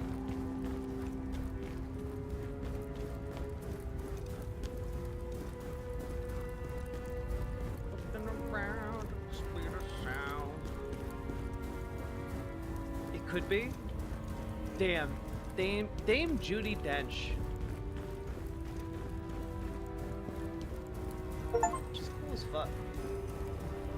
Salmon Moose, did you just gift me a game? Thank you very much. I do like the completely unexplained, like just random swords everywhere. I am a fan. Alright, time to go kill some stuff. Oh, okay, we're just literally doing Dark Souls now. I like all the skulls they added to the fog gate.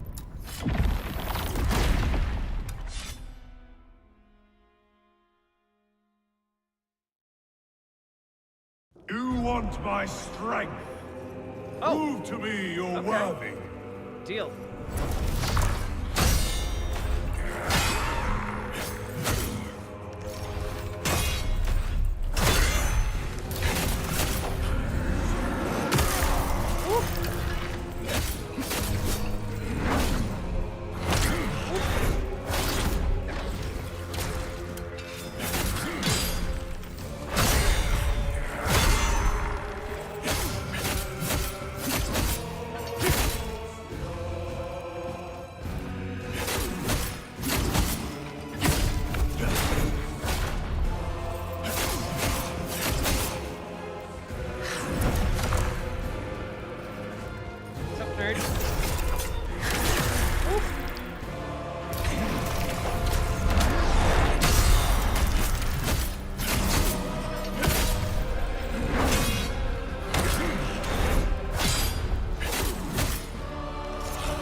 You You are not ready yet. I think I'm pretty ready. I think I got this fight. Also, one thing I like about this game is that you continue to get experience just by doing fights, and that's pretty cool. Sound level is still high? Okay. There we go. Are those eyeballs floating about? I think they're blood globules. Prove to me you're worthy.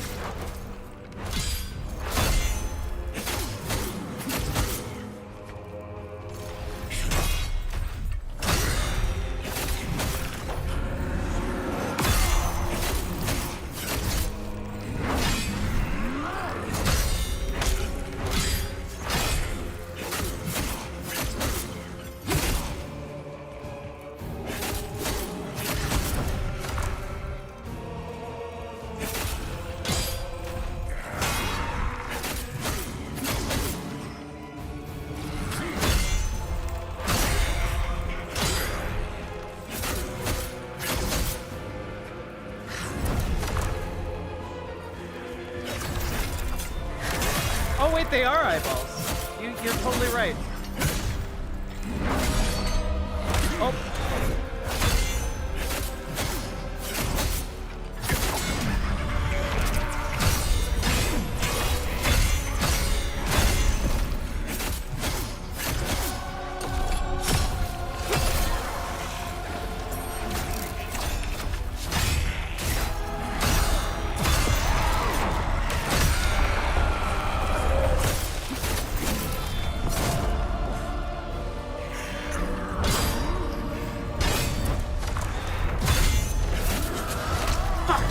I always mistime that.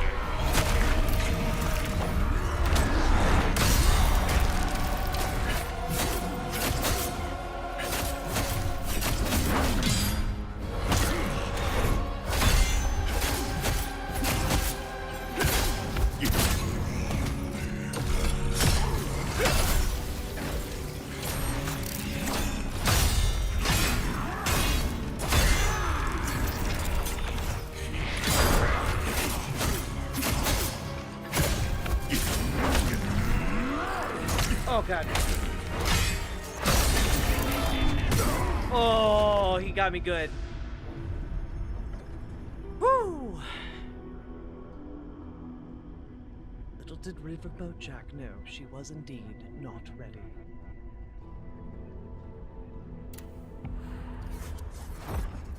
I am prepared, and also I'm literally grinding up levels. Look at this. How many more do I need to upgrade? Okay, like 1 or 2 more deaths if I don't get it.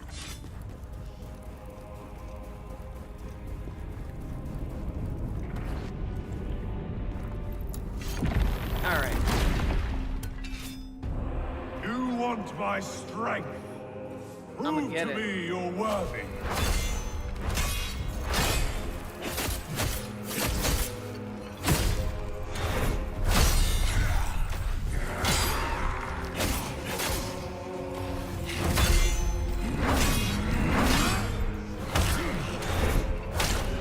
Damn it.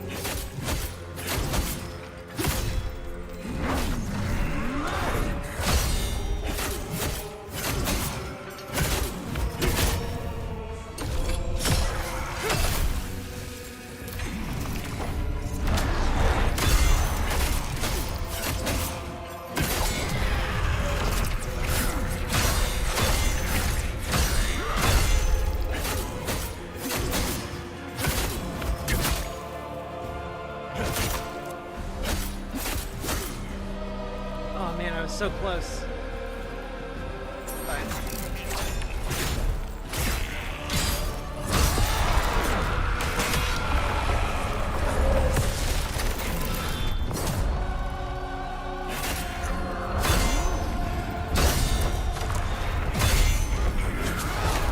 Woo! Not today, son!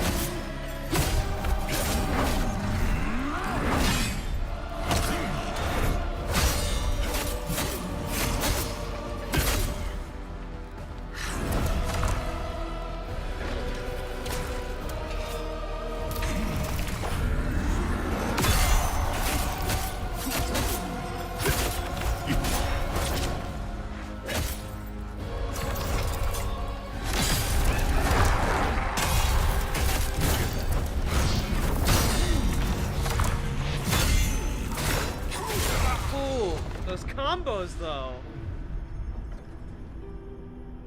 Whew. Yeah, I did level up my parrying. It's basically the only thing I've leveled up in this game. So that's kind of the linchpin of my moveset.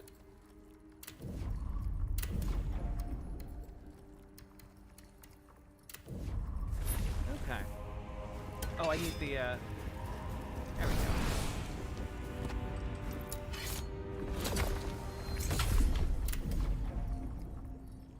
Oh, I need like 20 more HP, okay. 20 more, experience points.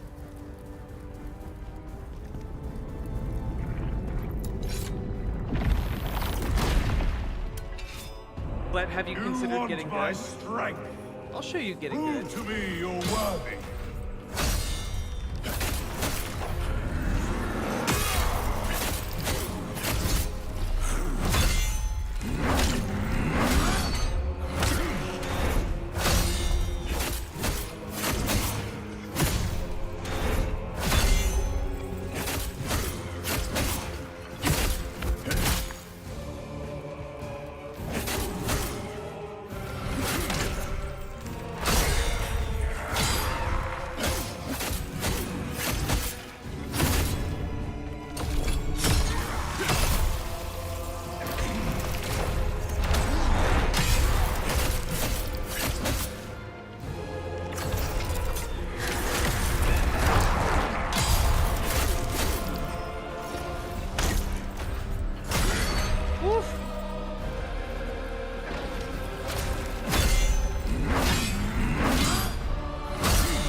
Got me good.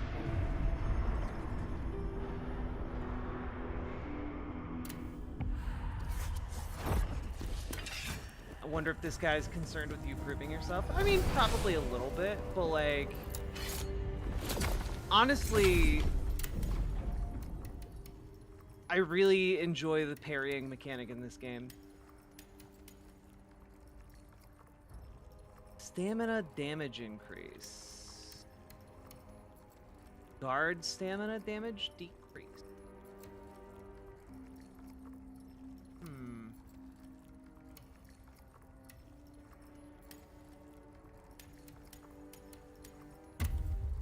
I do want more stamina so I can continue to perfect my parrying. Wrong way. I'm back. What are we talking about? The implications of them being eyeballs is horrible now that I think about it. Isn't it, though? I'm back. What are we talking about? We're talking about anything. Strength.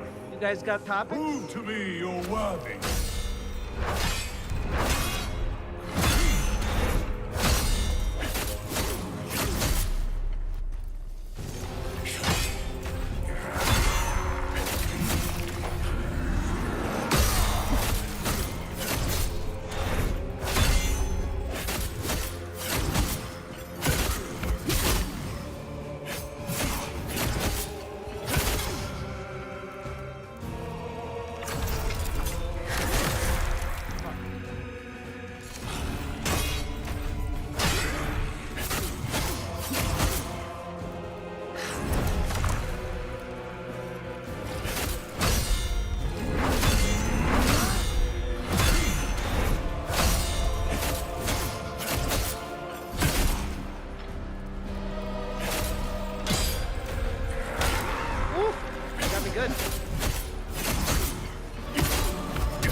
so close! See, I can do this, though. You know? I can do this. Also, I got a skill point. Because I just keep leveling up. Can't be stopped. Let's see here. Ooh, reflection. Parry an enemy's attack.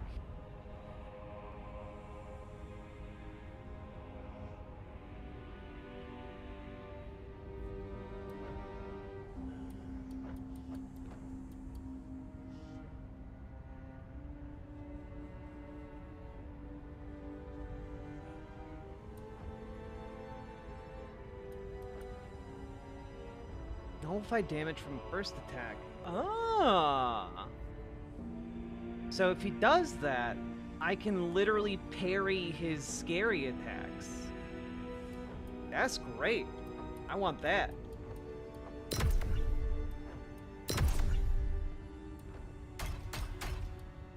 Let's go, baby. Cool. Okay. Awesome. Just, cool. Awesome. I'm gonna give that a shot. You want my strength?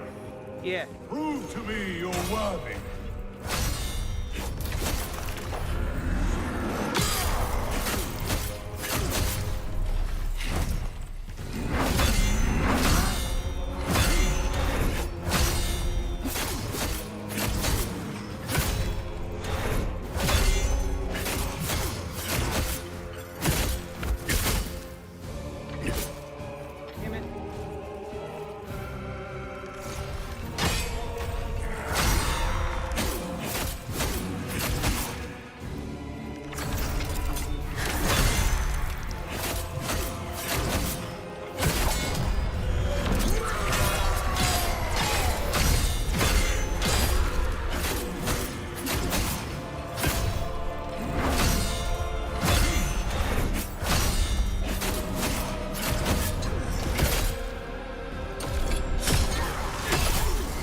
Go get dunked, son!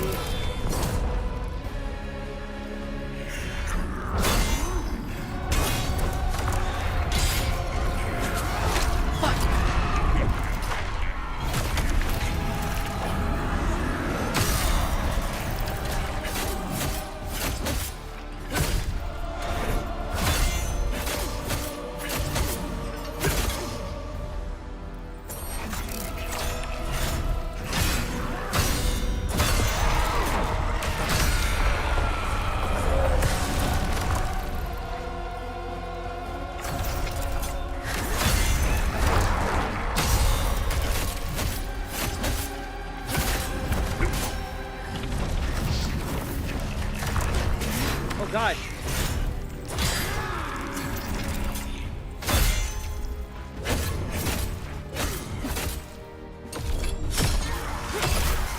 Whew.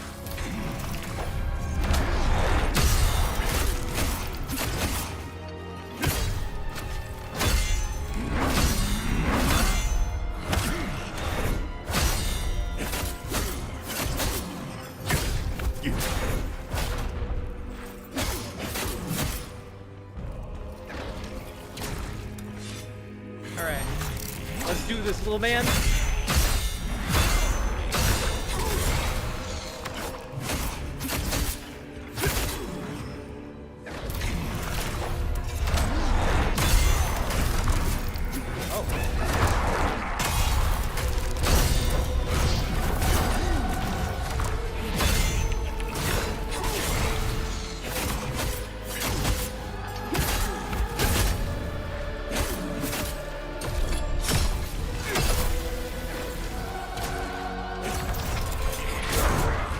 He got me good. I am gonna get his ass though.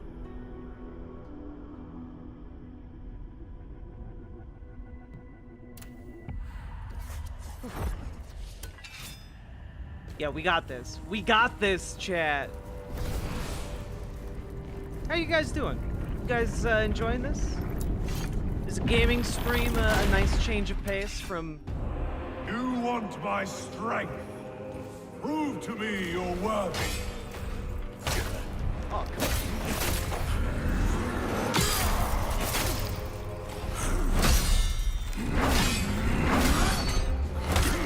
Oh, boy.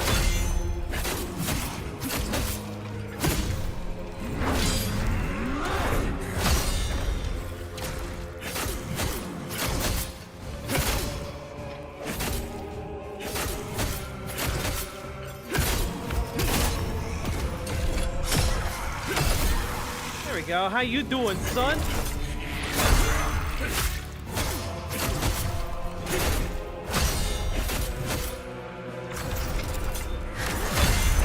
Getting absolutely wrecked, son!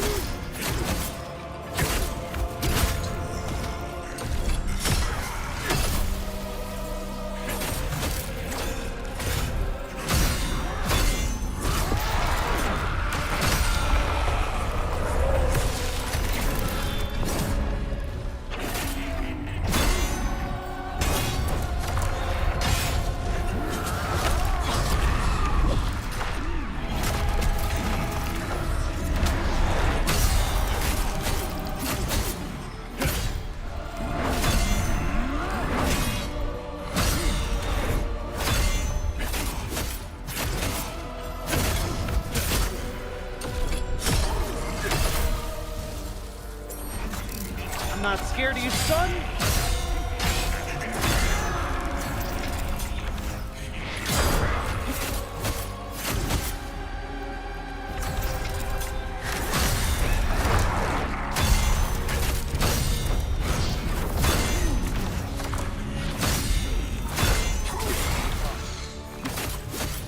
Third attack there at the end.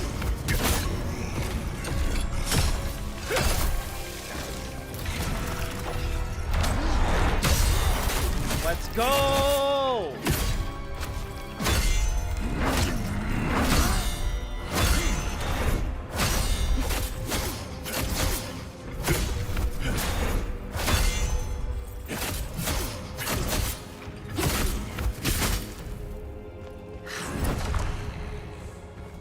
Oh man, that's a long ways away. All right.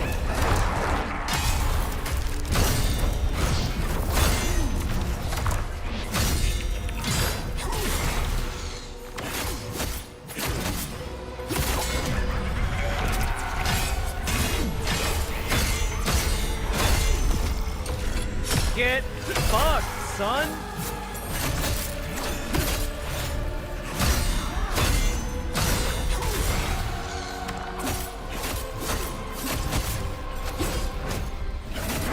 Fuck!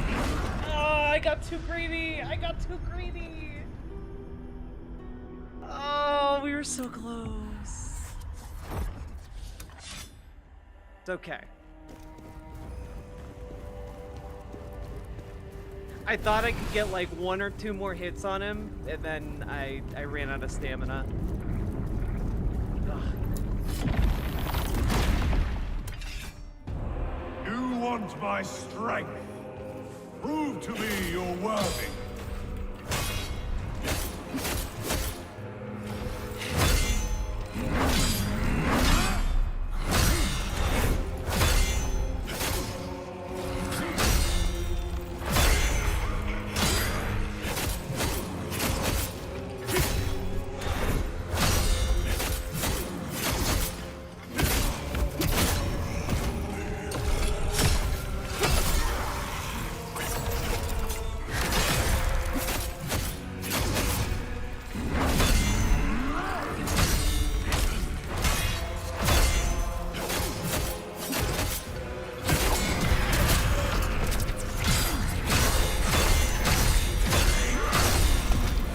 Get dunked, son. Hey, you wanna fight? Let's go. Let's go, baby boy.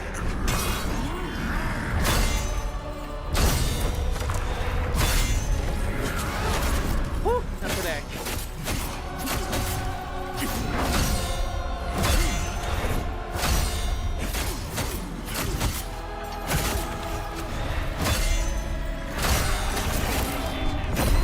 Woo! Got him, baby!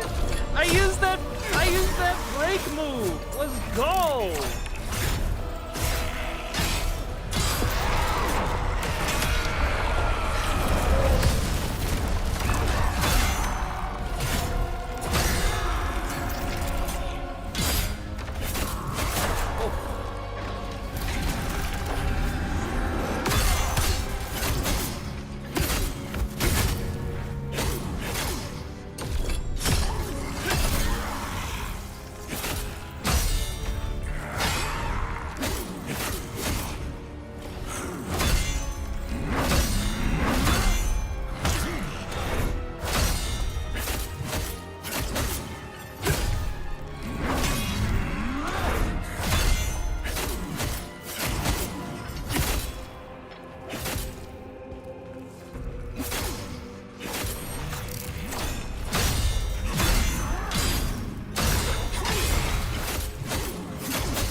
Get fucked. Hester the Unyielding shall lend you my strength. Woo!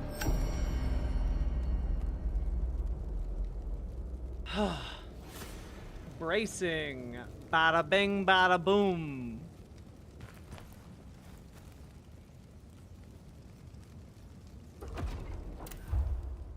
Let's see here.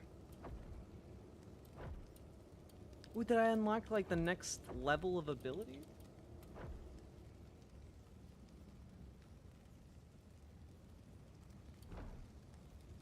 Flash counter. Rush towards an enemy and deliver a swift strike.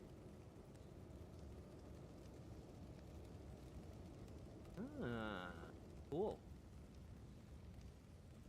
However... Okay, I can't upgrade the counterattack anymore.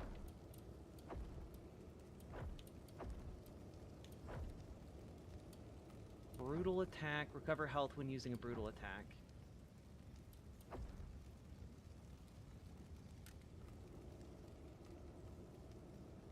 Gain 1 spirit charge when defeating an enemy with a brutal attack.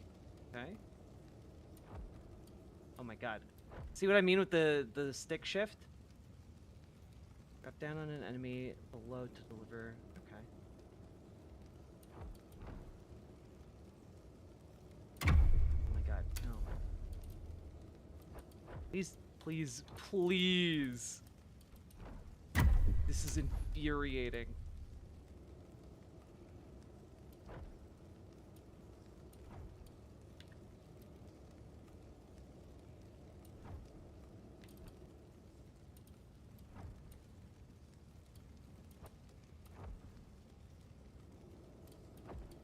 Oh my god, oh my god.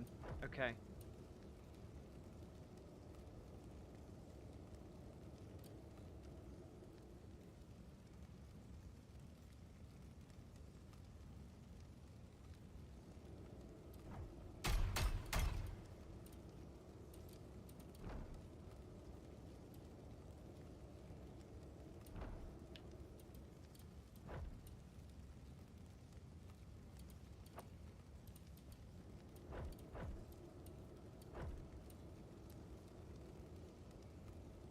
Please. You know what? I'm just gonna do this. 5th strike of a swift attack. Let's see. Howling Blade.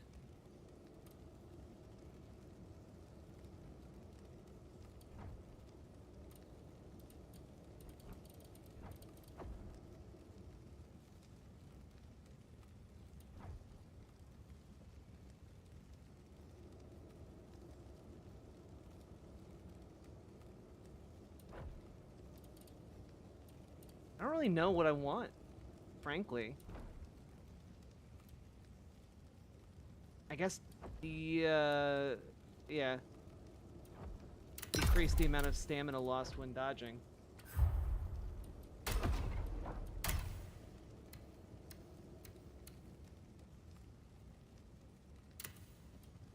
Whew.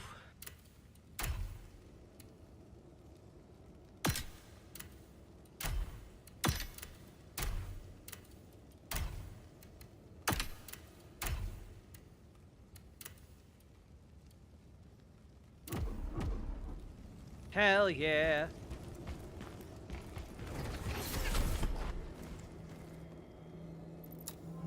Take me to the crevice.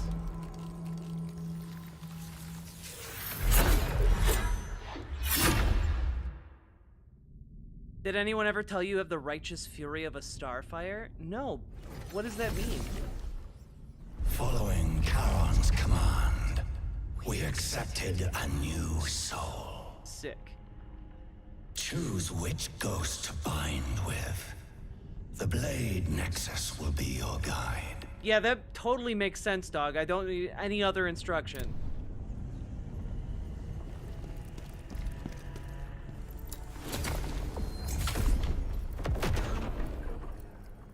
Phantom abilities. Select the Phantom and receive their abilities.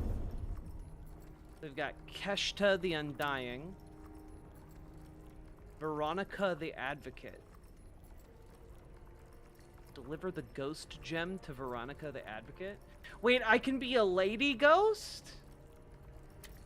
I want to be a sexy lady ghost. That's cool as fuck.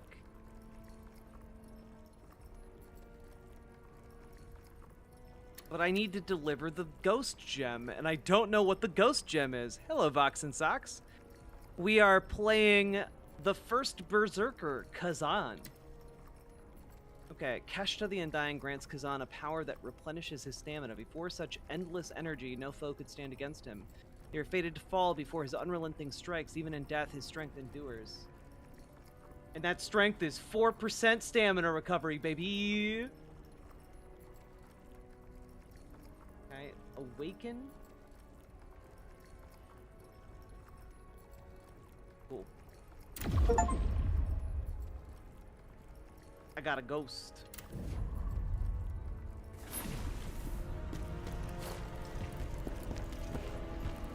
We must stop netherworld energy from seeping into this world. Yeah.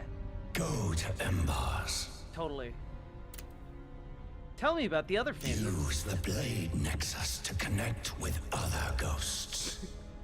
Choose one that will help you find your revenge. I need one estrogen crystal. Mission. If you find an object that holds something a ghost desires, it would be wise to give it to them. Satisfy their cravings, and they'll give you their strength. Oh, the Teen Titan character. I do love Starfire from Teen Titans.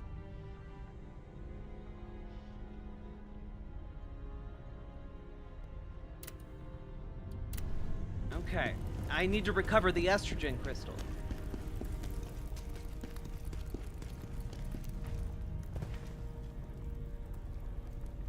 Anyone gonna comment about all the detritus floating in the air? No? All right. Cool.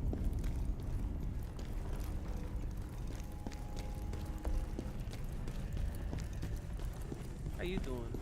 Traveling with a ghost? I can't tell if you're brave or just foolish. Initiate conversation. No conversation to be had. Abort, abort.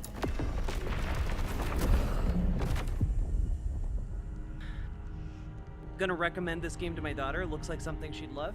Hell yeah.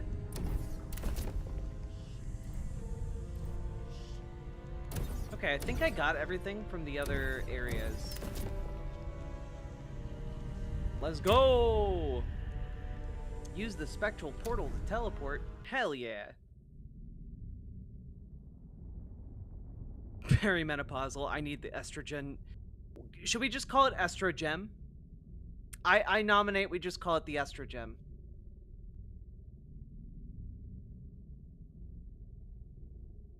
All agreed? Aye.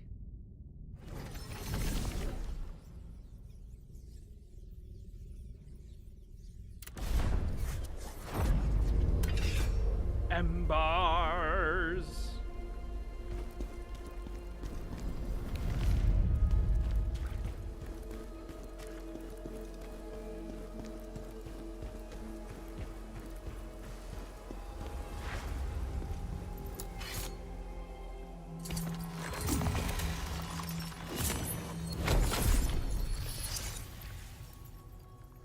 yeah. Oh, I have so much lacrima though. Let's upgrade my stats real quick.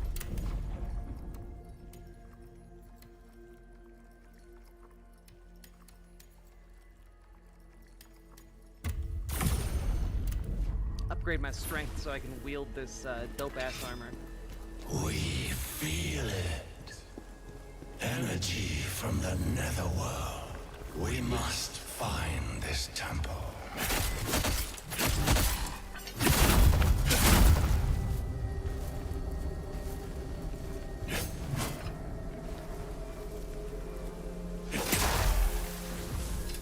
Neat.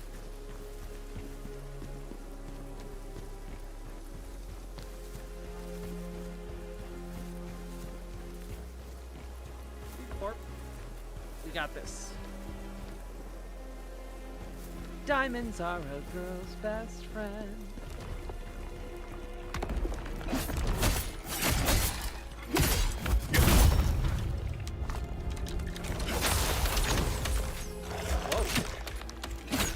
Whoa. Whoa, whoa, whoa, guys!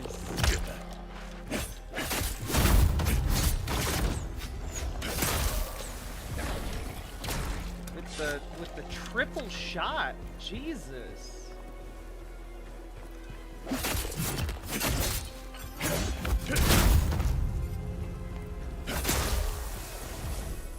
Damn, guys, calm down. Allows the blacksmith to craft vitality shards. That's awesome. Now, what the hell's a blacksmith?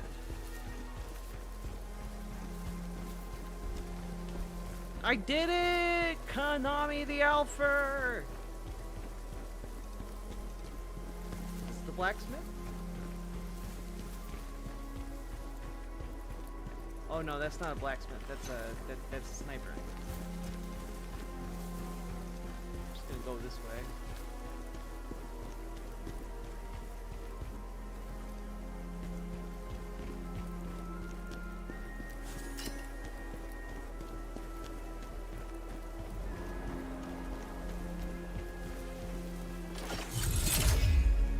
Hello. Some folks were asking what the yellow diamonds do. Oh man. Allows me to do ranged attacks.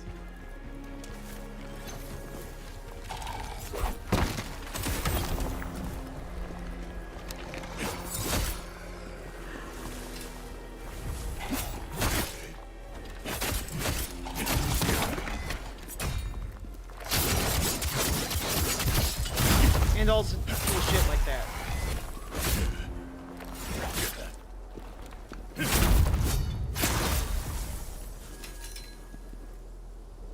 Oof.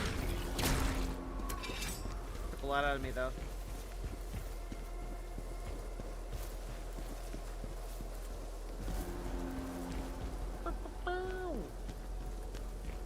Aw, Konami, the little emoji dance is adorable. I love it. Thank you so much.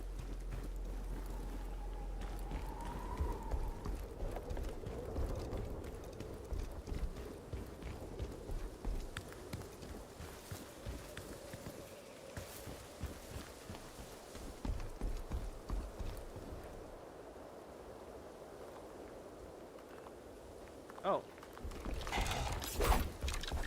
Nope. I learned my lesson last time, you fuckers.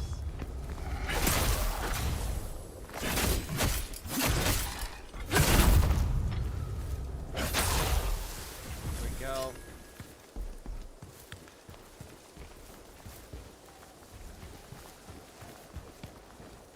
Got some bony boys.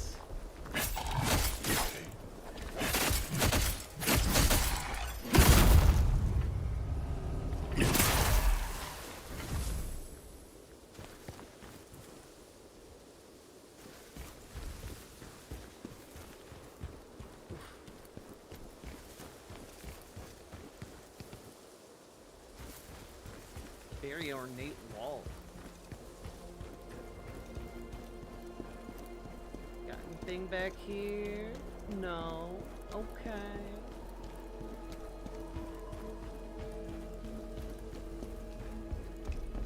I always wonder who's lighting these fires. Oh, you look like a strong lad. See what you got.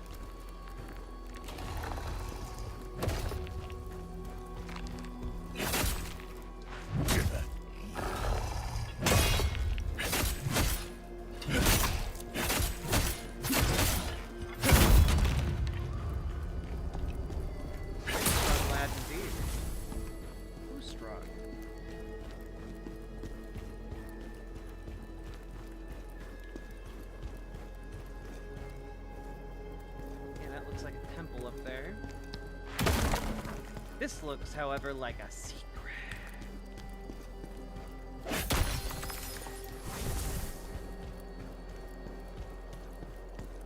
I wish I knew what those did, but it seems like they're collectibles of some kind. So I will rend and rip and tear every single one of them that I find.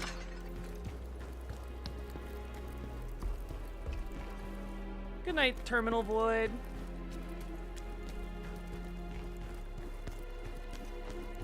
That's a big sword. Oh, that's a man. That is a guy.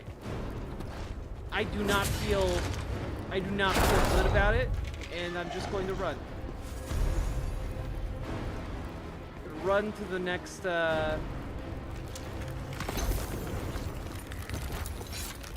absorbing. If you want to live, stay sane, run now. What's in there is worth anything I can describe. Ow.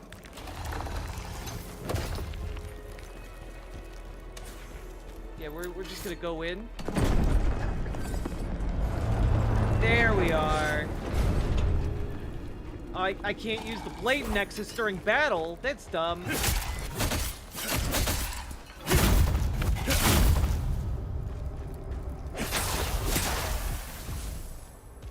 Okay. Blade nexus, away!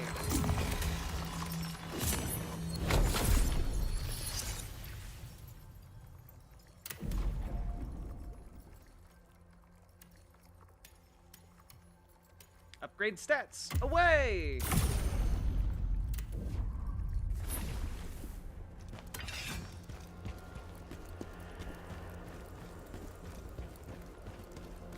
Okay, I am, however, going to go antagonize that guy now that I can respawn closer.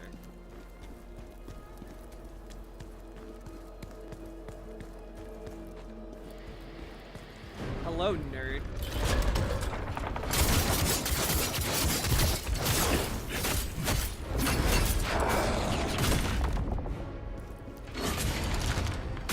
Oh, God.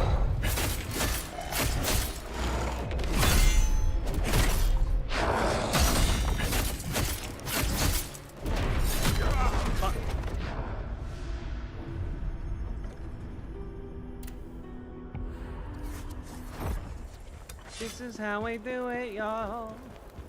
This is how we do it. All right.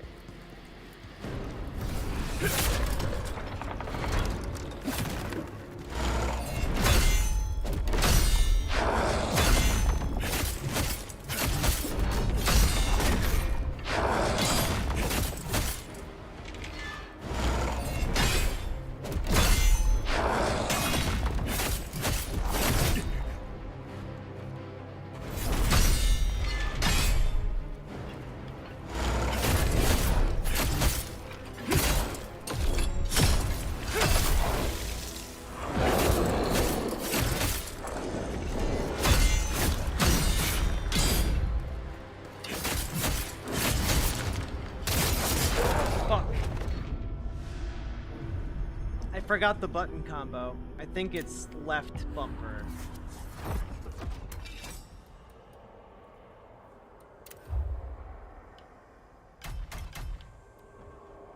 Right? Left bumper? Yeah, left bumper B.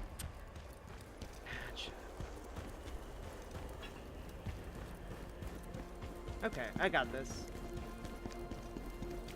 It's the defender of the Astra Gem.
dunk.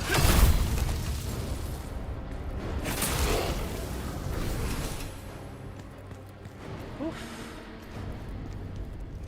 That guy is scary. Oh, there's a chest. Huzzah. Sorry, Kazan.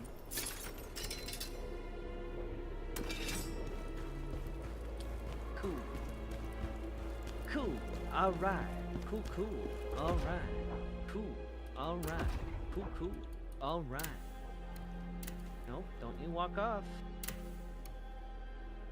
Okay, the hunter's shoes.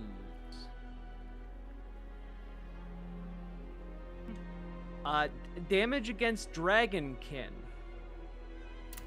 Okay. Not sure how I feel about that one, but okay.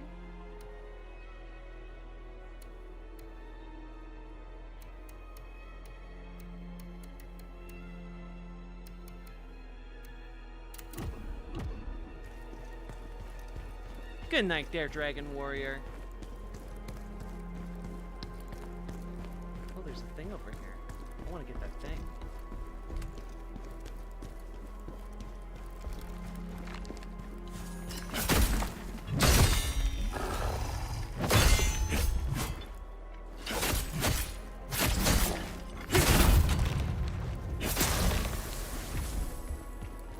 Got him.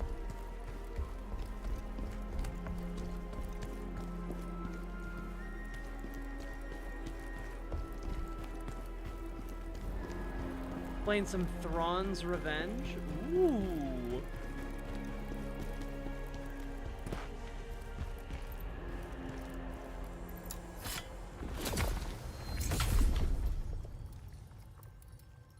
All right.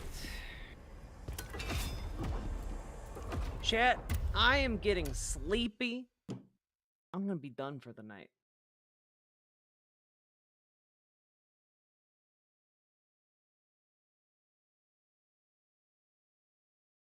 And, folks,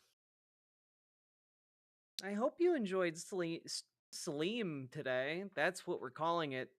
The good old Sleem you guys know and love.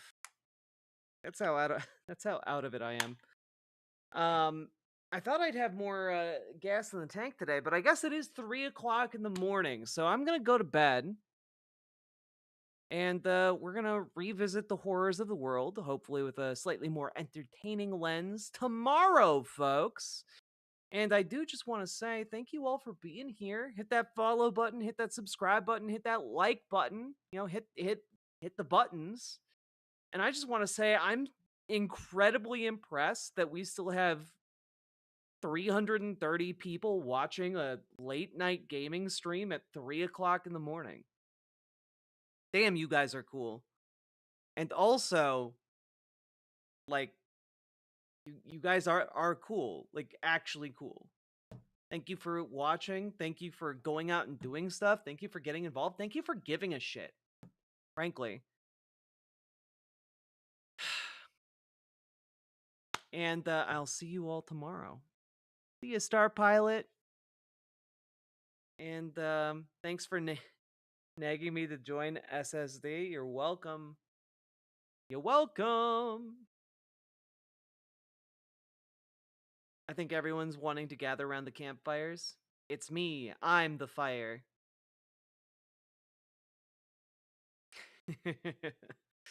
All right, folks. Good night and good luck.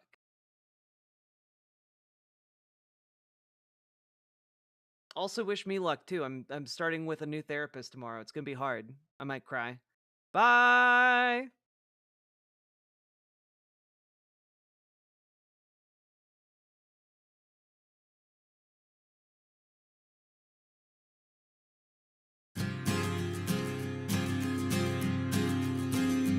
In a pleasant wooded valley lived a huntsman tall and able. He relied on skill and cunning for the food upon his table. He would walk the forest shadows with his little son in tow, teaching him the archer's art and all that he should know. Keep your eye clear and keen like a falcon on the wing. Keep your heart strong and steady like your hand upon the string. Never bow to a tyrant while your people are laid low. For the highest head may fall to the man who wields a bow. In the valley there was freedom, and a man was left to living. But as year gave way to year, the ruling men grew less forgiving. On a day as black as death, a governor to rule them came, turning landsmen into slaves, and Gessler was his name. In the center of the village, Gessler set a lofty pillar, and he ordered every subject, be he serf or be he miller, to do homage to the hat that Gessler placed atop the pole, or to forfeit to the crown his life, if not his soul. But the huntsman William Tell came into town the morning after. William heard of Gessler's order and could only roar with laughter. Honest men should hold a rank above a petty autocrat. I would never bow to him, I'll not bow to his hat. Keep your eye clear and keen like a falcon on the wing. Keep your heart strong and steady like your hand upon the string. Never bow to a tyrant while your people are laid low. For the highest head may fall to the man who wields a bow. Gessler's soldiers seized the huntsman and his little son for treason, but the people of the village cried for mercy and for reason. Gessler stays the execution, but a cruel test contrives. Prove to me your skill, and you may ransom back your lives. I have heard it said you have no peer with longbow and with arrow, that your shaft can find the quickest hare and fell the smallest sparrow. On the head of your young son I'll place an apple ripe and red. Split it with one shot, or at my word you both are dead. William Tell went to his son and said, I swear I will not hurt you. Courage will not bow to fear, nor shall this evil conquer virtue. Turn your face towards our home and stand as still as any tree. I will split the apple, we shall soon be home and free. Keep your eye clear and keen like a falcon on the wing. Keep your heart strong and steady like your hand upon the string. Never bow to a tyrant while your people are laid low.